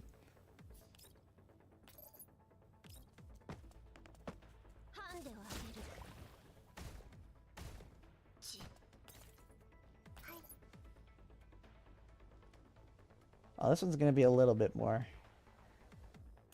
Let's let him go. Oops. Let's see if the AI can be smart. The AI has almost lost me in a situation like this. Because it literally got my Klukai killed. Because of that, yeah. I'm gonna take control. Because I think before it's gotten my Klukai one tapped by a Macchiato before.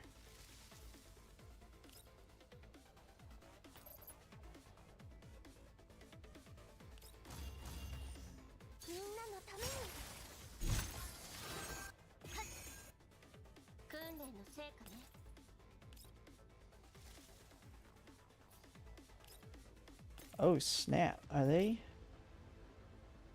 Oh my goodness. Really?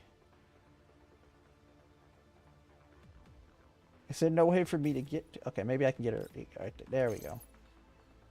I was like, I need to be able to get over there.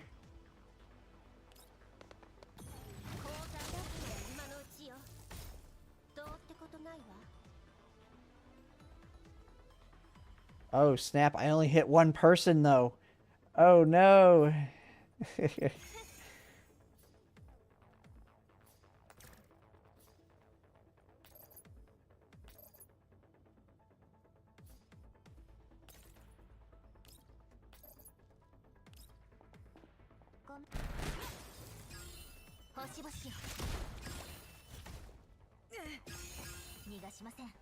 All right, if you don't win this AI, you're stupid.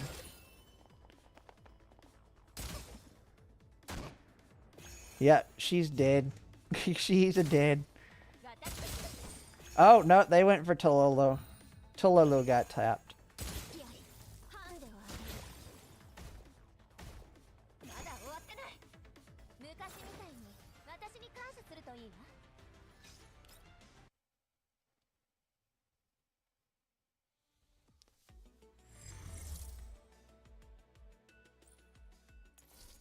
I mean, people are getting decent setups here.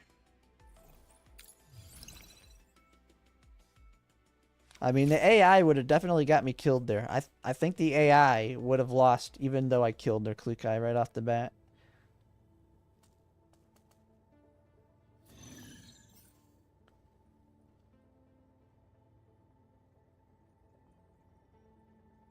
I swear, it is like purposely. I think it's like all the top people are doing this. Like the people that are actually winning are all doing this now. Even though there's really no need to win your defenses.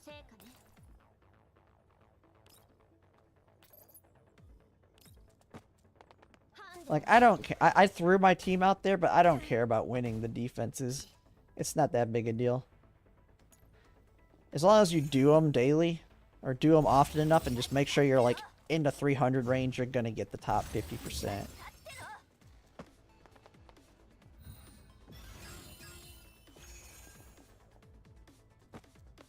Oh, it may get my... okay, I was like, is it gonna get her killed? It might get her killed here. Nope.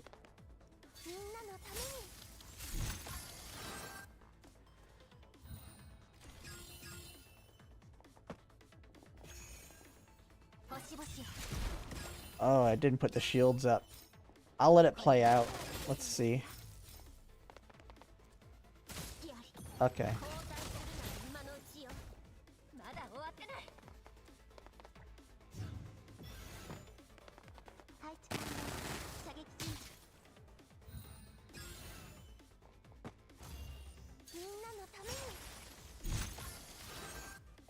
They should add real-time PvP. I mean, it'd be... I don't know, that would be really tough. I mean, it'd be basically the same thing right now that we have. They would have to put in a specific thing to counter specific units. Like, you would have to nerf Klukai in a live PvP. There's too big of an advantage of going first with Klukai. And if they try and nerf the advantage of going first, where second has an advantage, maybe making them a farther distance away that Klukai can't hit the units, well, then you just gave the second turn person the advantage. So it's really hard, I think, to balance it. You'd have to straight outright nerf Klukai. Oh, did I? Oh, I screwed up, didn't I? Oh no, I didn't. I always forget how massive in an area this covers. I mean, I'm only killing her, but it means she can't kill me.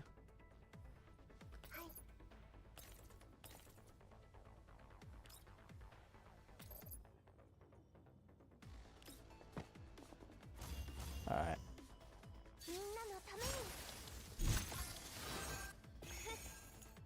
Sounds like E7 where speed's gonna be the meta to get first turn.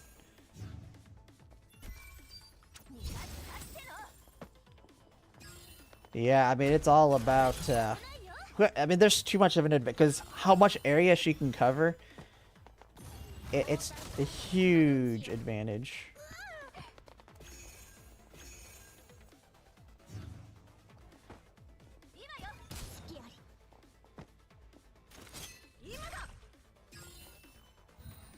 Oh, she's about to come in and...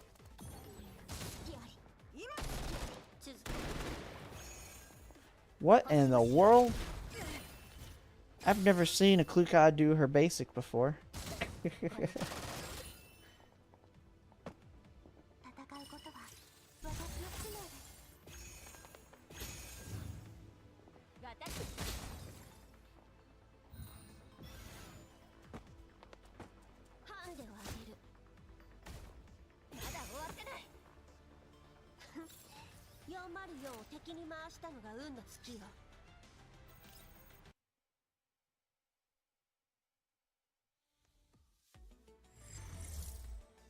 Alright, we're almost to where we need to be. Man, Klukai has really changed the rankings. Like, 242 would have been like top 10%. Like top 1% almost, like for when the game first came out. But now, since everybody can easily do this with their Klukais, it is definitely shifting. So you kind of have to be active on this. Even though it's super easy, you have to be active to at least make sure that you don't slowly fall behind here. Yeah, see, defense failing and success doesn't matter. I mean, you can look at the points. You're not losing enough. The wins are what are more important. The ones you do yourself.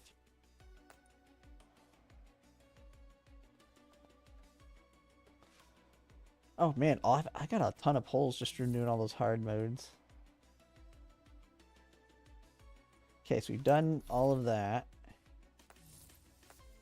I think I may have everything I need to be done. I think I can do one more supply. Yeah, I just got enough.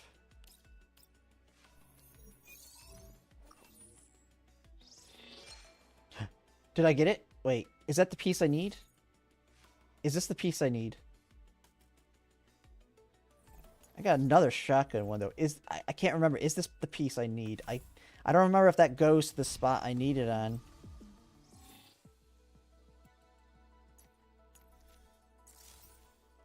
I need this piece.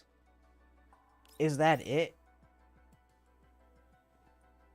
It is. I got it. I finally got it. Holy crap, I got it. I've got her fully kitted out. Yeah, because this one's attack, attack, crit, attack, crit, attack. Yes, we did it. I finally got her done.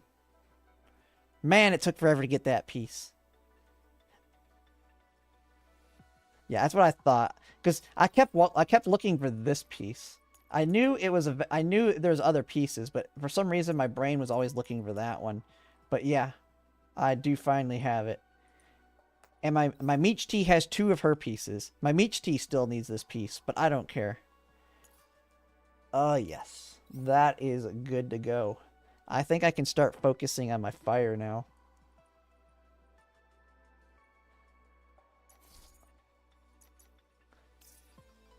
I mean, we need a shotgun corrosion unit, too. My shotgun unit's ready to go as well. I think I could fill out 2 corrosion shotgun units now. Yeah, OCD can rest. Well, when we get the chips that can max out the stats, Klukai is absolutely the first one getting it. Like, she's gonna have perfect stats. I don't like the... What is her crit rate right now anyway? But yeah, Meech Tea is not going to be perfect. Peridia? Oh, I probably should focus. I should focus on my Peridia. Because Peridia, yeah, that should be the next unit. Because my Meech Tea has 2. I mean, 2 is good enough because I'm not going to worry about maxing out Meech Tea stats.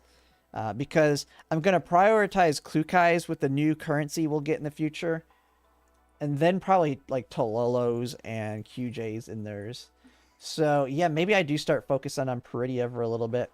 Since I don't... It's going to be a while till we get Vector. Like, I don't need to worry about the Fire AR until that. And I don't have anything, I think, for her. I think none of mine are perfect on her. Yeah. That's a good idea. Maybe I start farming for her. I mean, I already have... Well, the funny thing is, I already have a second calibration of her weapon. Although, I'm pretty sure the Battle Pass weapon is better than her own personal weapon. When I looked at it, like, this is good for AoE, but not as good, like, its attack successfully hits 3 targets. So you basically lose this in boss fights. The advantage of that in a boss fight. And then after dealing damage, 36%. So getting dupes helps with this, but that's about it. So her own gun isn't really that good for bosses, as good as the Battle Pass one. So it sucks. I mean, I'm not gonna go for it, but I got a perfect attack crit corrosion piece state, but it's for an SMG. Oh hey, you'll need the SMG.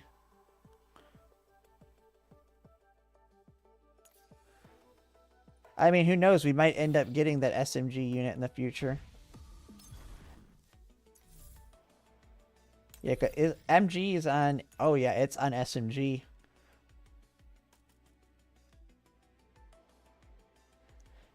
Yeah, on the Battle Pass, the one I've been focusing on is... Let's see. I mean, I'm eventually going to max out all of them because I get the Battle Pass every single time. But on the Battle Pass weapons, how do I look at it here? I've been focusing on the shotgun. I got the second dupe of it, and that's because I think it's at the 3rd dupe. This one switches to stability loss 2, so this shotgun is really good. Like, this is the shotgun I think you want to put on Chawa with the burn team. Just because you can get that stability loss too. It's better than hers for bossing. So, I will be getting that. It's kind of funny because she's going to be the unit I borrow for bossing. But her shotgun is really good for reducing the stability. I've already got 1 copy of the SMG. Although the SMG gets really good with dupes because you can get up to 50% defense reduction. I've already got 1 copy of this, and I got it for my Cinerisi. I'll eventually want to get this for my Ulrid, but I don't even use my Ulrid right now. But yeah, when you look at the machine gun here, if no movement has been made, which that's a very easy one to trigger on the bosses. If no movement has been made, increases damage dealt by 15%, and at the end of the action restores... Like, that one's not as big of a deal, but you get that 15% damage increase. And then the trait, you apply a debuff if AoE damage, which, if I'm not mistaken, I'd have to check. But since she does all of her support actions are AoE, does she put 6 debuffs on them with this? Or is it just 1 per turn? I don't know if there's a limit. But this is actually really good for her. But I may get it on my next one.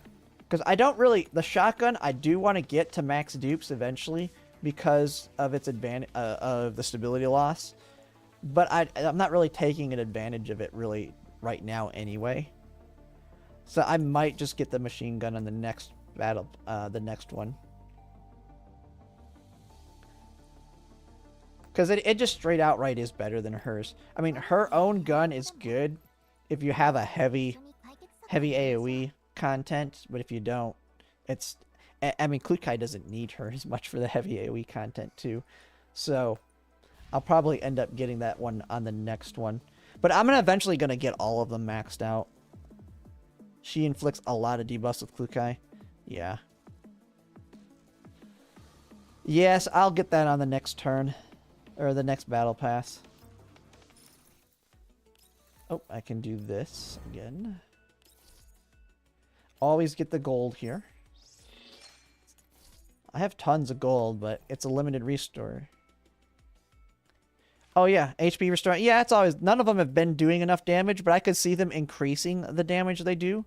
So, always nice to have. It doesn't hurt. I mean, it's not damage, but it doesn't hurt.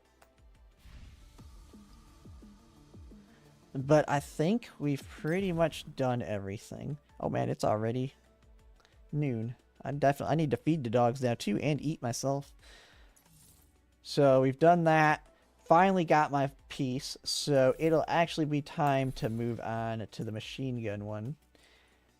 That does make sense. We'll start working on her pieces. And yeah, that's pretty much it there. I'm trying to make sure. I'm pretty sure I've done everything for the day. Oh, I can finally finish this off too. Now that I've done all the hard missions, I can finally finish this thing off. I've been holding out on those so long. I can finally complete this thing here. The event has ended. It's a good thing it lasted forever. But yeah, now I've got 143, 61, plus my 200. So yeah, I'm sitting close to 800 after I buy the other couple packs I'll be buying. So I'm in good shape to get my next V6. It's really just maintaining my pulls at this point. Any dreams on when who's coming ever? My guess. Now there's no leaks or anything that I've seen at all. But my guess is it's going to be Zhao Hoi. That's my guess. It's the nicest one they could do for us. If they put out... Because the big thing is, I think, as much as people want Vector, I think if they did Vector immediately after Klukai and then Michti, they will... Like, that is the we want to make money play. But it also can give... It can give them some bad PR. I feel like a Vector immediately after Michti is a bad PR move. But, so I don't think it'll be Vector. I think Yuhi's going to be the half anniversary. Because I feel like they're going to give us... Because on CN, when Faye came out, they gave a free copy of Faye. And so I suspect Yuhi's going to be the half anniversary, which is going to be the last. And then they're going to give us Faye for free and put her in the standard banner. So my guess is Zhahoi, Vector, Yuhi is the order they do it. Now, I'll be pulling for Zhahoi. I mean, but the problem, the real problem they have right now with her is if you want to build the meta team, it's the hybrid corrosion hydro team. And so Zhahoi is not needed at all. So you don't use her in that team. You use Nikita. So right now, currently in CN, it's Nikita, Tololo, Springfield, Klukai, and then your choice between Peridia or Michti. That is the meta team currently. Yeah. I feel, and yeah, like they said, they made their good amount of money. They don't want to give bad PR. I feel like they're going to give, hey, here's your easier to skip unit. And then it's going to be another back-to-back because I think Vector and Yuhi are both great pickups. And when they give us Faye on the half anniversary, people are going to be incentivized. Oh, we got this new standard unit, physical unit. They're going to want to pull over Yuhi. We'll be past Vector. So that's my guess is Zhahoi, Vector, Yuhi. But we'll have to kind of see. The biggest thing is, like I've said in my last video on Michti, if you're low on pulls and you're worried about not being able to get Vector V1, Michti is not a must-have. Your Klukai will work quite fine without her. You can just always get Michti on a rerun. Just wait until the end, towards the end of the banner, and then see who's next. So don't pull as soon as Michti is available. Just wait until you see who's next, and then make your decision at that point whether or not to pull on Meech T. Because they seem to give about enough pulls to guarantee every other banner. So if you do that, you should be safe on getting your Vector, even if you pull on Meech T if Vector's not next. Yeah, Xiaohui's fans have to make a sacrifice. I mean, I'm going to get her, and I'm going to build her. She'll be a great character in the future. The biggest thing right now that'll bring as bad as it sounds, what'll bring her value up is when they give us more corrosion units. Because right now, everybody pairs corrosion with hydro. So you can't fit Xiaohui into the team. Once we get the corrosion units and you can have a full corrosion team and you're no longer doing that hybrid team, she's going to get put into then she goes with Springfield, Nikita, Tololo, and her. So you'll be fine. She has her value. It's just, it's right now, there's no full corrosion team. So, but yeah, I definitely have to get off. My dog is sitting at the door. It has actually been a while for him, and he will probably have an accident if I don't take him out soon.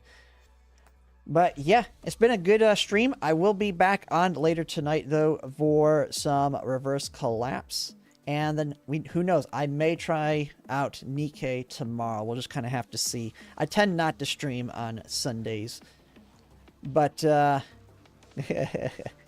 I'm going to go ahead and call it a day here, or call it a stream here since I'll be on later.